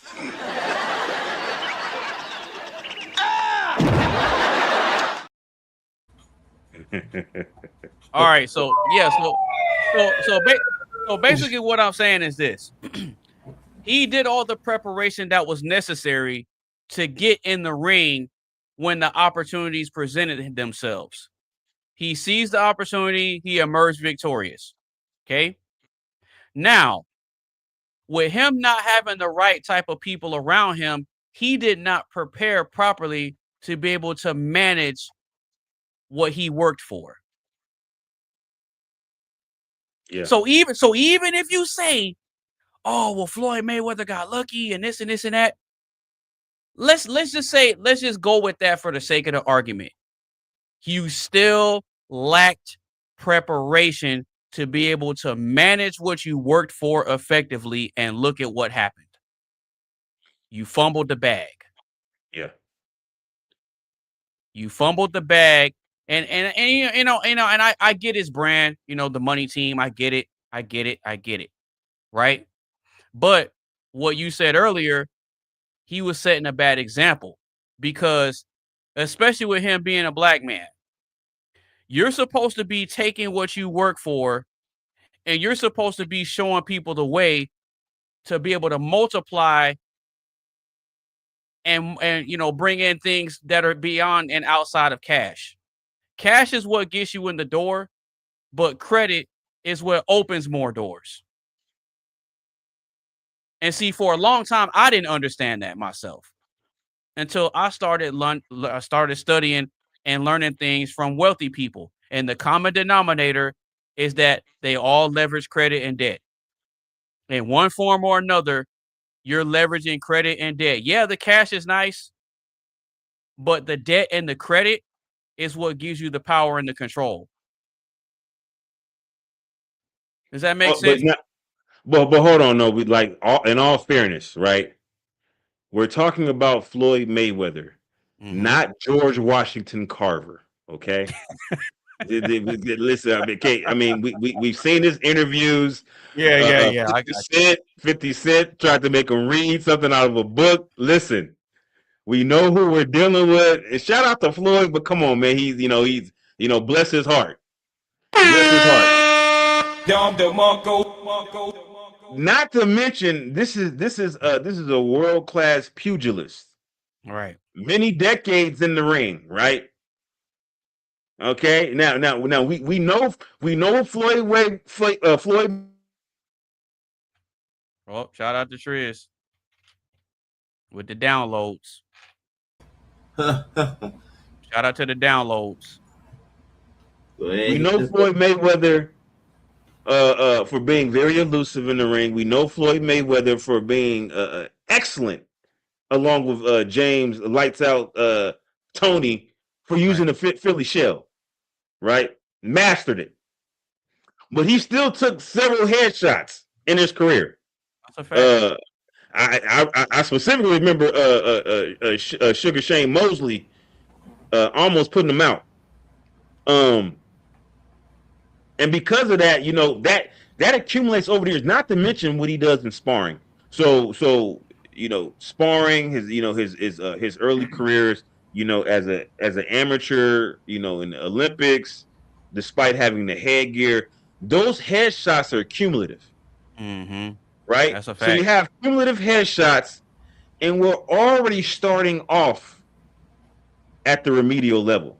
Even before the headshots, we already kind of remedial. Translation, right? Him getting beat up made him dumber. Damn, why you gotta do him like that, man? I'm trying to be politically correct. Oh my goodness. Shout out to Floyd. Shout out to Floyd. Shout out to Floyd, man. He a little bit remedial, and then he got hit in the head a couple times, man. It'll do it. So we got to cut him a little bit of slack, right? Just a little bit though. No, because you he had give a him lot a little of bit money. Of grace. Yeah, give him a little bit of grace. Little bit of grace, but he had a lot of money, so he don't get that much grace. He get this much grace, this much. Right. That's it. Yeah. Everything else is. Yeah. Yeah. You're right. It's more so like this. It's more so like that.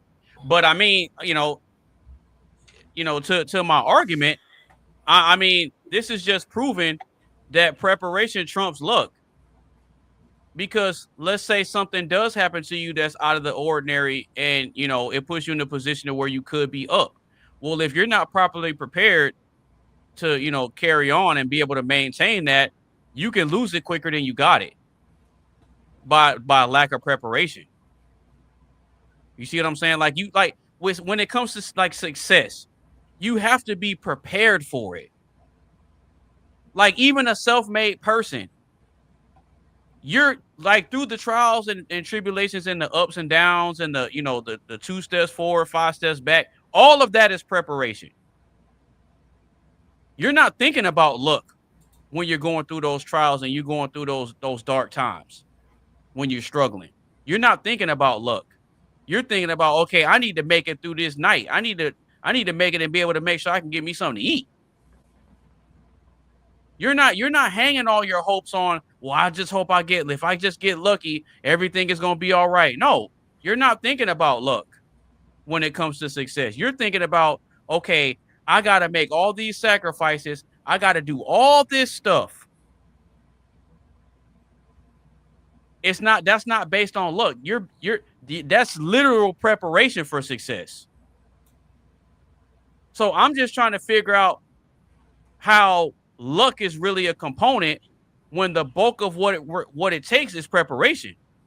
That's what I'm trying to figure out. That's why I'm saying that preparation trumps luck.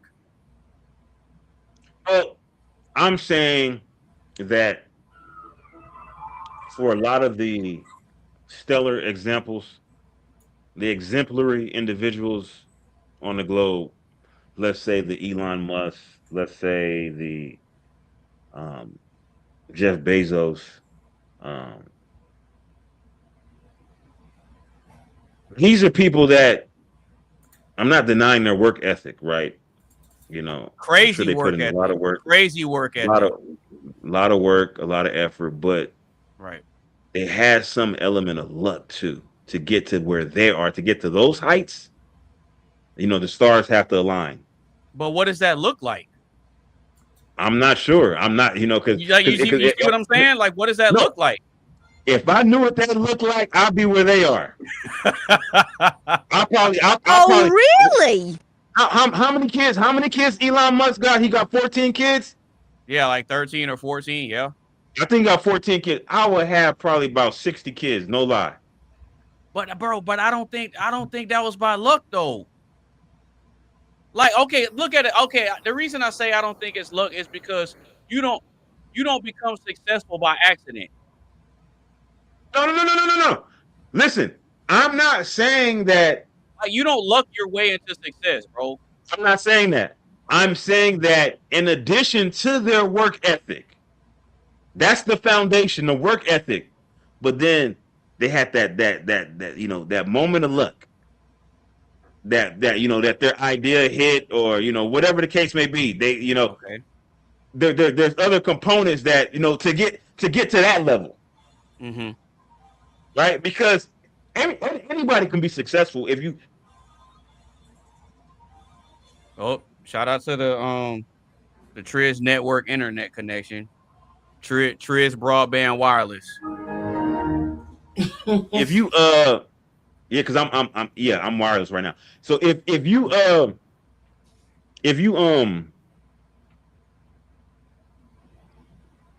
the work ethic, you put in the grind, and don't do anything stupid, there's no reason why you can't be successful. Mm-hmm. Right? Yeah. But I agree. But when we're talking about 150 billion, 200 million, Elon Musk got like 700 million right now. We fluctuate between 700 million and 1.1 trillion. When you're on that level, you got to have some stars aligned too, right? I don't give a damn how hard you're working. I don't know, man. I don't know, bro. I don't know. I don't know, man. I'm telling you, I don't know. Because you got to think, bro. You got to think of this. If we go back to the first question, and we talking about juxtaposing the word business for system, they created a system, and they were able to improve on the system multiple times over.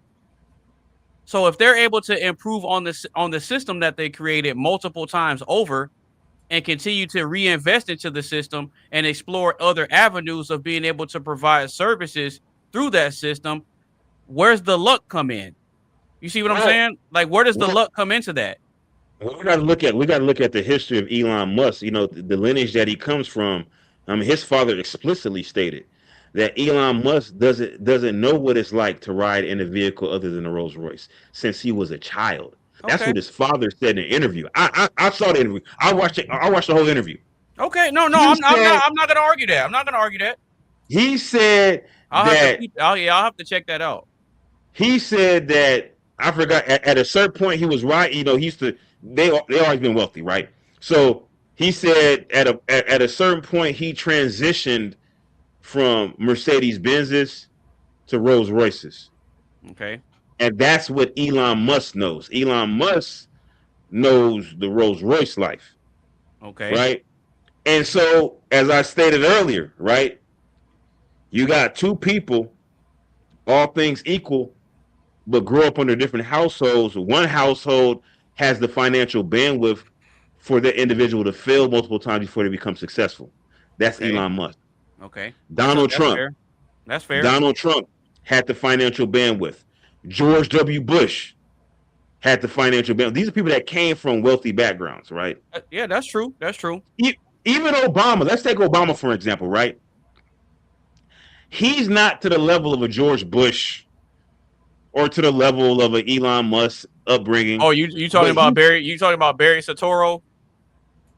Yeah, he had, but his upbringing was privileged in comparison to all of ours. Oh yeah, you're right. That's a fact. So Vivek Ramaswamy, another example. Yeah. Right now, I'm going to say, I believe, in my opinion, Vivek Ramaswamy is self-made. Okay. But look at his upbringing, right? Compared to somebody else who probably had the same capability, but they didn't have the upbringing that he had. So people who don't have people have, people are more risk averse when they have less than humble beginnings. Right. Whereas somebody with more humble beginnings, we're more risk averse. We're not going to spend everything because if we blow all this money, we don't gotta saving grace. Right. Right. No, that's a fact. That's a fact. you know, and I wish I was in a position to be more risk averse, but you know, I can't go to my parents and ask for money. Never been able to. Right. You know, when I bought my first house, I had to do it on my own. I couldn't ask for anything. They didn't have anything to give me. My cars, everything, I had to do it all on my own. So I had to be, you know, because the first house I wanted to buy a duplex for my first house. Mm-hmm. But I was like, man, you know, it's a little bit too expensive. You know, if something happens, you know, I'm gonna be asked out because I can't go to my parents. So I have to buy a house. I have to buy a single family home. Mm-hmm. But if I was able to buy a duplex as my first property, that would have completely changed my trajectory. Yeah. So, like, say somebody has, like, you know, I want to start a business, right? But I'm risk averse, so now I'm gonna start a little T-shirt business versus, you know, buying little T-shirts from China and doing screen prints versus I could have bought an actual embroidery machine. You know, I could have bought, you know, 20,000 T-shirts in bulk and saved, you know, 80% on the purchase price of the T-shirts. Mm-hmm.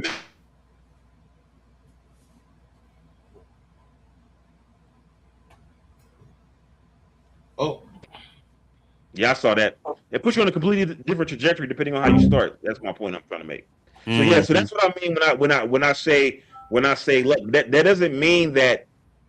Now here's the thing. Here's the difference, right?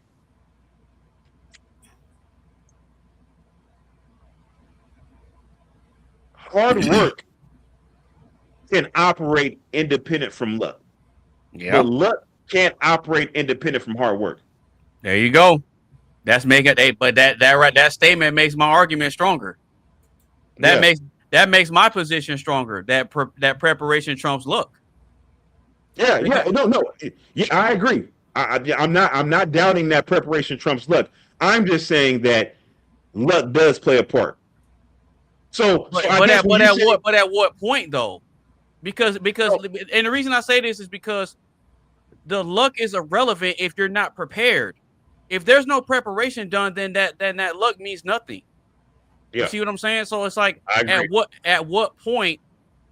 Okay, it's like this. So you can prepare, right? But on your way to success, at what stage of the preparation does the luck factor in? Is what I'm trying to figure out. Okay, I'll give you an example. Right. Because I'm really trying to reconcile this. Okay, so I used to ride motorcycles a lot, right? All right. I own several motorcycles.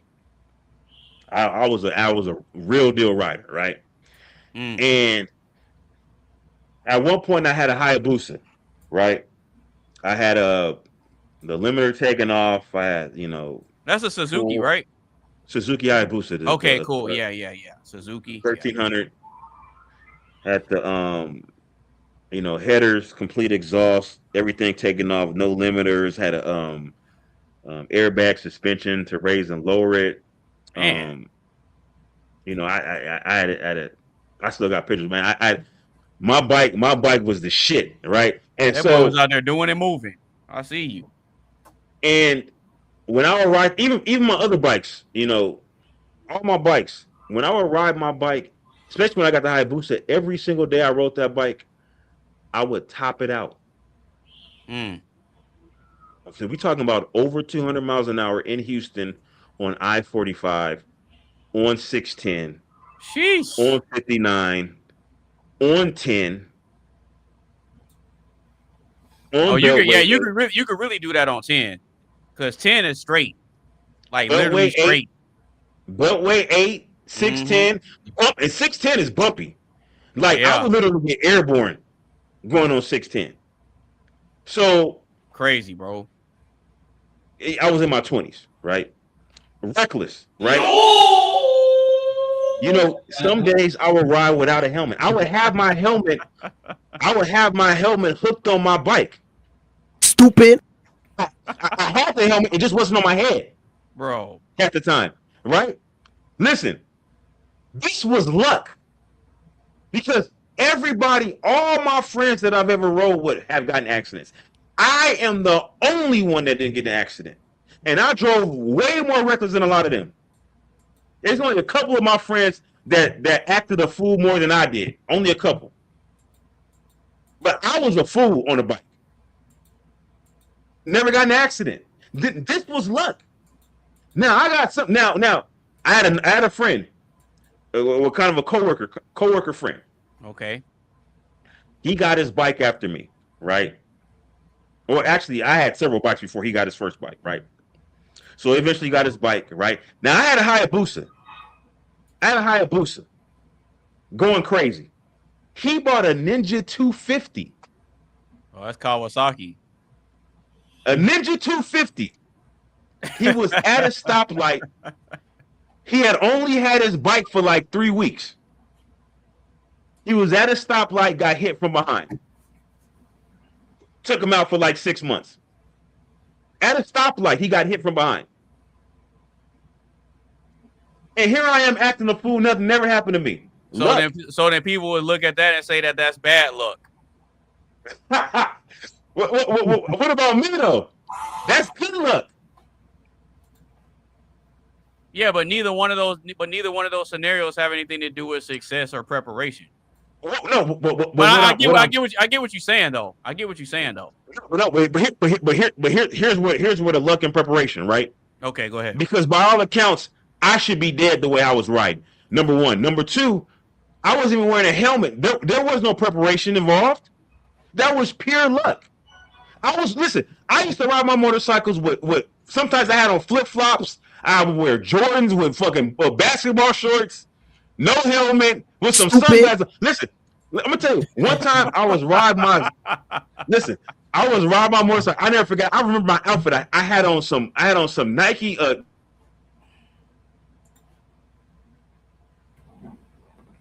You said lucky he didn't look at that. Lucky he didn't buy a 500. That's funny. I had some gray patent leather Jordans, gray basketball shorts, a gray t-shirt, and I had on some gray Gucci sunglasses. I'm riding on I-45 going north. I'm doing over 200 miles an hour, and the rock coming to my Gucci glasses and like gets lodged in my glasses. That's how fast I was going. Hey, so when you say you had the patent leather Jordans on, you had the Concord 11s? I can't remember what Jordan. No. They're like. That's typically what people get if they get the patent leather ones. It's usually the Concord 11s. Which one is the Concord? Are those like the Space Jam with the gray version? Nah, I'll pull up a picture. Go ahead. But they're like the Space Jam Jordans, but they're gray instead of black, right? Might be. They're patent leather all around the bottom, and then like fabric up top. Oh, he's looking it up now. Yeah, I'm pulling up a picture because every time I see the Concord 11s, they're usually the ones with the patent leather. It's like they're always the ones with the patent leather. All right. Yeah, I had some patent leather, and what I would do was I would take a sock, cut off a sock, and put it over the tip of my shoe. So because you got to shift with your left foot, right? And so that'll put like smudges all over your shoe. So I would put a sock over my shoe on my left foot, so my joints would be clean. Those are the Concord 11. Yeah, I had the gray version of those. Gray version. Okay, so I was right when I said that. But this particular Jordan, I had the high top ones, but this particular Jordan, they have a Space Jam version of these too. Oh, okay. It's like a Space Jam version of those, yeah. Because I had the Space Jam versions too. Okay, I got you. And back when I was in Houston, right, spending all my money, right. When I would buy a pair of shoes, I would get at least 2-3 colorways of the same shoe. Yeah. And then the show out, I'll have one color on one foot, another color on another foot. Yeah. When I go to the gym. Because my whole point is like, niggas would buy Jordans as like their shoes to go out with, right? Yeah. I'm buying Jordans just to wear to the gym and stunning y'all. I wouldn't even wear my Jordans anywhere else. I wear them just to the gym. Mm-hmm. But yeah, well, I guess the point I'm trying to make is that I got extremely lucky. Okay. And so I think in business, some people just get extremely lucky. Like I said with the housing market, people have been lucky for years, but now the luck run out. At some point, some people were able to adapt before the luck ran out, but they were still lucky. I would say that they're used to being on a gravy train, and then the train ran out of gravy. Okay, if you want to say that, okay. So now they're like, man, I gotta put some more gravy back in this train, and they don't know how to do it. No, I got to get off the train. Yeah, they got to get off the train. The train They ran got to out get of off gravy. the train. All right, so Mr. Coley, I got a question for you, man. Sure. So you've been listening to me and Triz go back and forth with me having an opposite perspective of you two. So what are your thoughts, bro? What at least what are your thoughts on my perspective saying that preparation trumps luck, and that I think success requires preparation. I don't think it requires luck. I think it requires preparation. Because another example I can use with that is like hard work versus talent. Hard work beats talent. Yeah. Well, because not everybody's talented. So you could say that a person that's naturally talented, I guess they got a stroke of luck. But if they're not prepared, if they don't put in the work to prepare, then it kind of falls flat. The person who puts out more music and does more work is going to outshine the person that has the talent. Let me say this. Go ahead. So, as far as talent is concerned, oh shit, there's so many people. There's so many people who have talent, and there's some people actually, and then there's people who have talent, and I hope he caught on to that. Like, for example, motherfucking Jordan Sparks, Kelly Clarkson, you, myself, Triz, motherfucking Tizzle, motherfucking Nova Bear, who's currently watching. Jordan Sparks and Kelly Clarkson are still fine, by the way. Yeah. Damn, you're fine as hell. Absolutely. We all got. I just had to throw that in there. We all got talent. Versus Rakai, Kai Sinat, motherfucking what is this damn name right now? I Show Speed, Annoying Orange. Okay. They have talent. Unnecessary group of people / users that really don't have talent at all, but they're getting all this fame and popularity, and they're getting the money or whatever. That's the luck part of the shit. You know what I'm saying? Like really super duper luck, because I'm going to tell you right now, if that was getting looked at like how they was looked at back then, they wouldn't be known at all. They wouldn't. And with that said, I'm surprised Weird Al Yankovic got to where he was today or whatnot. But hey, that's just the way that I see that as far as talent is concerned. Excuse me. However, as far as actual success is concerned, like my personal experiences, trust me, I've been prepping and trying to do this and do that or whatever, and this, that, and the other. Like I know I mentioned in one podcast before that I wanted to be a talk show host and a game show host, or whatever. Because those are two of the things that I've always wanted to do. Right. Have I prepped for these things? Yes. Have I gotten the opportunity to actually pitch these ideas and launch these ideas to like major companies? Absolutely not. Right. but again, that's where the luck thing comes in.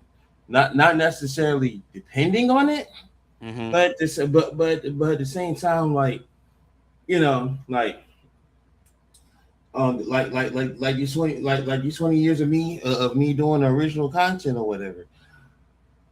I'm hoping like I'm praying that somebody big comes along and they're like, hey, this dude right here got the X factor. This dude got what it takes. Let's see if I can find some way to hit him up and blah blah blah blah yada yada woo woo woo. You know what I'm saying? That's the luck part of it. Now has people not hitting me up for as long as I've been on YouTube, you know, discourage me? No, because I'm not gonna stop until I take a permanent nap. You know what I'm saying? But right, that's just the way it is. Like, you know, the way I've been. Shout out to Tupac. Shout out to Tupac. The way I've been through shit is just like I'll post content or whatever, I pitch ideas, stuff like that. People will support it. People won't. You know what I'm saying? I got a guy who's back here behind me right now. What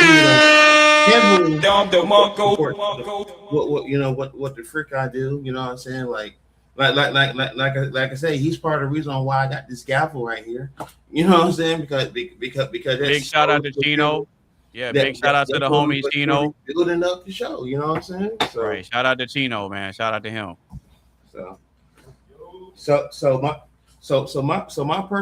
My personal experience, like, yeah, I've been doing a lot of prepping, but at the same time, like I'm praying and hoping that something that somebody comes along and be like, hey, you know what I'm saying? So, but watch it. No, but watch this though. Are you prepared for that to never happen? That's another thing. Now I have had that in the back of my head. I have had that in the back of my head, but at the same time, I try to keep it exactly where that is in the back, because because I know that if I don't get out there, I know I tried fighting. You feel me? And the reason I say that, and the reason I say that, Coley, is for this reason right here. So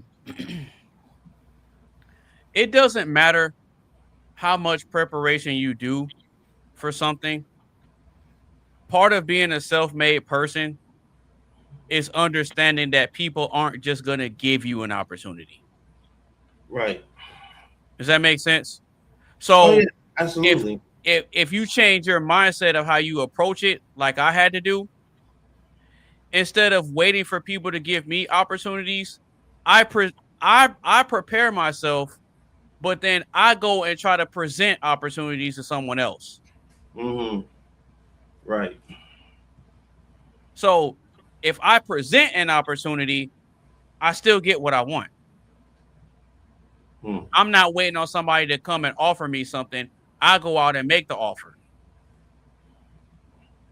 And you can see that with pretty much everything I do. When I first started this show, what did I do? Did I wait for people to come to me? No, I went to the people. Yeah. I went and presented an opportunity.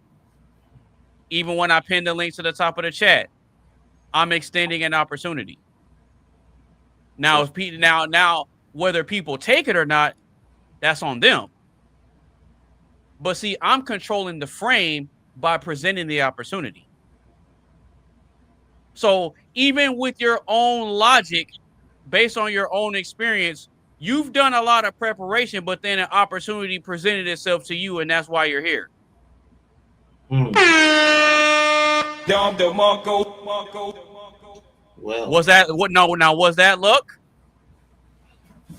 More so of a blessing, being that it's a person that I personally know. You know what I'm saying? See, because what I think of in my mind is I'm skilled in a lot of things, right? But at the same time, I know that whatever avenue I go down, I'm going to do as much learning, studying, and preparation as I possibly can, because as I continue to set systems up, I'm always looking to see who else can benefit from the system. I'm looking for people that I can present an opportunity to.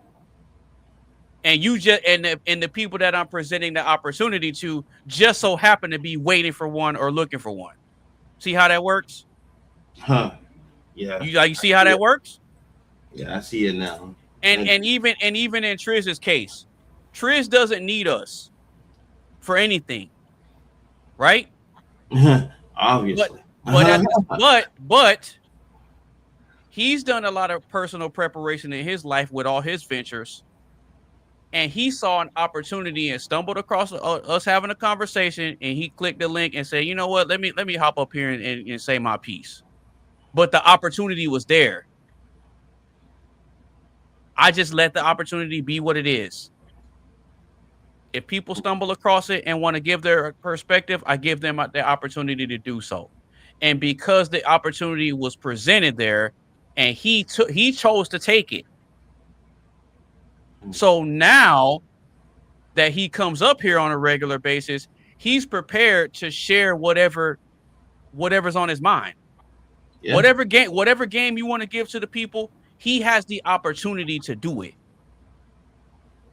And over the course of his life, all his ups and downs prepared him for it. So now he's able to impart wisdom over these internet airwaves to somebody else that might be seeking the information. They may have been looking for an opportunity to hear from somebody that's in a successful space, like a Triz. See what I'm saying? Right. They want to hear the information from somebody that may or may not look like them, that they can relate to. They may not want to hear from an uber successful person because they're way outside of it. They're way in another stratosphere. But if they hear from somebody that looks like a regular common person and they say, "Hey man, look, this is what you got to do. I did it. I can show you how to do it." See what I'm saying? So he prepared himself through all his trials, ups and downs, to be able to give opportunities to people that are looking for him. Which is why he was able to give you game about the credit and getting a unit and all that. He gave you some advice, and he gave you some game about a potential course of action. But the thing is, but that wasn't luck. He was prepared to give you the information due to his experience. Right. See what I'm saying? I ain't gonna lie, seeing that 850 score motivated the hell out of me. 845. 845. He 5 points away. 5 points away. He'll make it happen. Still that's a phenomenal score. That motivated the hell out of me. I ain't gonna lie. No, but see, this is the thing though. What he was able to show you was a verifiable track record of preparation. That wasn't luck. What he pulled up, that was not luck, bro. That was hard work and preparation, and he told you it was consistency. Does that make sense? Yeah, that does. Or am I bugging? Oh no, you ain't bugging. That's true. I could be wrong that, maybe it does require luck. Maybe it does. But I'm still gonna lean on the preparation. The preparation trumps it 100%. And from what it looks like Triz might be dozing off a little bit. No, I'm right here. Oh, okay. I mean, so Do y'all have any more? Do y'all have any pushback from my perspective, or what? I actually don't. I do. It's the way your statement is, or actually should be a question, is worded. Does success require luck or just preparation? Yeah.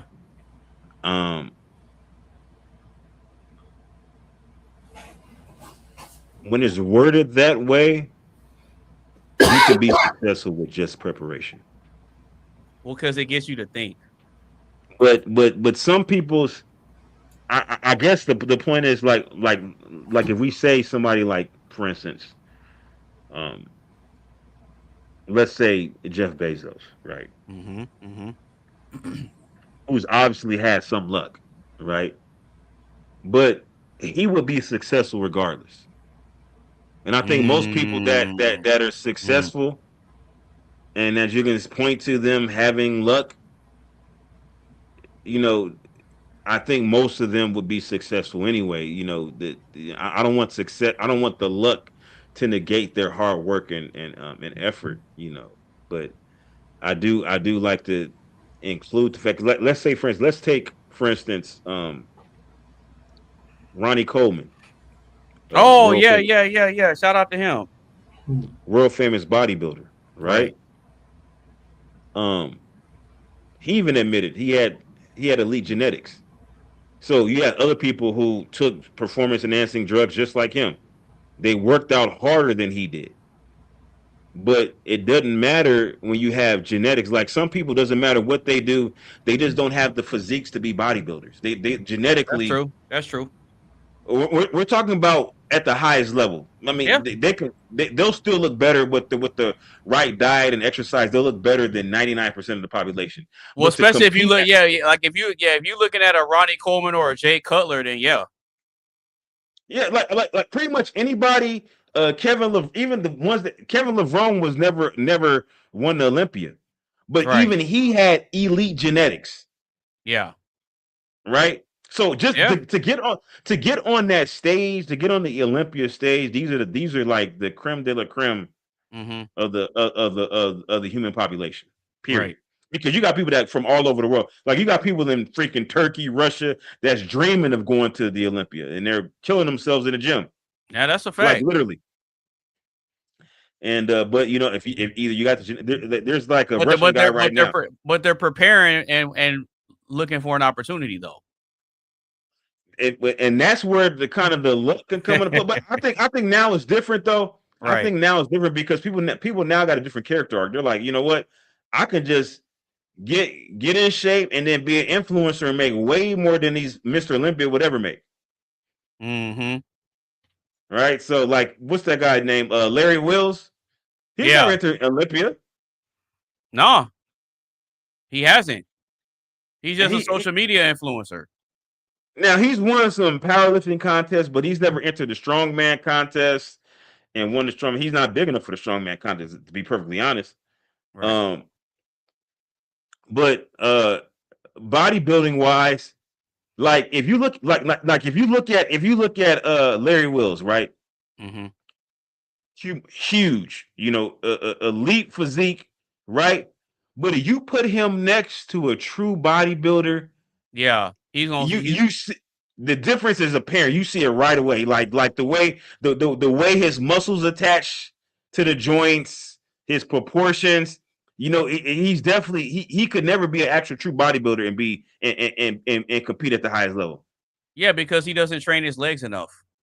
Well, no, he doesn't have the genetics for it. He has the genetics for powerlifting. Right. He doesn't have the genetics for like the aesthetic component. Yeah, no, you're right. You're right. There's a what's the guy now? Because Kai Green has real good genetics too. But the problem with Kai Green is that he entered too late in the game. He was too old by the time. Okay. Yeah. So Kai Green probably should have started when he was younger. But see, the problem is like bodybuilding is just bad. Bodybuilding is probably one of the worst sports because. Oh really? Yeah, the long-term effects, because everybody in that industry has to use performance-enhancing drugs to compete at that level. Not only that, but you ain't supposed to be that big. Whether it's fat or muscle, like you ain't supposed to be that big. Well, I mean, okay, you're talking about the open class, but you have the physique class where guys are, a little bit more. Well, the physique is different, yeah. The physique, if you're competing in physique, is different. I know what you mean. Oh, shout out to the internet. Even the physique, and then they have like the men's. I forgot what it's called, where they wear the board shorts. They were like the wakeboard shorts instead of like the traditional trunks. Even those guys. That's physique. It's either physique or wellness. I think it's wellness, because the physique is like I forgot what the other Brumstead. What's Brumstead? No, he's classic. He's classic. Yeah. Okay, you have class. You have open bodybuilding. This is the highest level. You got the classic. Yeah, those are the ones that don't test. The open is where they don't test. Well, I mean, even the classic, they're using steroids, but they don't test in the classic either. They have a natural, even a natural. So like, I talked to a guy that was a natural bodybuilder. This was back about 10 years ago, and he said, he was like, I use I forgot what he said he used, but it's basically some type of steroid. He said he used it. He just has to cycle off like 2 months before he does his meets, because the testing could detect certain like it's like a complicated, like where you talk about like some of them like have esters where they last longer in your system, and anyways, you got to come off like a certain time because you'll test positive, but everybody you got to go on PCT. Yeah, and everybody's still taking it though. You got to go on PCT if that's the case. Yeah, so your system can get back regulated.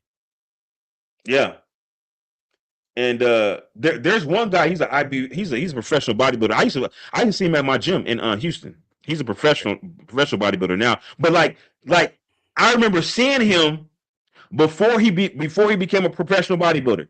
Mm-hmm. The first time I seen this guy, I was like, man, he got it, man. You could tell right off the bat the way he was built, like just natural genetics, man. Some people just got it, some people don't. Now that I agree with you. That I agree with you. Because with some of these guys, like you said, and one of the easiest ways I could tell if a person's genetics aren't right is when you look at their abs. Their abs are asymmetrical. But you know what though? When their abs aren't lined up right. There are a couple guys who have asymmetrical abs, that compete at the Olympia stage, right? So that's not gonna cut them out. But I think genetic wise, it's hard to tell. But you got to kind of look at, I should say, you can kind of look at once they start working out, you see how they start to fill out. And like certain proportions, if they're off, they're never going to be able to make it. That's a fact. Right? That's a some fact. People, and I figured it out soon for myself. I was like, because people are like, oh man, you gotta, you big. I said, look. I got skinny ankles, I got skinny wrists. I'm never gonna be able to like really pack on the weight to really like, work out crazy like that, because I'm gonna injure myself. Like my body is not meant to carry on that kind of mass. You know what I'm saying? Well, would you consider yourself a hard gainer? Oh, I mean, I walk around 215 pounds. That's my walk around. I've been 215 for years. Okay, I got you. Right. And I don't work out crazy. I'm not powerlifting and anything like that. I just walk around 215. Mm-hmm. You know what I'm saying? But I just don't think that I have the genetics. Like I could, I'm realistic about, and I never want to be a bodybuilder anyway. So that it doesn't matter. But like, I just know that I could be I couldn't be. But I think that I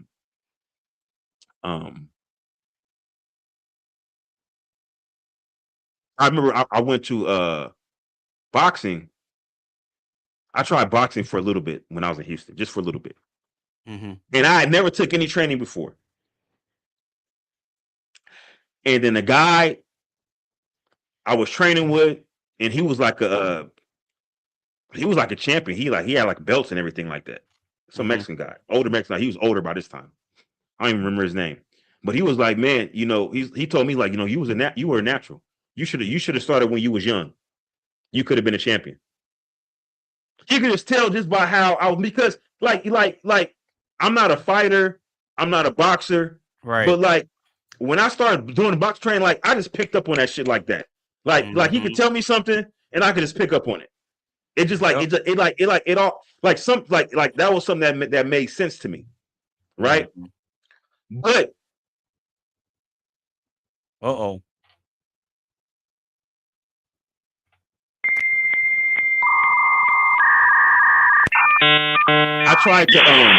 I tried to play baseball and I tried to play golf. I went to a baseball batting cage. I was there for 2 hours, didn't hit the ball one fucking time at a batting cage. I went to play golf. Couldn't hit the ball on the ground. On the drive? Yeah, I couldn't hit the ball on the ground. I'm just not good at it. Right? Pool. Listen, I was never good at. Now, darts, I could play darts, but pool, I tried to play pool, and all my friends used to laugh at me because they couldn't believe somebody could be that bad at pool, especially somebody black. Like there's no way you're that bad. Like, you're trolling. No, I'm not trolling. I'm trying. I can't hit the ball. That's how I am with basketball, bro. I can't play basketball to save my life. Now, I understand the concept and everything, but I'm just not good at it. Yeah. Like, I can run up and down the court, dribble, and do all that, but as far as like shooting and actually hitting them shots, nah, I don't got it like that. Nope. I used to be able to dunk back when I was a little bit lighter, like when I was like maybe like 140, 150s. I could dunk. I can't. I haven't tried to dunk. I haven't even tried to play basketball in like 20 years. But back in the day, I used to dunk when I was lighter. But I was never good at basketball. I can make it down the court, and I can cross between I can do a cross up and stuff like that. But I can really only go to my left, which is crazy because I'm right-handed. And this is another thing. I can go either way. I can go either way. I'm left-handed, so it don't matter to me. Well, see, I'm right-handed, but this I found out that I was what is called an unorthodox southpaw. Is when I was boxing, and the guy was like testing me out, was like, have me do drills and stuff like that. He was like, this is your problem. You an unorthodox southpaw. You should, even though you're right-handed, you should box from the left-handed stance. That's what he told me. And that makes sense because when I tried to play basketball, I can dribble better with my left hand, which is crazy. I don't understand how, because I'm right-handed. Yeah, that is kind of interesting. Yeah, and I shoot with my right hand, but when I dribble, left hand all day. So that's kind of interesting. Well, well, that's probably because when you started I never really played sports when I was younger, so you kind of fool around. You don't have any formal training. You pick up bad habits, and your form is off and all that kind of stuff. So yeah, that makes sense. Yeah, that makes sense. But yeah, we're gonna go ahead and keep it pushing, man. That's a great conversation, bro. Shout out to y'all. All right, so if you just now tuning in to the live stream, or if you've been rocking with us the whole time, make sure you get the stream a like, share with a couple of your friends. Make sure you follow everybody on all their social media sites. And if you want to join in on the last the last topic or question, click the link that is pinned to the top of the chat. So we're gonna go ahead and get into the last question. That way we can do final thoughts, final shout outs, and get you guys up out of here. Y'all ready? Let's do it. All right. So this is going to be the last question of the show. Do self-made people owe anything to society? Say it one more time. Do self-made people owe anything to society? Yes, they do. Because remember Speak that on it. nobody is truly self-made. Society, organized society, facilitated their business endeavors. It facilitated their creativeness. So we always have to pay homage to those that came before us, and that cultivated an environment for us to blossom, for lack of a better term. So yeah, I think everybody owes a debt to society. Everybody, regardless of so definitely a self-made person. But I think if you're self-made people generally create opportunities. So that's how they pay back their debt to society by the opportunities they create. Okay, So I'm glad you said that. Okay. Yeah. So, for instance, you got let's say what's that guy's name? Bill Gates, right? Creator of Microsoft. What are you doing? Sorry, Tizzle popped in. He's made a lot of people very wealthy. A lot of people, right? Senior software developers, data analysts, all these jobs in these occupations in that particular field have benefited from what he's brought to society. Now, some might argue that there might be some detrimental things that he's done. That's an entirely different conversation. But I think overall, there's a lot of people who actually are very happy.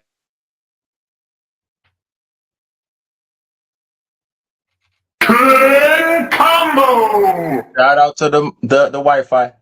Shout out to the Wi-Fi. They owe a debt, but I think that under most normal circumstances, the self-made people are actively paying back their debt to society. I see you trying to hit the Zoom. The what? I see you trying to hit the Zoom out, Tizzle mode. Oh, no, hey, so no, what's funny? My damn camera, it be doing that by itself. I don't know how I think it got a feature, it could track your face, and I think like some movements you do, it kind of like zoom in and zoom out on your face. Did it do that? Did it do that when I wasn't looking? Oh yeah, see, look, there you go right now. It's doing that shit randomly, yeah. Yeah, zoomed out on you. It's called a center stage. That's what it might be. You never know. It might be that for real. And I ain't even know the whole time. I have to turn it off on my camera because like people were saying that it was giving them a headache because the camera would if I moved, the camera would move with me. And so I took that off. Yeah. All right, so Tizzle, now that you back for the last question of the show. I'm back in LA Jackson 5, motherfuckers. Yeah, with the glasses, with the frames with no lenses. But bro, they not even real glasses. They the real 3D. I'm just wearing them because I've been on my nerdy shit today. Bro. Yeah, the IMAX joints.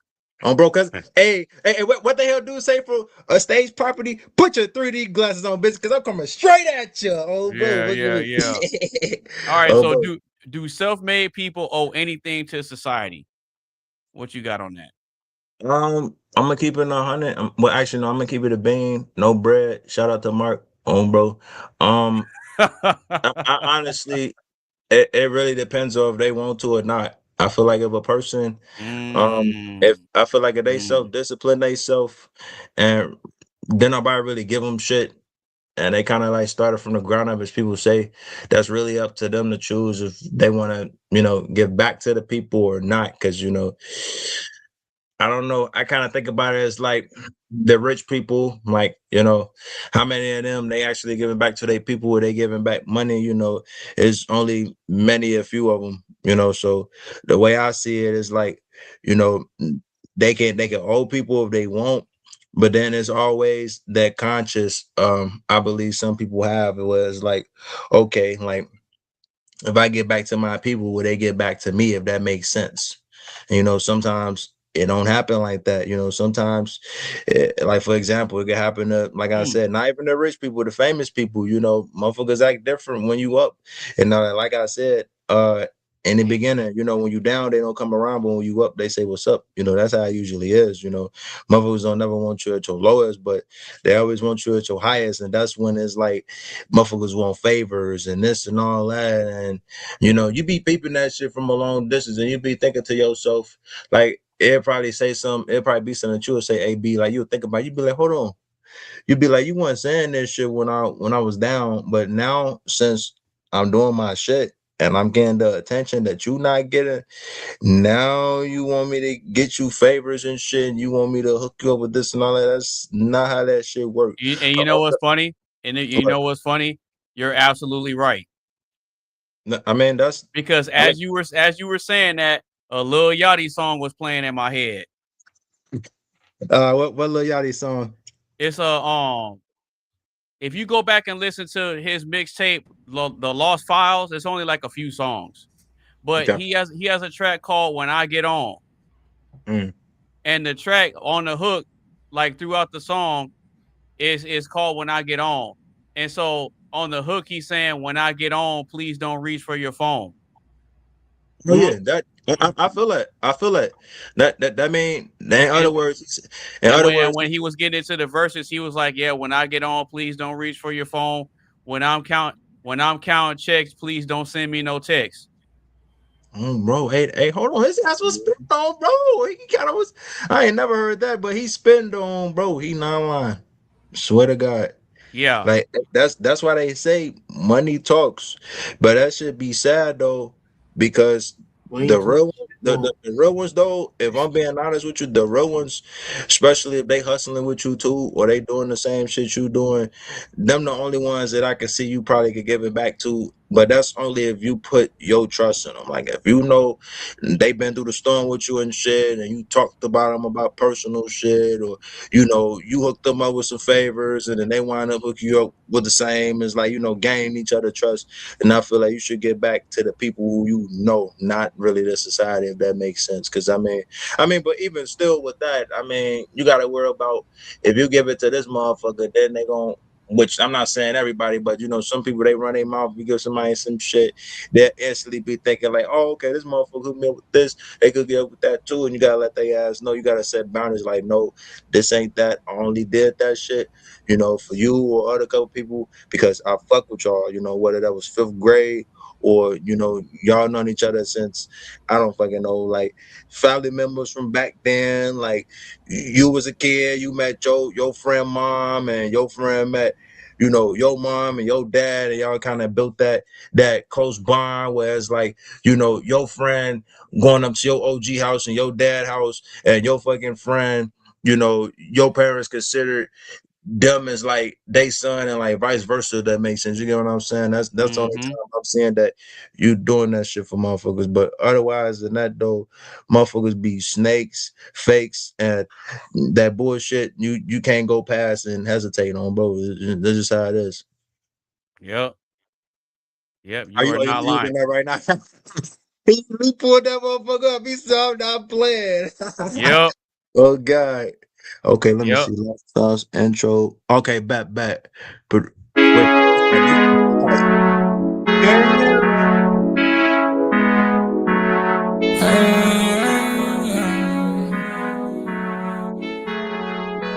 I know you don't want nothing to do with me. That's okay. Yeah, that's okay. Fair use. Bro. Nothing to do with me, but when I get on, please don't reach for your phone. I said when I get on, please don't reach for your phone. When I get on, please don't reach for your phone. I said when I get on, please don't reach for your phone. I said when I get on, Please don't reach your phone. it's okay. Promise I'll be on one day. But when I get on, please don't reach for your phone. So when I get on, please don't reach for your phone. No, when I count wins, bitch, don't send no DM. I said when I count checks, bitch, don't send me no text. None of you bitches with different good ones, so I show no love. Stand on any nigga couch, cause I give a fuck about clubs. Before I got on y'all, wasn't rocking. Now I ball like John Stockton, being a baby lane switching. Got all these bitches switching up, got them thinking different. Got them trying to near my phone, trying to fuck or something. But hell no, I can't find y'all. Y'all don't want nothing to do with me. That's okay. Yeah, I said that's okay. Yeah, I said that's okay. Yeah, I said when I get on, please don't reach for your phone. I said when I get on, please don't reach for your phone. I said when I get on, please don't reach for your phone. I said when I get on, please don't reach for your phone. But it's okay.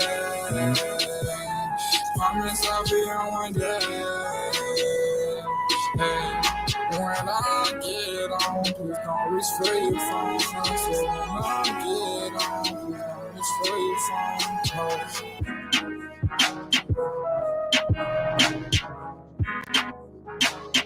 Hey.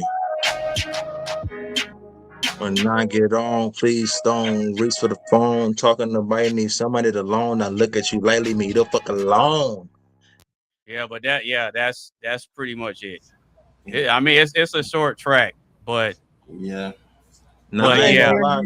You'll be surprised you'll be surprised how many short tracks actually hit. I remember years ago, I was dating this one crazy ass. Well, she wasn't that crazy, but still, I remember that like when I used to be like driving through her house or some other shit, I used to be bumping unreleased Playboy Cardi shit. And his shit, it used to be like sometimes 2 or 3 minutes, but it used to be a couple of them songs.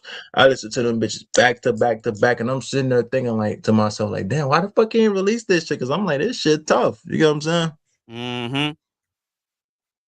But yeah, man. I mean that's how it really be though, for real. Like real shit. Like I feel like you just gotta know who to trust around your circle the whole time. You know what I'm saying? Like you gotta know who.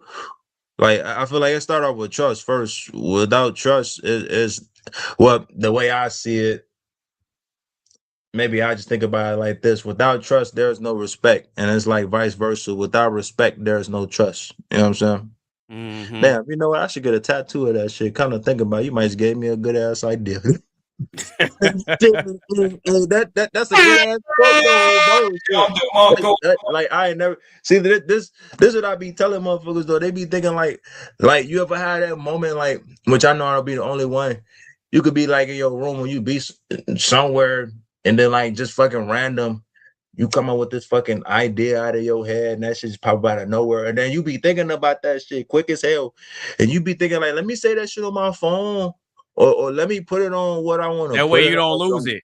Yeah, yep, exactly. So you be like, I'm not forgetting about that shit. And then like, if you do forget, like you said, you know, you got the back burner and you think like, oh, okay, like this the shit that I was humming about, or this the shit that I said I was gonna take while I was gonna edit. You get what I'm saying? So I says that like consistency, like you just gotta hang around the right crowd the whole time. You know what I'm saying? I feel like if you hang around the wrong crowd, you're not gonna really get nowhere. I mean, well, you gonna fucking get somewhere, but you're not gonna get where you want to get at, if that makes sense. Like you're not gonna make it to the success how you want to if you got. But let's be real. I don't give a fuck who take it offensive. Some motherfuckers need to hear this. You're not gonna really go nowhere if you're hanging out around with motherfuckers who don't have morals in their life and all they do is go out to drink, party, smoke, shake ass, you know, throw up gang signs and shit and this and all that. You know, I mean, some people make it. Some people make it out. Don't get it fucked up. You know, especially in gangs, it's very rare to find that shit. But moral of the story is, you got to keep your circle small, and then you gotta know who definitely to be cool around with and to trust. Especially like if you're trying to do some serious shit, like whether it's a business or like I don't fucking know, like going on a vacation or some shit. Like, you know what I'm saying? Mm-hmm. All right, so Mr. Triz, Triz. I'll let Mm-hmm. y'all hear that little Yachty song that I was referencing. What are your hear it though? Oh, you couldn't? No, I can hear like bits and pieces of it, but like it was like the sound wasn't coming in very clear. But I get the gist of it because what you told me of the chorus. Yeah, when I get on, please don't reach for your phone. Yeah. When I'm when I'm counting M's, please don't send no DMs. Don't send no DMs. When I'm counting checks, please don't send me no text, bro. You know what would be crazy though? You ain't even gotta be all the way up there, but somehow motherfuckers try to find their way back in your life, home, bro, and they be thinking that shit all good. But it's only up to you if you want to give them the benefit of the doubt, or like you said, they give you a reason to doubt the benefit. Once they give you the reason to doubt the benefit, Then I that's feel it. like, yeah, bro, it's no, oh, I'm sorry, this and all that. They could kiss your ass with that bullshit, because when you gave them the chance, they fucking blew it.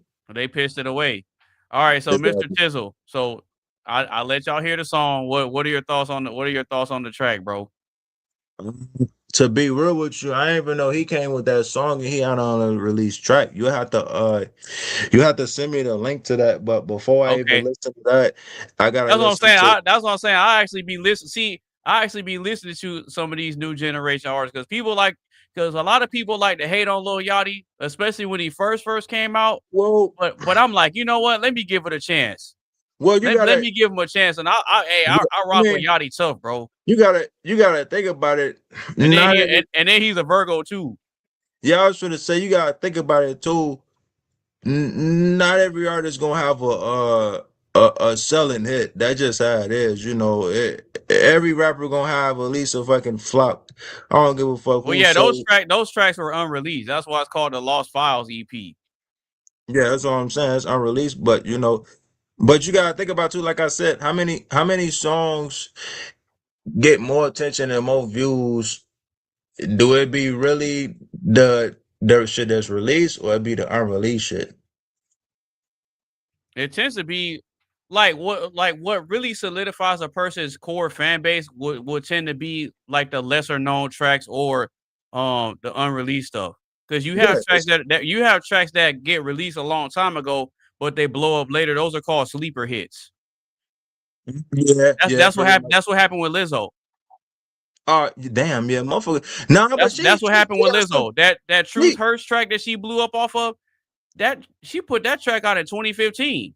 Nah, she got some decent ass songs on there. I ain't gonna hold you. Nah, what made me impressed though, like no funny or no bogus shit, like she really took in consideration motherfuckers was just making fun of her way, and she actually did something about that shit. Like that's what I call like having a good ass mentality. Like she really worked for that shit.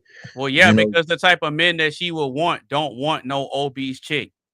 Well, because it's like, why would I go for you when I can get a girl that looks like you but skinny? Well, and younger. Typically, it don't be like that all the time, but you would be a lucky motherfucker though if you do got a skinny man. He want a woman that's around maybe like 200 and 300. Like, look for example. Like, I'm pretty sure everybody remember that movie. Come on, bro. Stop it. How you said around 200, 300? Like that's like it is.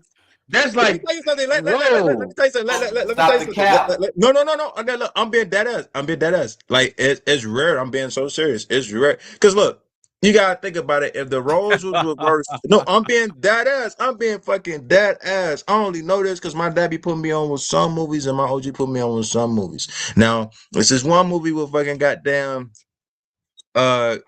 not his name ain't Chris Rock. I forgot what the J Rock or something like that. What the fuck dude name is. But anyway, it's that big dude who played in the movie Juice. I think his name was Bishop or something like that. No, Steel.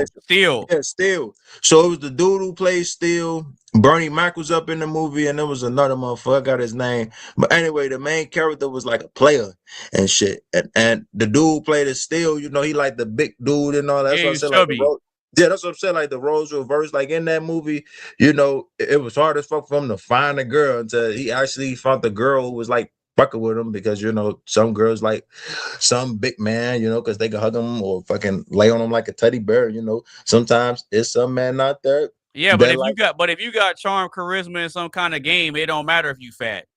As a man, that's what I'm saying. But that's what I'm saying though too. It be some man out here and there's not a lot of them. That's why I say motherfuckers will be lucky as fuck if they find a man who don't give a fuck about they. No, I'm being for real. I'm saying this No, for I'm the agreeing ladies. with you. No, I'm agreeing with you. I'm saying this for the ladies, bro. You will be a lucky motherfucker if you get a man in your life and you know damn well that you not expecting to the weight that you want to be at, and he still love and care for you the way you fucking is. This is why I say, when motherfuckers come with attitudes and do this and all that, or they don't want to fucking, admit when they in the wrong, or they don't want to understand where you coming from because you care for them, then that's they fucking loss at the end of the day. You get what I'm saying? You fucking try it as much as you can, and just on fucking top of that, you weren't even acting like them other motherfuckers that judge her because she fat and all that. Like you said, how many motherfuckers that they'll pass a woman and be like, hell no, she obese as fuck. I don't want shit to do with her ass. Like, well, I'm saying specifically the type of guys that they find attractive aren't gonna go for that because because it's like, why would I pick you when I have better options of women that want me too? Yeah, exactly. That's why I did the other. They're in my DMs. I'm not hitting them up. No, you ain't lying. That's why I said that the other example, I don't know if y'all seen it, but it's this movie called Fat Girls with a P with Monique in that bitch. And literally, everybody know who Monique is, right? Or hell no? Yeah. Right, so Monique in the movie pretty much, I think she weighed like 200 and 300, but she got some. I ain't gonna lie. I ain't gonna lie. Monique looked good and Two Can Play That Game. Ooh. If you go back and watch that movie, Two Can Play That Game with Tamala Jones. Hey, now you ain't lying. You talking about with Vivica Fox? Vivica Fox, bro. yeah. Oh, bro. Hey, she looked good in Baby Boy too. Motherfuckers don't know she played in Baby Boy either, but yeah, she looked good in there too. And when she goddamn fucking God damn, it used to be a show that came on BET. She was up in that bitch. If you know, you know. Yeah, the Parkers. Yeah, there you go, the Parkers. With Countess Vaughn, yeah. Yeah. Hey, I ain't gonna lie. Countess Vaughn was looking good too. I ain't gonna lie. But if you go back again and watch Two Can Play That Game, you'll see that's a red pill movie. Oh fuck yeah! Some of the movies that's a red pill movie, bro. Nah, hey, look, some of the movies will put you on game too, though. Like, you don't never be peeping that shit. Like, I'm gonna keep it 100 with you. The one movie that probably put me up on game, which is a lot of them, but one that put me on game specifically, I don't know, because like it's a special place in my heart or some shit. Because like I get hyper focused when it comes to shit. Motherfuckers talk about some shit I like, or they talk about some shit that I like. What they talking about, that shit kind of made my heart race, but in a good way, not in the bad. Because it's like, oh shit, it's like, damn, you talking about something that I fuck with? It's like cool, but like, yeah, fucking Lethal Weapon 3. That's like top two. Well, you know what? I think it was 2.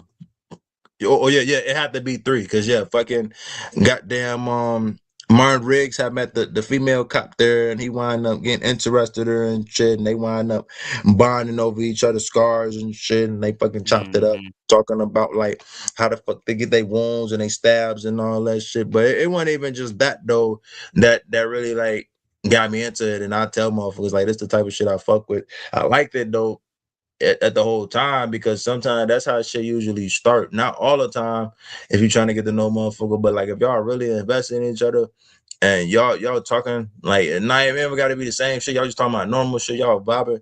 Usually that's how the chemistry start. You know what I'm saying? Mm-hmm. I mean, but sometimes oh my bad, go on. No, I was gonna say real quick. So Coley.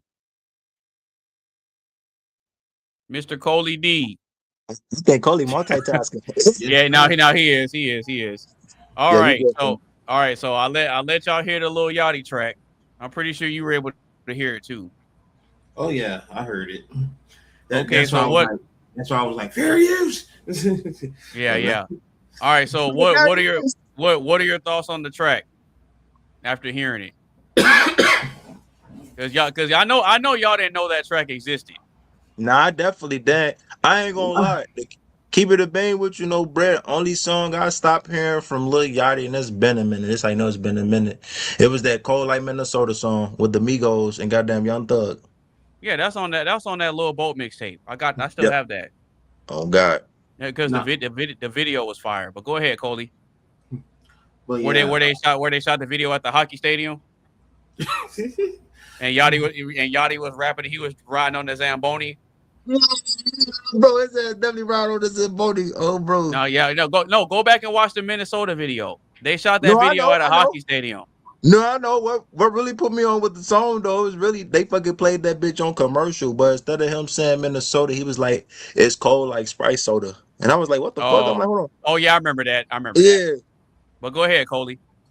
But yeah, it reminds me of a song that was that it reminds me of a rap, I should say, that was done a long time ago. Back then you didn't want me, now you're all up on me. Oh, shout out to Mike Jones. Yo, wait, who said that? It was Mike Jones. Wait, hold on, what song? That sound familiar. Back then, hoes didn't want me. Now high hoes all on me. Back then, hoes didn't want me. Now high hoes all on me. Yeah. What's funny? That's literally on Def Jam Icon when I be playing that bit. Yeah, it's Mike Jones. Mike Jones. That's the only dude I know that actually gave his actual number to call so people can call him and it's like that. But yeah, he still got it too. Oh Lord.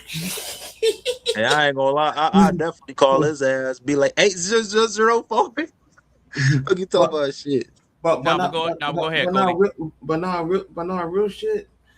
It's real, like that song. Those two songs are relatable because people would sit here and would hand out and put that hand out and be like, hey, do you think you can borrow? Do you not gonna be able to borrow? Or do you not can get that? And then you look at them like you weird, like seriously, like what? Like, the fuck are you doing? That's what I was trying to get at. Like, oh, all right. That's an absolute. Oh, you know what I'm saying? Okay, cool. So now that we're on you, do self-made people owe anything to society? I'll answer that. Yes, we do. Okay. That's no. Yeah. I want you to elaborate, Mister. The phrase, go ahead. The phrase we all owe a debt to society. I mean, like, people would first listen to that and they think and they think that it was that it was a freaking what was it? Like a negative phrase or whatever. But it's not really. No, I don't think it's a negative phrase. Hold on just a second. Off topic. Nova, before you log off, real quick. Did England win? Answer that in the comment section. But nah, like freaking. My team won, and I'm gonna have a late night feast. Great podcast, really deep convos tonight. And I think you all touched on very good points. There you go. He answered your question.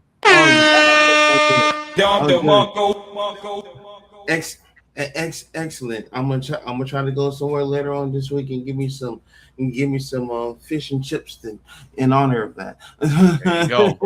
Now, but go ahead, Coley. But now, like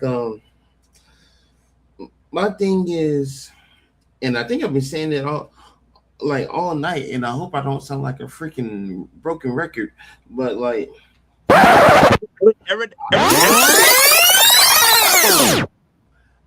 our talents, no matter what they are, our talents, no matter what they are, or whatever our gift of gab is, like, we owe that to society. You know what I'm saying? Like if people ask for our advice, or people want to use our services, or people want to sit here and actually want to, people want to see it actually like give a damn about us. Put it like that. If they actually genuinely give a damn about us, then I believe we owe that.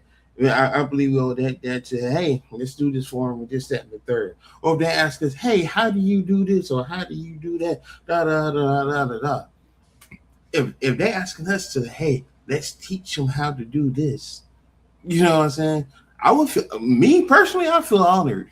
You know what I'm saying? Like because I did have a few people ask me like, hey, how do you do this on the computer, or how you do that, or do you think you could be able to fix my computer because I ain't accidentally put a virus on there? Or, you know what I'm saying? Like I used to you know how they got their virus on, bro. Well, some of them, yeah. I put a muscle in my neck. Damn, motherfucker, God must have. I bet you did. Shit, for real. Hey, I'm his bullshit. Sometimes it be like that, but sometimes them viruses be hardest for the detect. Like especially if you watching them fucking movie sites. Like for example, I be using PrimeWire. Gotcha, bitch. No, for real.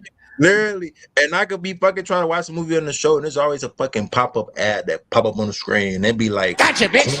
Like it be like corn on that bitch showing and other bullshit. And I'm like, dude, get this bullshit up my You screen, triggered my trap card. for real.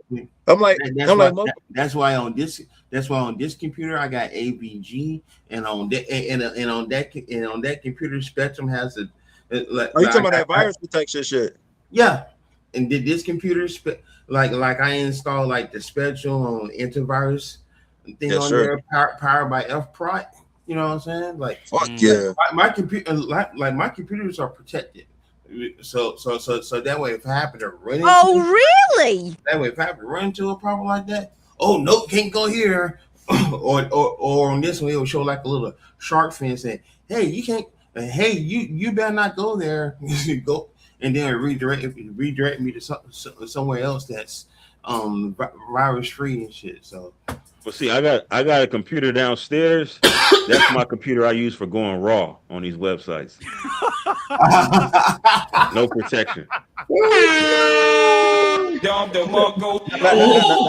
Now let me stop. Hey, you ever seen that video? Hey, yo. Hey, I gotta find that original video and see you that shit. That shit too funny. Dude, he like you some freaky ass school. I was like, what the frick? I was like, damn. Shit. That shit a meme though.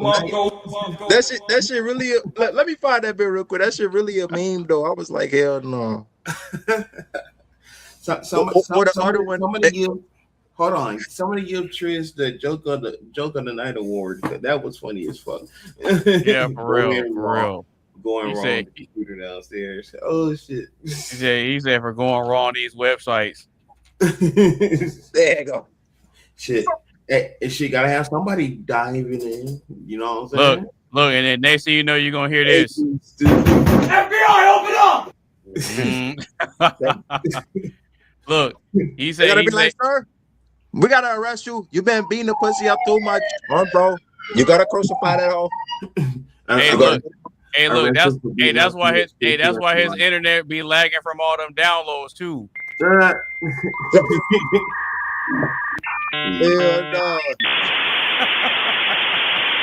What if I don't want peace. I want problems always. Mess.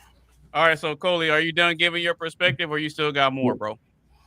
That's pretty much it. Like I truly believe that we all do owe a debt to society in some way, factual form. Like it'll be an honor if somebody asks me for my services or for my help and actually genuinely use it for good. You know what I'm saying? So that's why I see it. Well, I'm gonna go ahead and give my perspective on this, so we can go ahead and get ready to close out the show. Well, at least I know I'm not gonna be by myself on this, but I'm with Tizzle, bro. What? Oh, word. Whoa, wait a minute. I'm with Tizzle, bro. I don't think self-made people owe anything to society. Oh, really? I don't think you do. Nope. Because no, and I'll frame it like this: if you flip it the other way around, and you say, is society owed anything by self-made people? What would the answer be? Wait a minute, repeat that again. I want to make sure I heard it correct. Okay, I got you.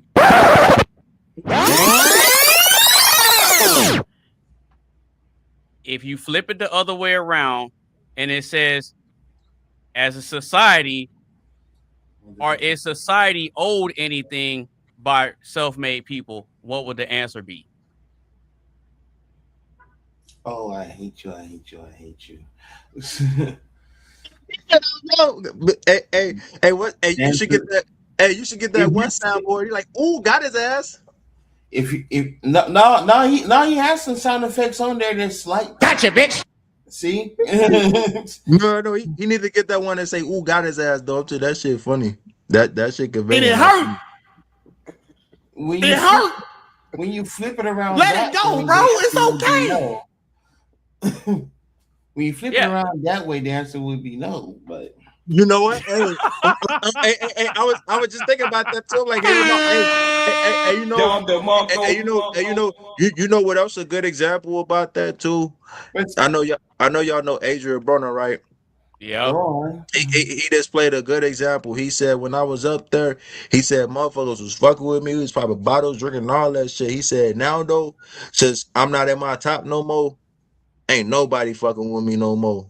And he was like, that shit had to make me mentally realize that everybody ain't your friend. You can't be hanging out with a lot of people and all that, because them same motherfuckers who you be hanging out with, they gonna be long gone when you ain't got it no more. But as soon as you got it, it's like, ooh, like it's like they almost being the fucking dog on the leash. You get what I'm saying? Yep.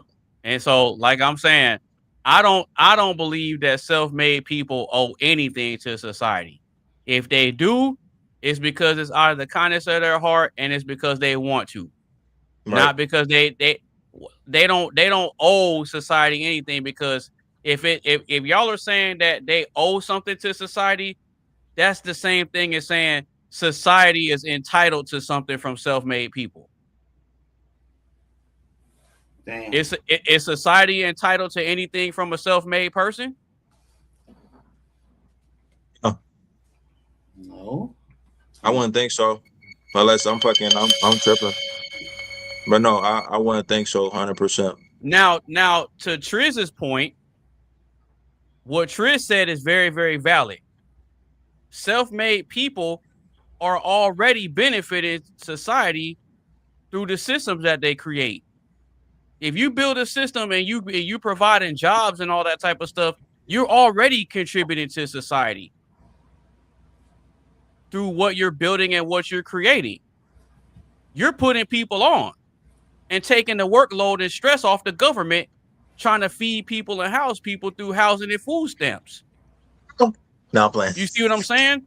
So if a self-made person is going the hard route and setting up something and not taking handouts and not relying on food stamps and not relying on the government to save them, and they create and build a system that's feeding and housing people, that's putting people in a position to where they can work and provide for themselves, that's extra work that the government doesn't have to do.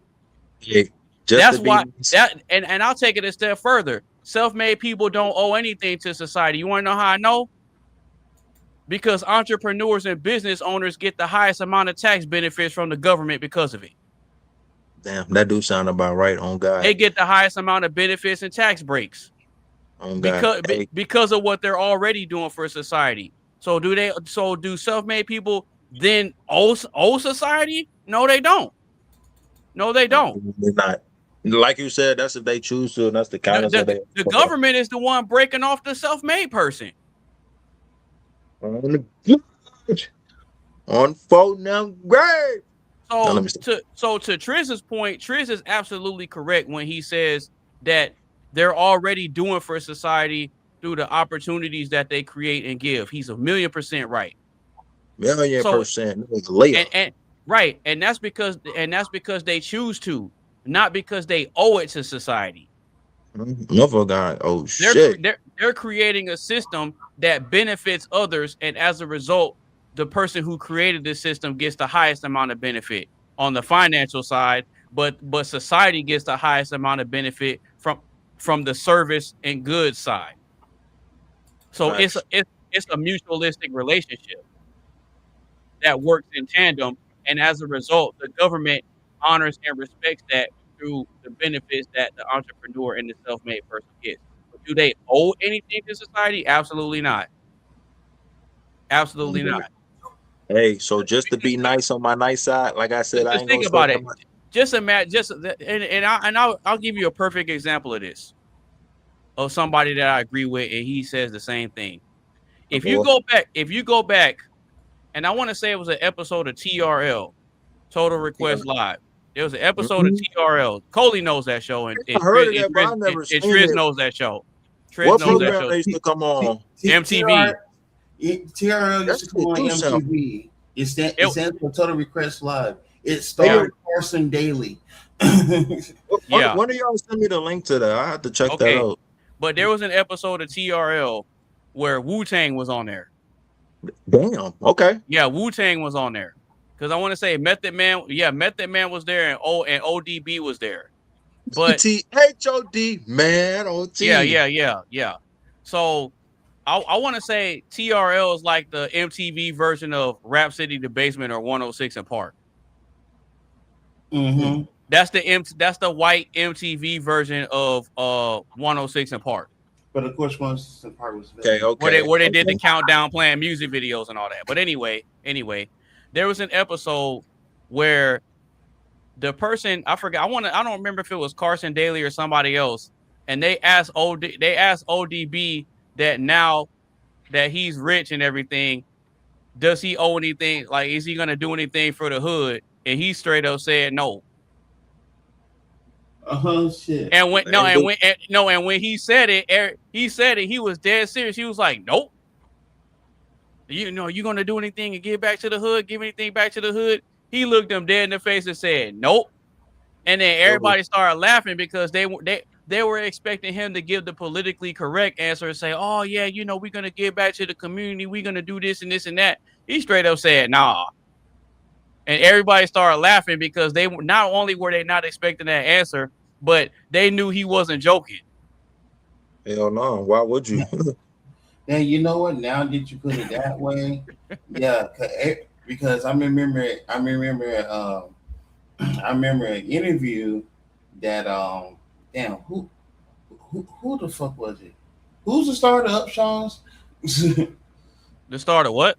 Who's the star of the Upshaws? Mike Epps. Yeah, there we go. Appreciate that. So Mike Epps, I watched an interview with him on there, and he talks about like how he attempted to give to the community and stuff like that, but really didn't get a chance to because the very nanosecond that he arrived in the community that he came from, they in the hood. That was talking all kinds of cash money shit about him. Talking about, oh, you think you special now?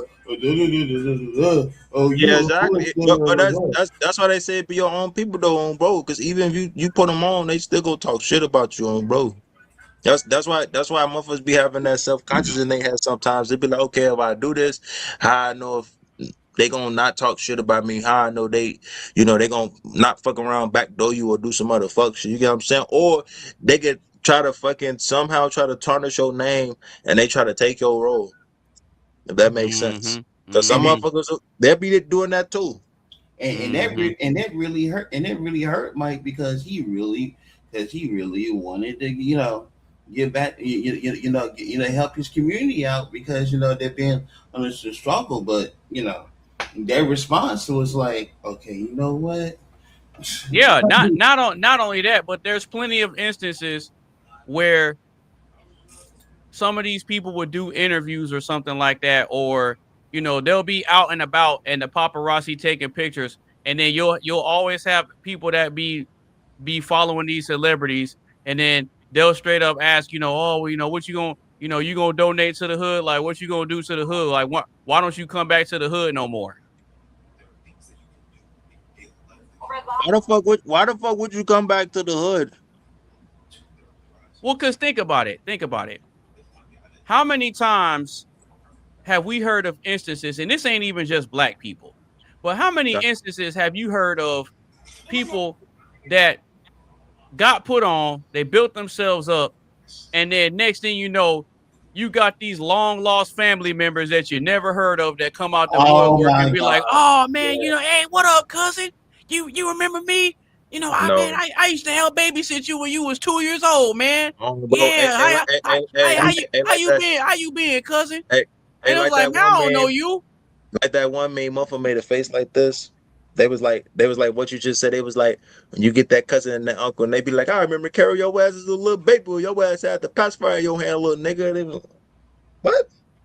Yeah, and I'll give you an example Yeah. of a non-black person that thinks the same way. Even Jackie Chan said he ain't gonna leave his money to his son. Jackie Chan's Damn. worth like $400 million, and Sandal? Jackie Chan. I ain't gonna lie. Jackie Chan told his son, you better work for that shit, Yeah, son. even Jackie Chan, and he's worth like $400 million. He ain't gonna leave. He ain't not gonna leave none of his fortune to his son. He was like, nope, I made this. He need to work for his. No, Yeah, but that's fair enough. Jackie Chan is a you know, his son, I believe, is kind of a screw up the way I think he was describing it, like kind of in a roundabout way in one of his interviews. It was like an interview, but it was like a transcribed interview. Like basically, they did an article, and basically they was like writing what he said. Mm-hmm. And so, because I think he was speaking. I think it was like a Chinese. He might have been speaking interview. Chinese. So, yeah. So, but at any rate, I think it's important to remember that he's from a specific demographic of people that have a country of origin that they can reference. They got a cultural point of origin and a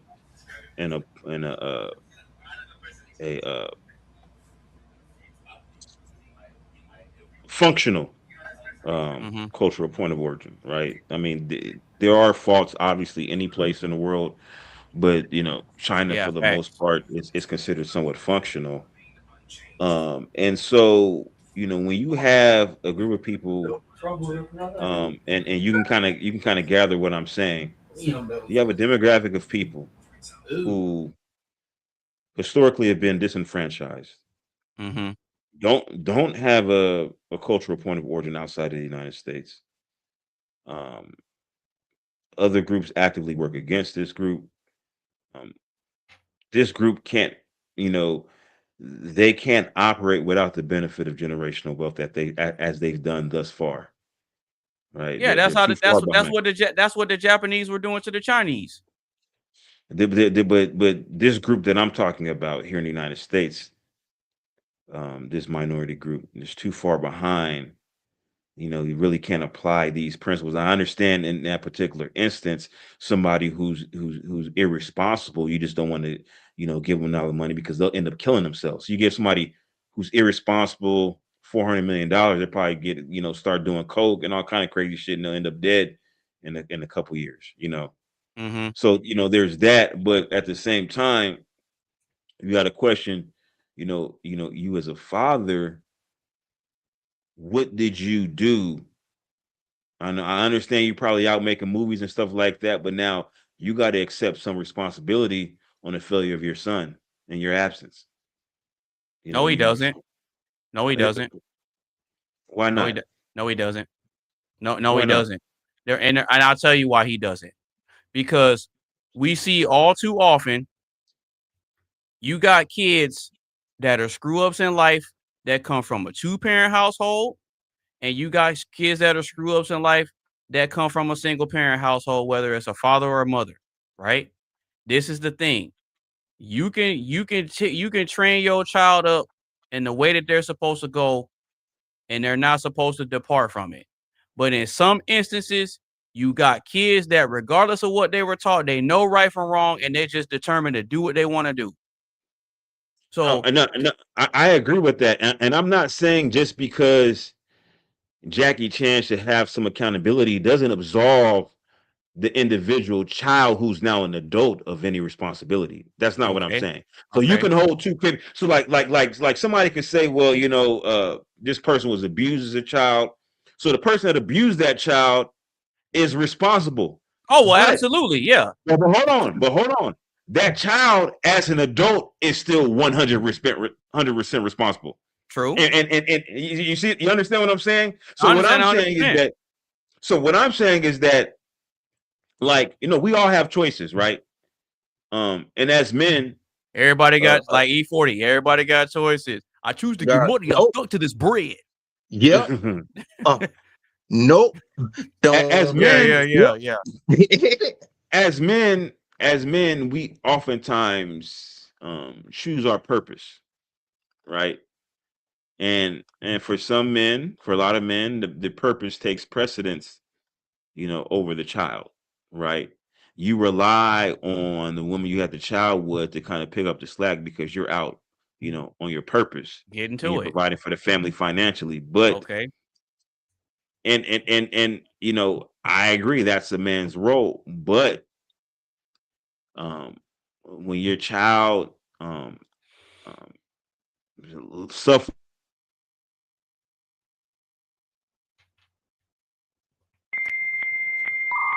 Damn. I thought it was my internet for a minute. You gotta hold that L because that's your legacy. And so in that particular instance, that's why men of means have multiple children. Elon Musk has 14 children. Right? Elon Musk has 14 children because guess what? He can have 10 failures. All he needs is a couple successes to pass his legacy to. Wow. Damn, he up there with Nick Cannon ass. What the fuck? Yeah. Elon Musk got like 13 or 14 kids. And that's the way it should be. If you are at that level, you need to maximize your opportunities for a successful legacy because you got to think about it, right? If you only got one child, you only got one shot. If your child is a screw up like Jackie Chan's kid is, who you gonna leave the money to? Who you gonna leave the empire to? Right? But if I got 14 kids, right? Yeah. I'm about to get morbid here. Right? No. Go ahead. I got 14 kids, right? Uh-huh. 2 of them ain't gonna make it. Literally. Right? Just by the odds. 2 ain't gonna make it. 2 gonna end up criminals. Yep, that's a fact. 2 gonna end up dumb. Yep. 4 gonna be average. I might get 2 outstanding. And one that's just truly stellar. Right? So out of all those kids, I got 6 that I could successfully, portion off the empire and pass to. Mm-hmm. But if I only had one kid, if I only had 2 kids, right? Both kids might be a screw up. One kid might not make it. Car accidents, drowning. It's all kind of stuff that can happen. Now, I know it sounds crazy, but we got to be realistic. No, but you speaking the truth though. Nah, that ain't crazy. That's real. That's real shit. Think about this, right? I had childhood friends that I grew up with, right? Uh-huh. And I grew up in an era where people were starting to have only 1 or 2 kids, maybe 3. Because me personally, I want 4. Yeah, and think about it. In my era, that was the start of the era of if you have 4, if like say for instance, you had a friend that had 3 brothers or 3 siblings, it's like, damn, you got a big family. 4 was a big family when I was growing up, right? Yeah. And so it was just me and my sister, right? So if you think about it, right? And my dad had 2 daughters before he met my mom. So but if you think about it, right? So one example, your daddy was out here knocking them out the park. I guess so. But if you think about it, right? I had a childhood friend that I grew up with, right? Uh-huh. Knocking them out the park like home run, goddamn it, home bro. Yeah, you ain't all lying. he was the only son. He had a sister, right? He had an older sister, and he was the only son, right? And his parents had him kind of late, right? His mom was old when she had him, right? Because his mom and dad were the same age, right? Some people have like an age gap, but his mom and dad were the same age. So his dad was still young enough, but his mom wasn't. So when he came out, he was mentally challenged. Yeah, she was out of there. He was mentally challenged, right? Mm-hmm. He ended up choking to death when we were kids. Oh shit! It was at the liquor store. Like we normally do. He got a hold of. Back in the day, the everlasting gobstoppers used to be like this big. I remember those. Yeah, they used to be big, and They used to say a choking hazard. That's why they shrunk them. That's why they had to put a choking hazard label on there. I remember. Yep. So like in California, I mean, it's probably like most major cities, right? You go to the liquor store, they got the stuff that you can get. Did you get the tongs? And you get like a single serving of it, like one piece of beef jerky, one whatever, one piece of candy. So he got that. He got the gobstopper. Nobody knew he had it. He had it in his mouth, start choking on it, and because he's mentally challenged, he didn't reach for his neck or nothing like that. He didn't know how to communicate it. He just stood there like normal, right? Until he just passed out, fell face first on the ground. We didn't know what the hell happened to him. Damn. Died right there in the store. But he was the last hope, right? He was the last hope. So when he died, where's the legacy? Oh, shit. Because the daughter, think about it, right? As men, when we have daughters, our daughters is a gift to mankind. Because they don't carry our legacy. They're gonna take somebody else's last name. Yeah, that's a fact. Right? At least we hope. Because if she still got my last name when it's time to hand over the legacy, that means she failed. Yeah, that's a fact. He ain't lying. I don't know how the hell we got on this subject either. I don't know how I even got on this subject. Well, because I brought up how Jackie Chan said he ain't gonna leave nothing to his son. Yeah, that's right. Yeah, that's right. Yes, yeah. So I guess okay. So at the end of the day, my point is, Jackie Chan failed because he didn't secure his legacy, knowing that was his only hope. He you only got one son. You better make sure that son is right. Or you do like Elon Musk did, and you get 14 kids. Hey, he ain't finna fail on this brand new day movie though. This shit finna be heat. Ooh, we finna get heat. Goddamn it! Oh, we finna get so many comic book. This ain't even no spoiler. I'm just saying we finna get so many comic book references from the goddamn this shit literally like when No Way Home came out, we got a surprise from Andrew and Toby in that bitch. Like it's gonna be. But see, you gotta think though, Triz. I can't fault Jackie Chan for that because you gotta remember, this man is Chinese, and in China they got strict policies on how many kids you can have. Before they did. Listen, that policy never applied to the rich and famous. Never. So you can look back historically, the rich and family, wealthy elites, the movie stars and stuff like that in China never adhered to the one-child policy. That's a fact. Now, in all fairness, Jackie Chan. Well, he has 2 kids though.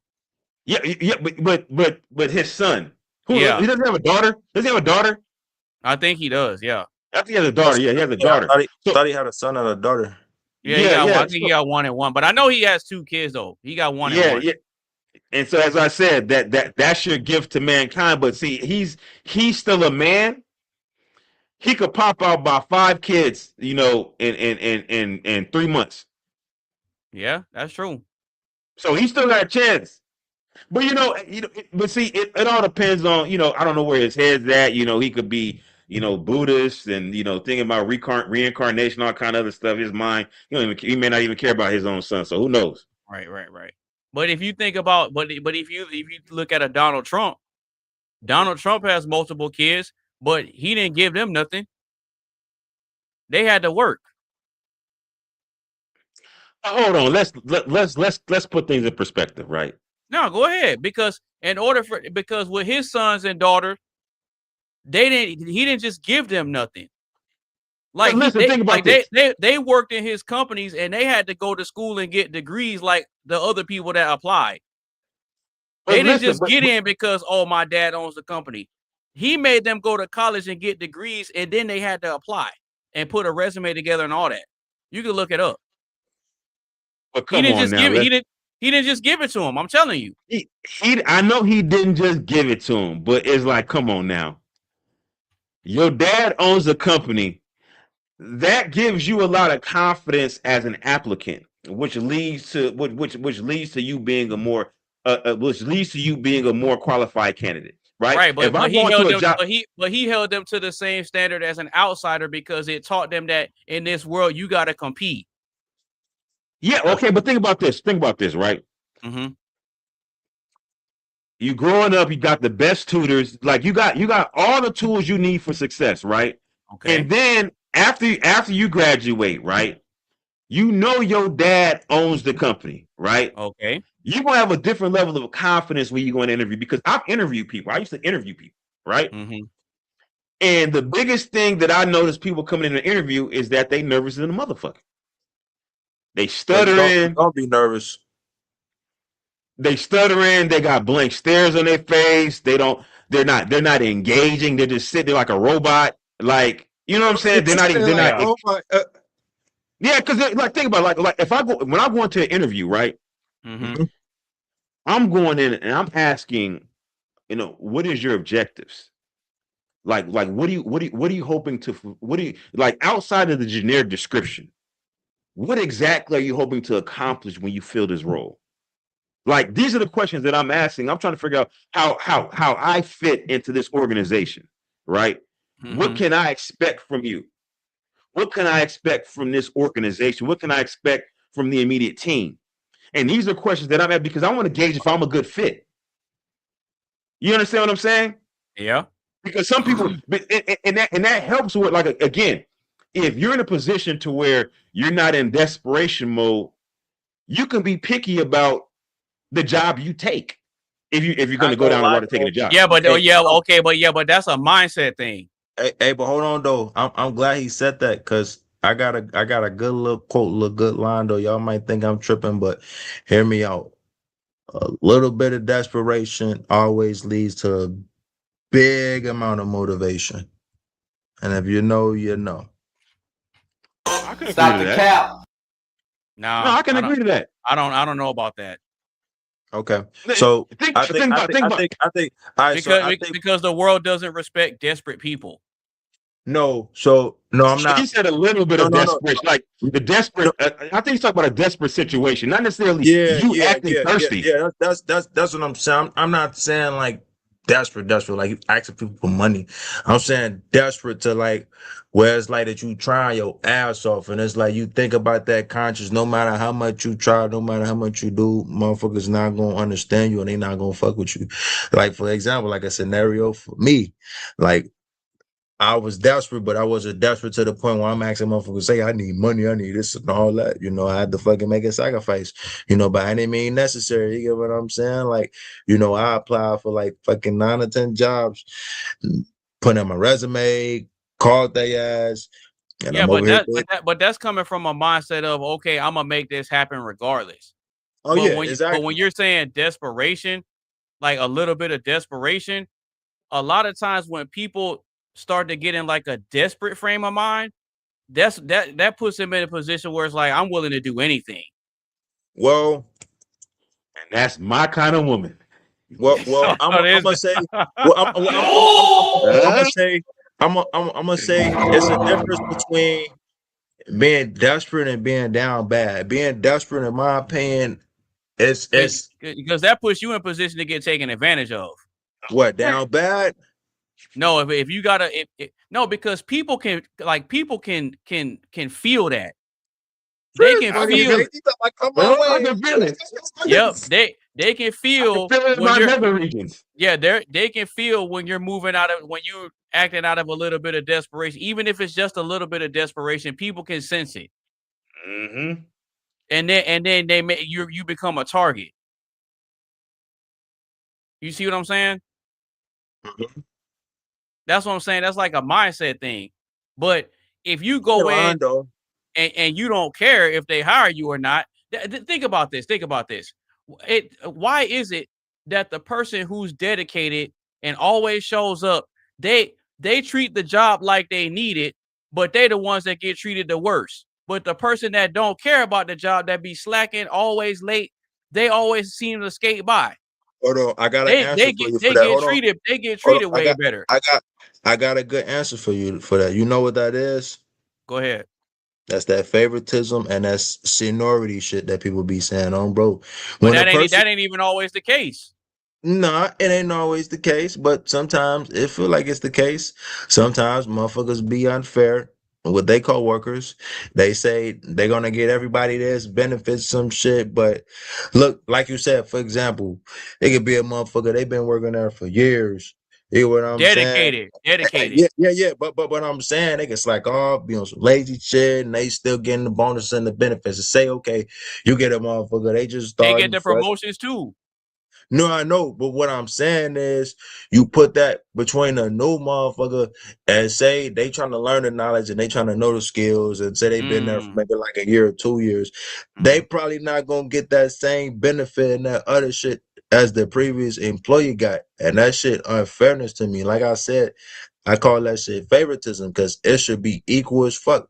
If they getting benefits and you get what I'm saying, they really fucking working their ass off, but you over here doing everything you can and even giving your all, you should get the same amount of benefits as they got. Or I mean, well, yeah, if you're boning your boss too, but that leads to possibly that leads to possibly her ass running her fucking mouth, and then you gotta worry about being terminated from the job and shit, and then she gonna fuck around, talk to her female co-workers, talking about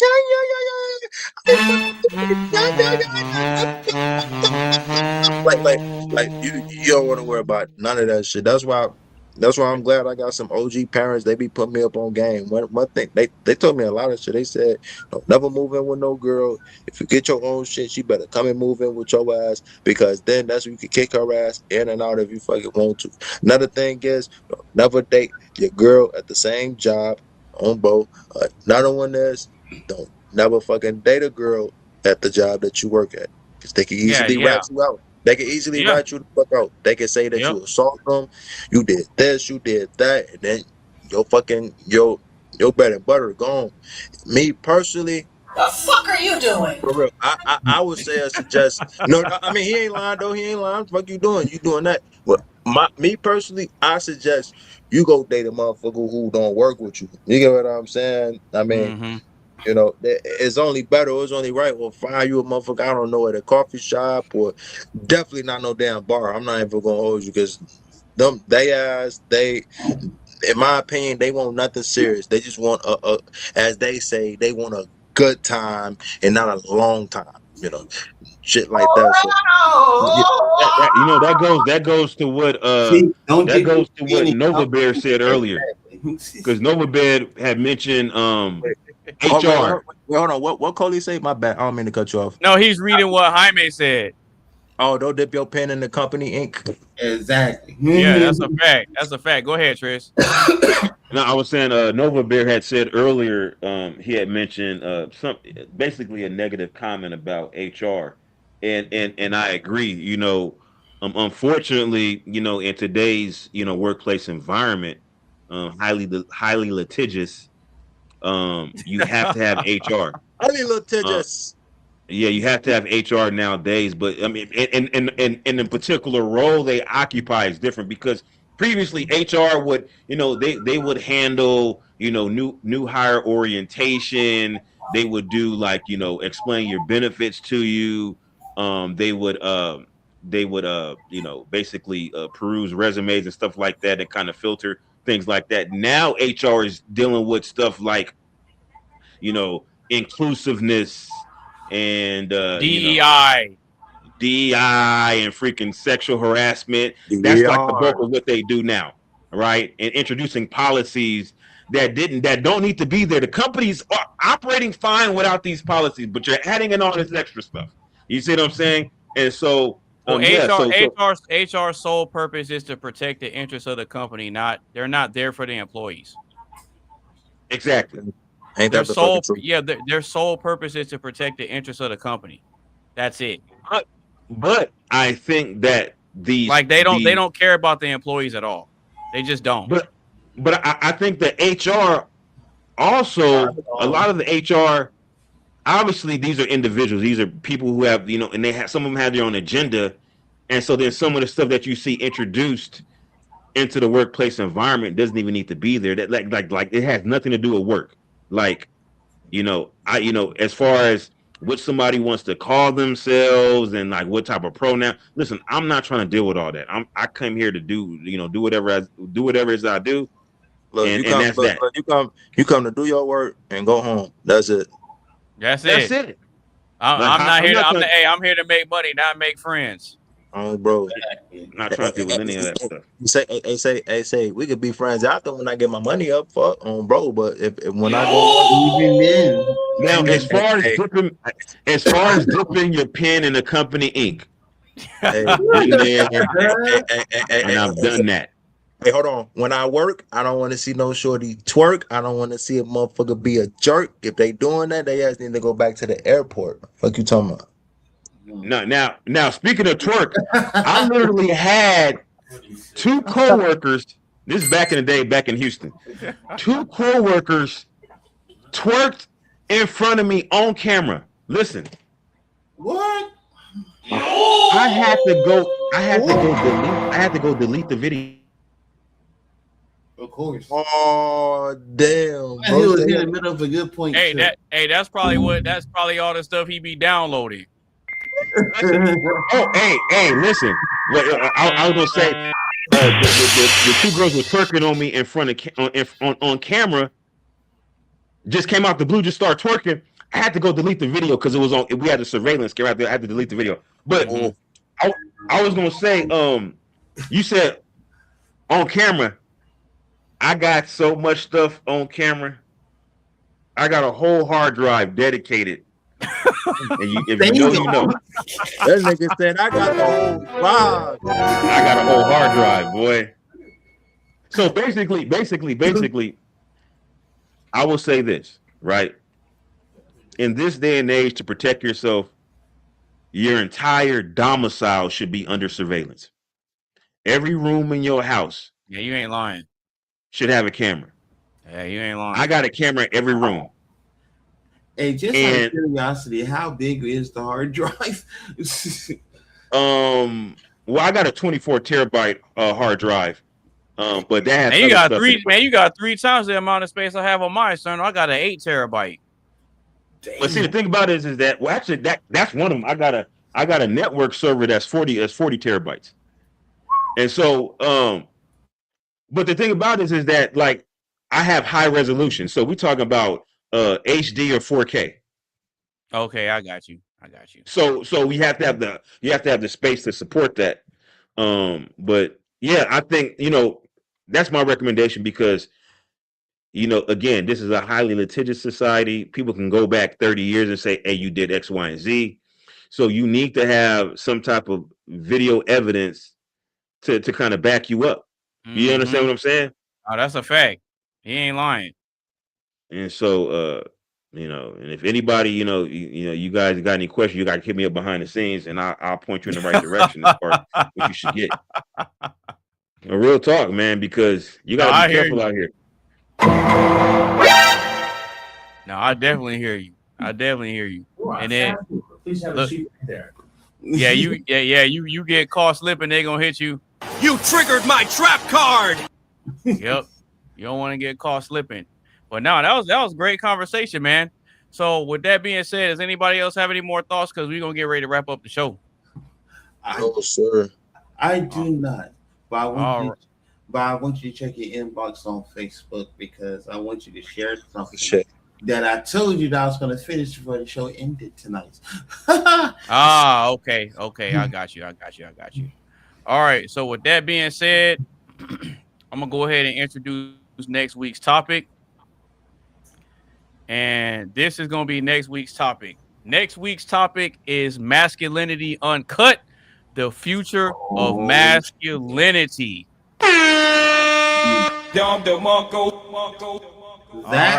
It's going to be a very, very important topic, in my opinion.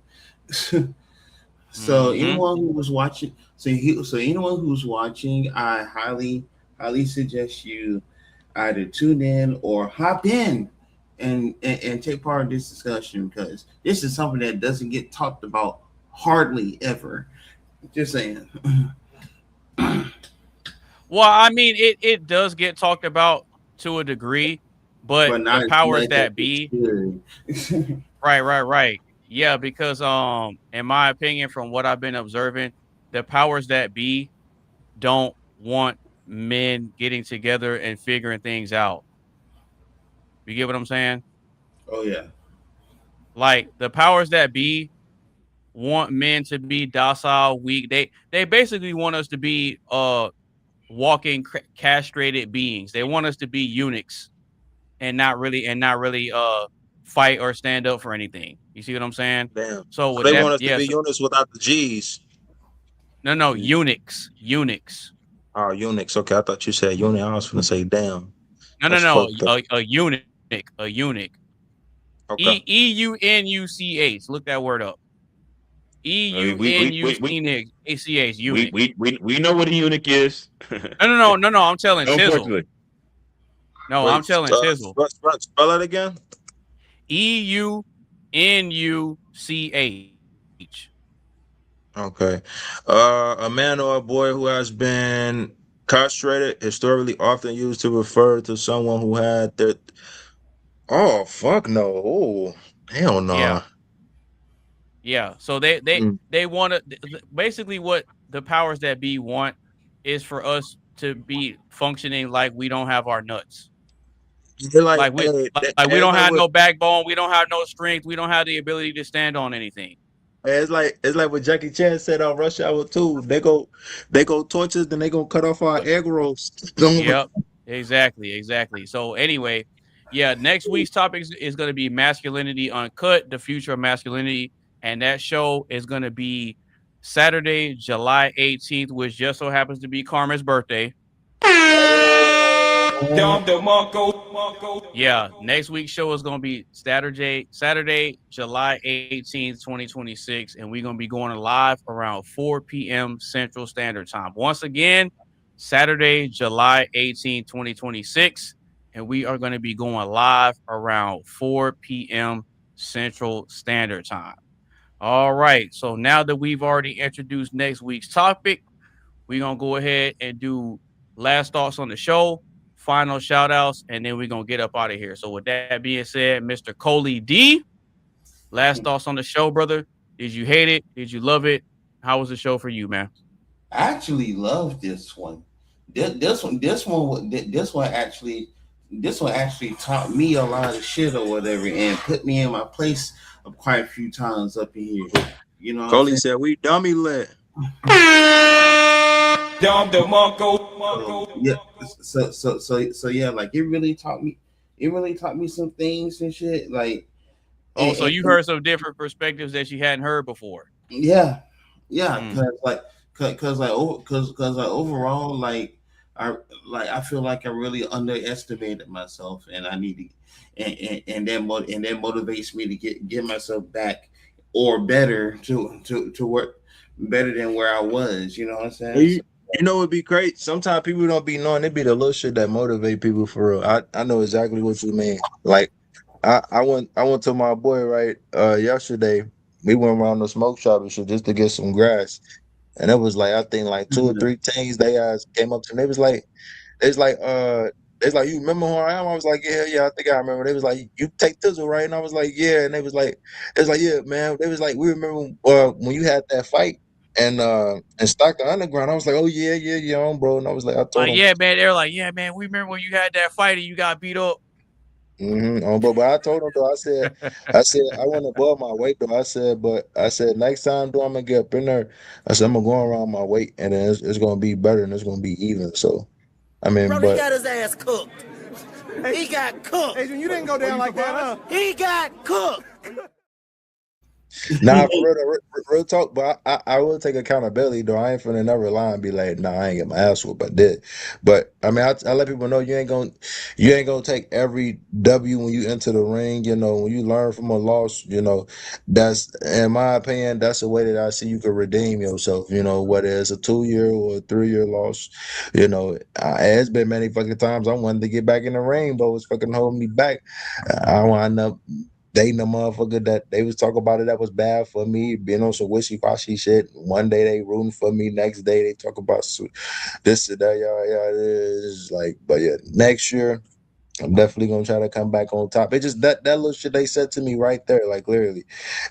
Practice was on that day downtown where I stay at. They do free kickboxing and boxing class, like sparring, and it's just that shit right there. I guess just a little spark of confidence. It made me want to go in there and just like improve myself, like just spar and shit. You know, learn people techniques. Like, Tiger uppercut.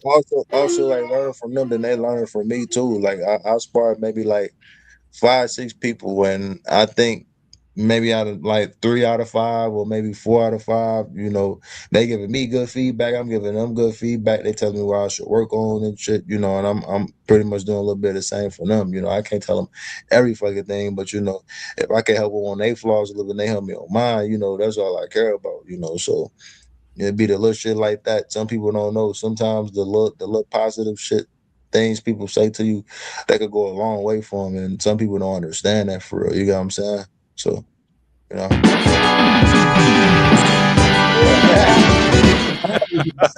Nah, for real though. That's a good song. Where that's from? No, that's the sound that plays on Street Fighter 2 when you get beat up.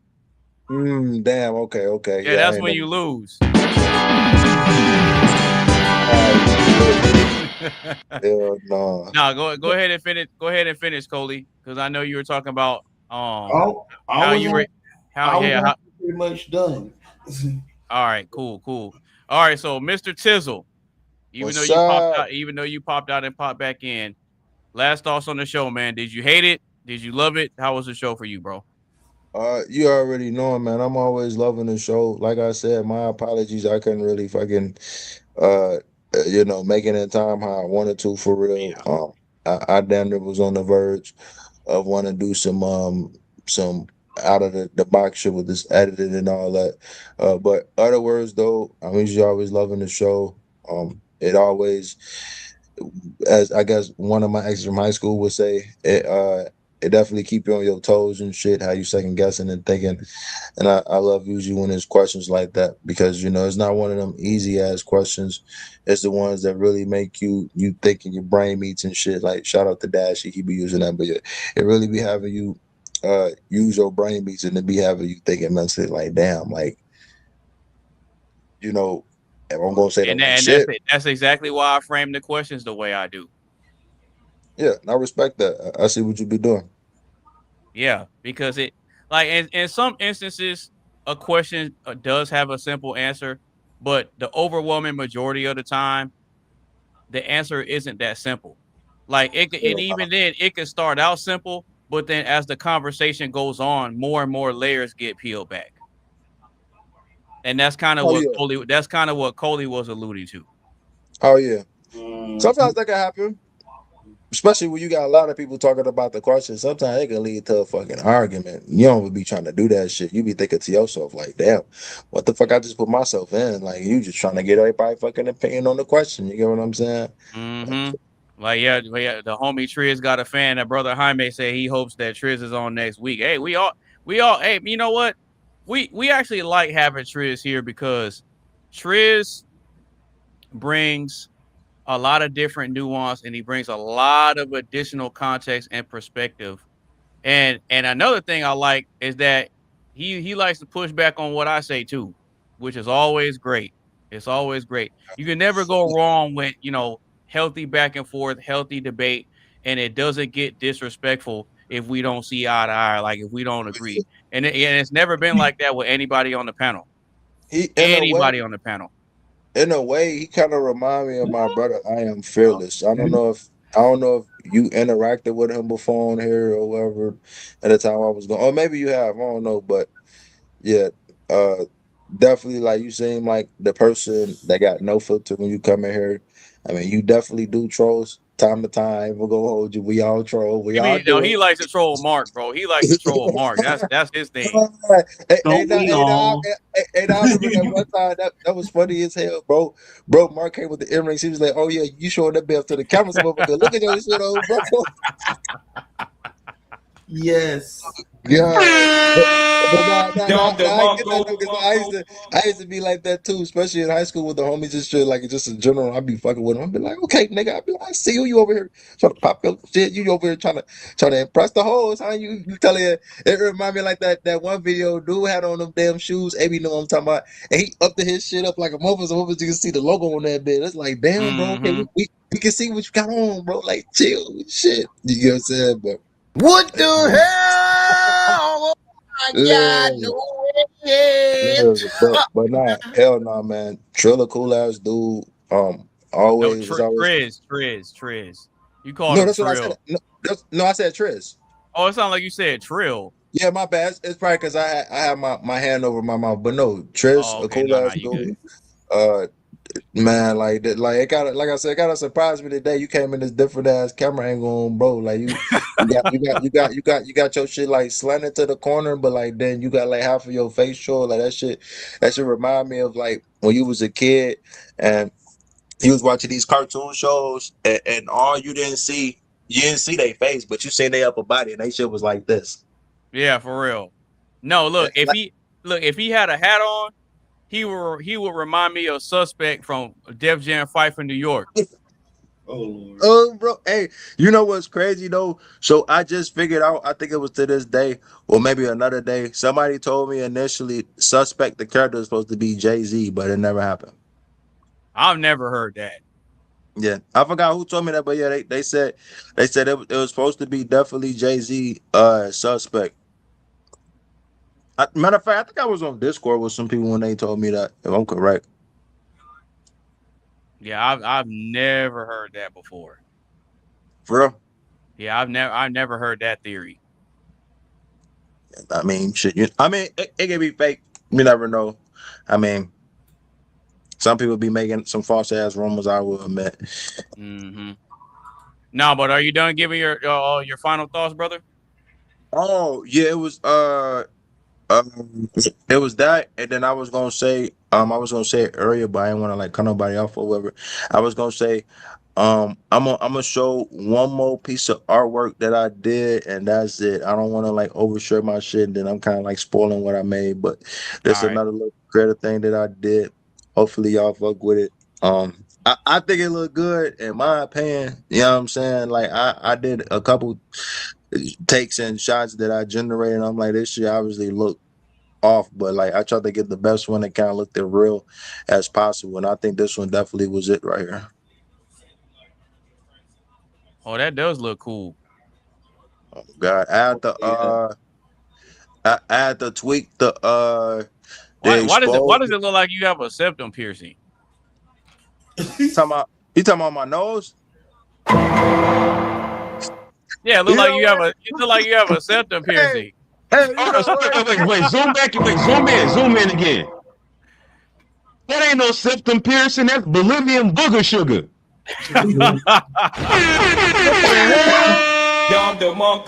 Bang, bang. What the hell? Oh my God! No way. That's funny how y'all peep that. Look, that's funny. Bullshit. That's funny how y'all peep that. So look, when I was doing that, I'm not gonna lie. When you wear a costume, especially when it's hot, you be sweating your ass off. Look, literally, when I wore the costume, because I took multiple shots. I just didn't take that one. I took one when I had the fucking blue screen mask on, because it's a 2-in-1. So it's like you could choose to zip the mask that's attached to the costume if you want, or you could leave it off. And what I usually do is, like, if I'm editing it and I'm not wearing the mask, I usually like tuck the mask under here on my chest and shit, and I just let like AI do the rest of the shit and all that. But like if I'm doing like with the mask and all that, sometimes I mix it up. Sometimes I wear the costume, sometimes I wear the green screen mask so I can like add extra shit to it. You know what I'm saying? I usually try to think out the box sometimes. You know what I'm saying? Mm-hmm. So, but yeah, that's my last thoughts. Always enjoying it. I'm gonna give this a 10 out of 10 for sure. I see Coley's playing his intro out there on the computer. Don't think I didn't peep. I got good eye vision on, bro. Except for when I get my contacts in. No, bro. But yeah, man. If anybody else got any last thoughts on that, feel free, man. I know I've been talking hell of a lot. I'm gonna let y'all do y'all Tizzle. All right. So, Mr. Triz, last thoughts on the show, man. Did you hate it? Did you love it? How was the show for you, bro? Man, it was a good show, man. I think that's a very important topic that people don't really think about. People be sleeping on that topic. You'll be surprised. Oh, the whole being self-made? Yeah, because and it plays into a lot. I mean, in all aspects, of our lives. And I use some examples of people, in maybe the entertainment industry, but also people who, even if they do get help, what do they owe? Like, we see it with athletes. The latest athlete, I can't remember who he was, but it's some football player who bought his mom like a Maserati, and he paid full MSRP for it. I mean, like, that's like that. Mistake number one was buying a Maserati. Mistake number two is paying full MSRP for a Maserati and not buying it used. Right. And then it's like, and these NFL players, you're not making that much money as a rookie NFL player. Right. You see what I'm saying? And as an NFL player, you don't know how long your career is. Some people NFL career, they get one season, they get injured, they're done. You see what I'm saying? Yeah, that's a fact. And so that's where it goes into, like, like, what do I owe the people around me? Like, they were there, I guess, supporting me, coming to my games. I feel obligated to give them something, but to jeopardize my sustainability in the future, because, I think as an NFL player, the first couple of seasons that you're in the NFL, you should be trying to put away at least 80% of your income should be put into savings and investments. Don't talk about big bank, goddammit. 80%. You should be living off of 20% of your income, because it's not promised as an NFL player. One injury and you're done. You're finished. You know what? It ain't promised, just like how tomorrow ain't promised on, bro. Yeah, that's true. I know you want to enjoy yourself, but you also got to think about like what happens if you get injured and you need physical therapy. You need like a special, you need like accessibility stuff, like a motorized wheelchair, and you may need a wheelchair ramp. There's all kind of things that you don't think about. I ain't gonna lie, shit, you'll be lucky enough your ass get a stretcher, shit. Well, I mean, like, after it's all said and done, you got to be able to get in and out of your house and all that kind of stuff and move around, for the rest of your life. You got to. Yeah, so that's my thing, is like, yeah. So I think that's like a big question of who what do you owe your immediate family and society at large, But anyways, I think it was a great topic. I really enjoyed it, as always. Unfortunately, I won't be able to make next week's stream. God damn it! I'll definitely be catching it. Man, you some more bullshit. If not the restream, yeah, like I'm not available. Oh damn, bro! Oh, here we go. Well, Man, this is some bullshit. I'm not available a lot of times, but I do try to get on when I can. Yeah, it's always great. It's always great chopping up with y'all. But yeah, I look forward to catching that next week's stream. Hopefully, I can catch it live. If not, I'll catch it on the restream. Yeah, that's it. Gotcha. All right, so real quick, remember when I told y'all about that ODB was on TRL, and a person asked him what was he going to do to get back to the community, and he said nothing. Nothing at all. Damn clip. Yeah. Okay, so this is gonna be the clip. Hold on, let me just double check and make sure.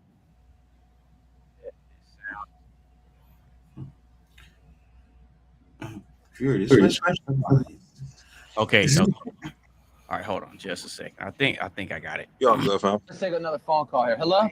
Y'all hear it? Hi, my name is Melinda, and I live in Florida. Being a young Black female and also a teen mother, what do you guys do to give back to the community?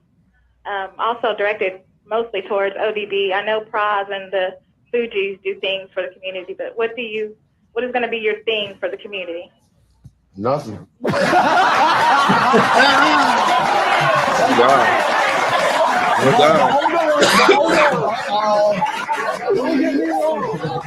That nigga said that was a serious face. Nothing. Send you love. That nigga ain't playing. He for real. You could tell. Well, I mean, you know, you got to think about how she posed that question. It was almost like she felt entitled the way she posed that question. Yes, entitled. Yeah, so I think she kind of earned that reaction out of him because she posed it as, you know, almost like trying to guilt trip him. You know, I'm a Black single mother. Like he's supposed to, you know.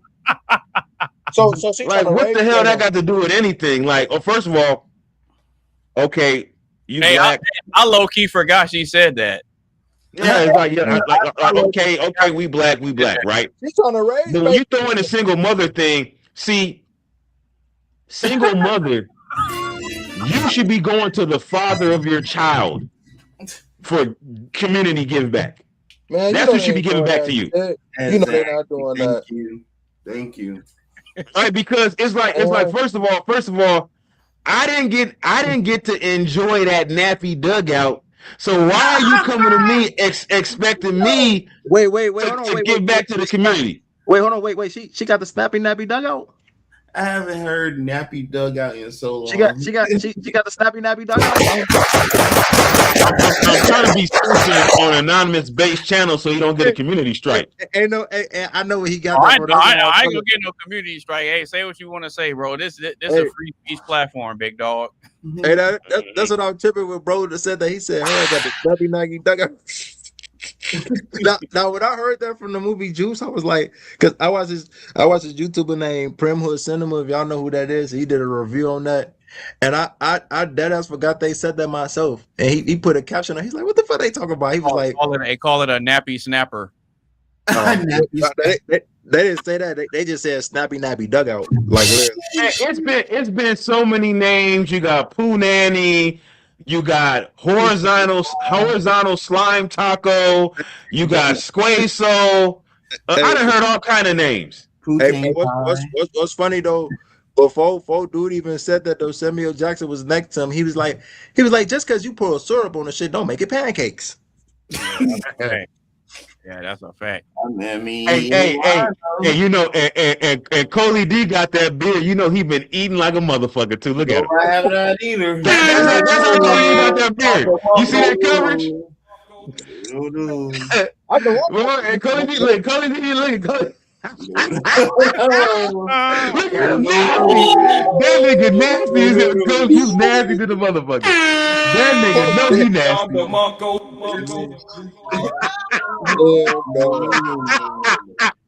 That nigga know he nasty. Look at him. That nigga know he nasty. Triz a funny man, bro. I swear to God. I do not go to the all you can eat buffet. It's not the cow.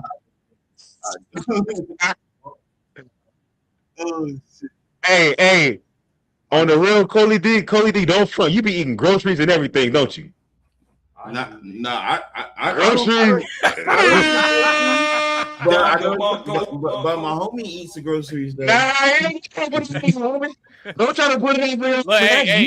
Hey, here comes the beatboxing. Hey, man, I'll tell you what, man, the dang old boy ain't right. Man, I'm going to talk about him kicking them dang old ass. Man, I don't know. Nobody is to make on the beatboxing.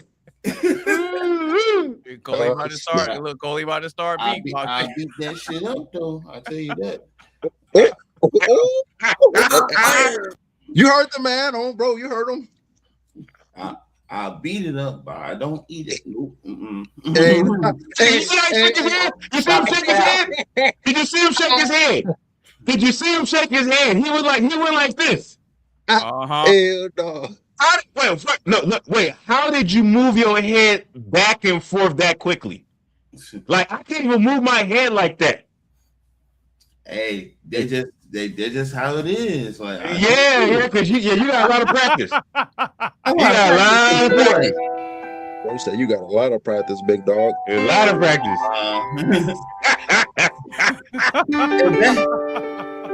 If that's the case, shoot, you ain't gonna lie. Tizzle just got his start, and it ain't be holy shit. Wait, what happened? I said if that's the case, Triz definitely got his share. You Tizzle, you just got started recently, and AB, good grief. Wait, are you talking about with food? No, I'm talking about your beard. Oh yeah. I just started my beard. I'm kind of growing like a mustache / like attached goatee beard. Huh? I ain't got no beard. Who? He started. I don't got a beard. Hey, you gotta go. I don't got a beard. I don't got a beard fully, but it's trying to grow though. It might take to maybe like I'm 24, 25, but it's something better than none. I don't know. Maybe it's just me. Don't make me rap to that. What the fuck? Yeah, no. He's talking about this. Oh. I'm dead as hell. Oh, this dude said the same thing. Hey, but Anonymous trying to keep quiet, but he be low key. He be eating booty too. He be putting out rose petals and lighting candles and incense while he be eating booty. Well, I don't do all that. Yeah.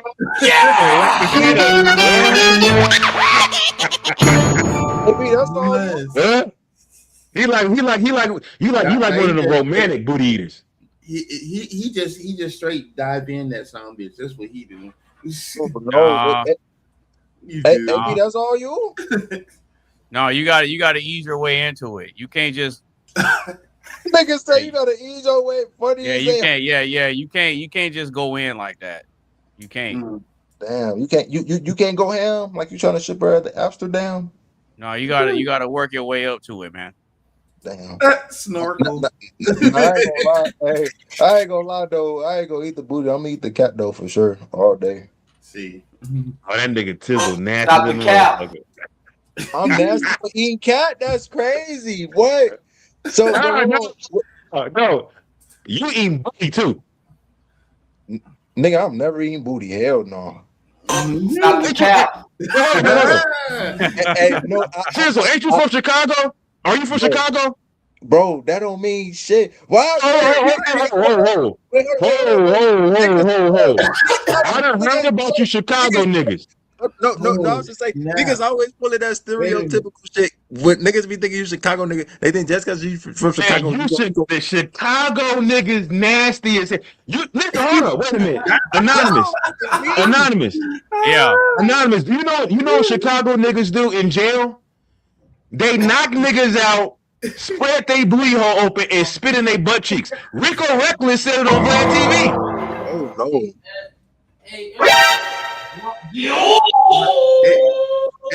And my cousin said, "Ain't this shit called Glock Dookie?"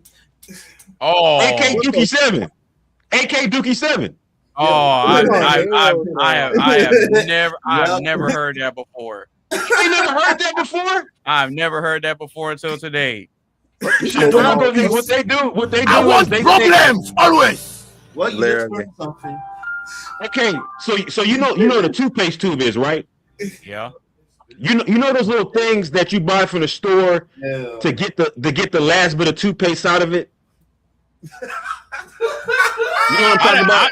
I didn't know there was a thing like that. It's like this thing where it pinches the end of the toothpaste and you slide it and it gets all the toothpaste out of the tube, so you don't waste any. Okay. They call that an AK Dookie 7. When you put that on basically you take the toothpaste, you fill it up with shit urine, man, come on, and nut, no. and then you put the switch on it, and you squirt it on somebody that you don't like. Yo, that's out of order. And look, you know what they do? They take it, and if they catch you coming out of your jail cell, they'll put it up to your head like it's a gun and say, "Give me everything." They'll rob you with an AK Dookie 7 or a Glock Dookie. Listen, I'm not making this up. Go online, look up Rico Records and Vlad TV interview, and look up Glock Dookie, and you'll see the whole intervio. Bro, what is happening right now? Bro, what is happening right now? Hey, I have no idea, bro. That's what I'm trying to figure out. How the hell we went from Dookie home, bro? What the hell? Because, oh my God, no way. Talking about Chi-Town niggas specialize in booty hole. They specialize in eating groceries.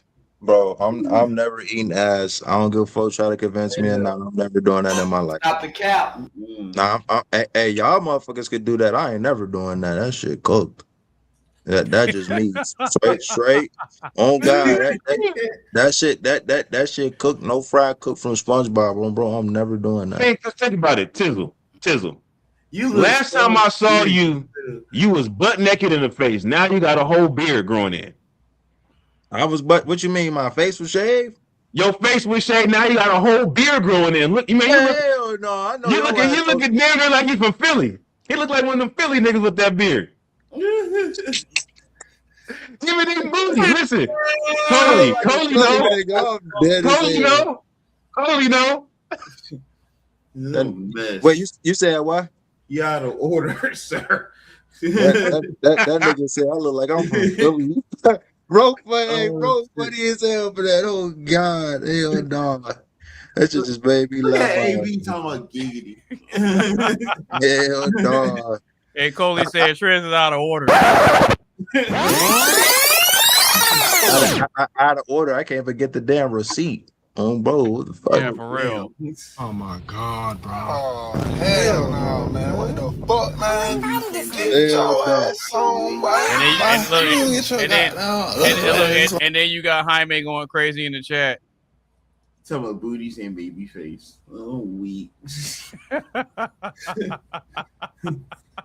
Hey man, I didn't make it up. That's Chi-Town. I'm from California. I don't listen. I'm Cali. What part? California. No, I can't ask you that. Yeah, he said what part of Cali are you from? Montana, Southern California. Oh, okay. He's from SoCal. He's from SoCal. Yeah, he's safe. That took a very interesting turn. So with that being said, well, look how the tables turn, face out. Welcome to the nighttime version of the Oxide podcast. After dark, right? After dark. Literally after dark. No pay-per-view. Nah, that pay-per-view don't exist anymore. So you just looking at shit anytime. On demand. I be watching that on straight TV on God. No, so with that being said, we're gonna go ahead and do final shout outs and close out the show. So Mr. Coley D, go ahead and let the people know where they can find you, brother. So, if the show hasn't been canceled yet, you can find me. You can find me at Coley D Studios on YouTube. Look it up. I just literally posted something up while we was having a crazy conversation or whatnot. So it's talking about it. It's not talking about. It's showing my 20-year anniversary timeline on here. So please check that video out whenever you can. And I will be posting that on my TikTok. I will be inviting you to TikTok after the show, AB. So yeah, so let's get to it. Visit me, support me, and support everyone else that be in this podcast, because you never know who you might run into. Like, we're going crazy, like you seen this. Yeah, you never know where the conversation gonna go to. You ain't lying.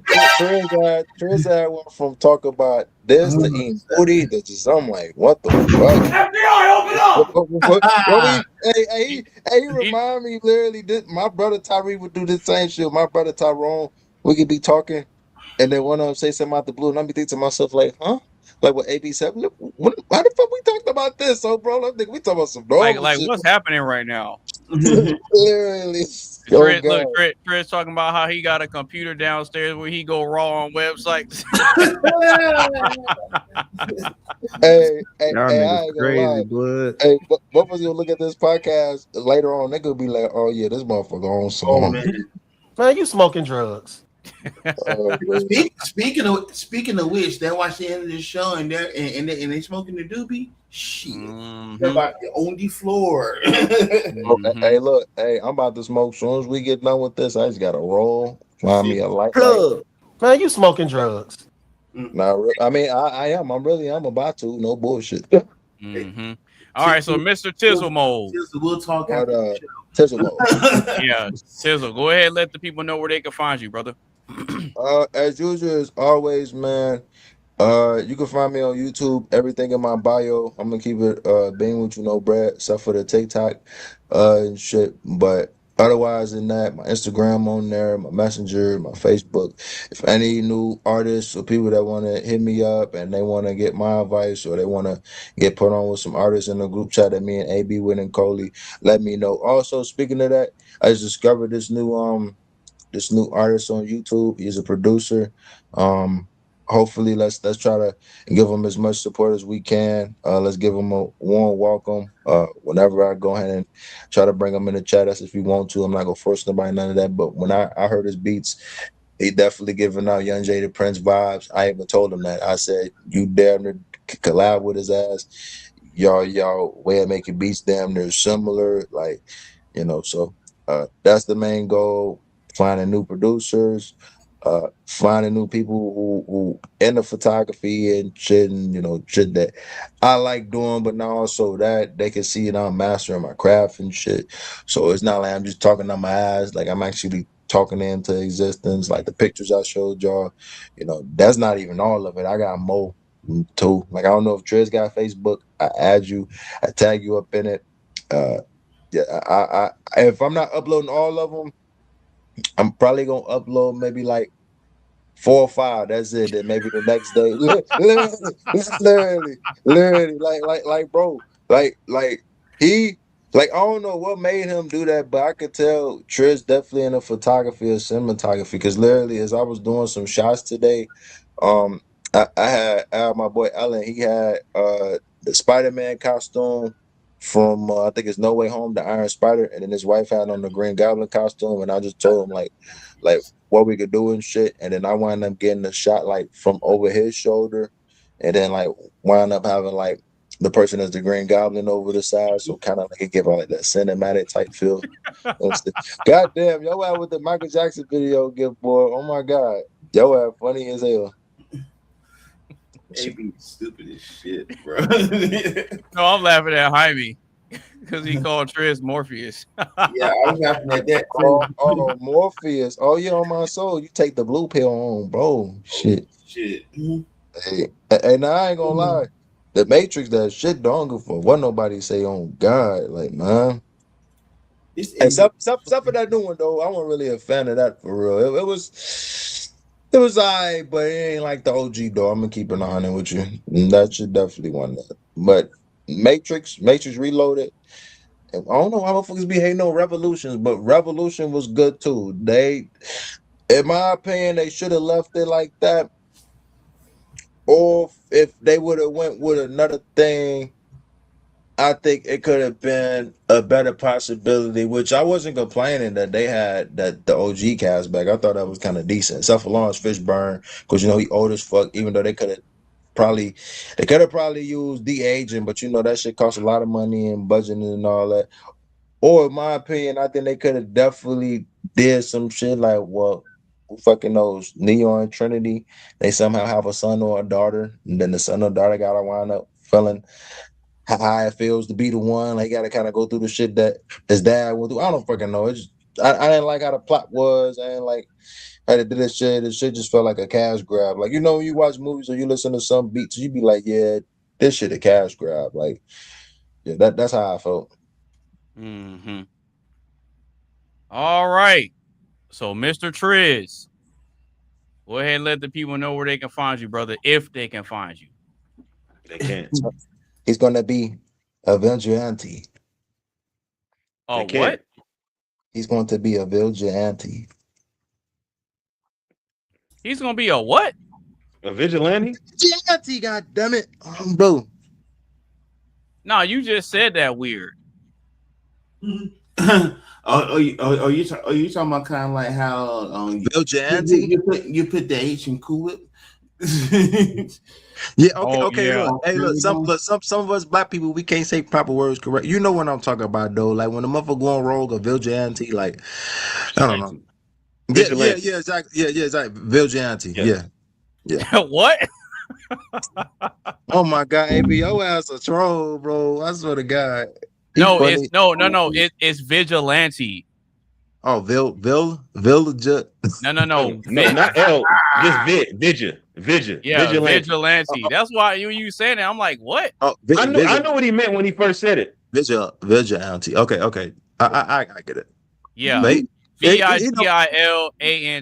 Vigilante. Okay. I think he's confusing vigilante with candlelight vigil. Yeah. Love that. It's not vigil. It's just vigil. It's vigilante. You can always say vigilante too. Nah, let me stop. No, it's all good though. But yeah, let the people know where they can find you if they can find you. As I said, they can't. See, what I tell you? What I tell you? You have to catch them here exclusively on the Oxide Station podcast. Damn, somebody recorded that voice and put me on the radio. Sheesh. Bro. Hey, B, tell them where they can find your crazy self. Look, all y'all gotta do, if you want to find me, it's very, very easy, extremely simple. Just go on Google, type in anonymous based, and everything is there. Oh yeah, hey, check it out too. I don't know if he gave himself the shout out, but I'm gonna give it to him on God. Make sure y'all check AB new mixtape. He just dropped it not too long ago on YouTube and SoundCloud, right? I dropped it everywhere. I didn't put it on SoundCloud, but I have it on. Yeah, I have it on. I have it on all streaming platforms. Oh God, Deezer, Spotify, you name it, except for SoundCloud. On God, but yeah. Oh my God! Don't you hate when motherfuckers be popping fireworks and 4th of July be over with? These motherfuckers popping fireworks right next to my crib, bro. Like, hang that shit up. Wait a minute, it's July 11th. What the hell? No. And see, look, what was crazy is people were shooting fireworks like a couple days before. Yeah, that was my neighborhood. July, like July 3rd, that was popping them off, and I'm like, why? It's a day early. What the hell? but hey, that's what they did. Shit. Nah, I ain't gonna lie. They like that one song from goddamn Lil Jon and One Thing. We don't give a damn. We don't give a fuck. No, but speaking of which, Tizzle, did you even get a chance to listen to it yet? No. So like I said, when I get enough time, I'm gonna listen to. Actually, matter of fact, while we on here, I can listen to it on the phone, on the backup phone I got for sure. It's on YouTube, right? Yeah. Yep. I could check it out. Right. Yep.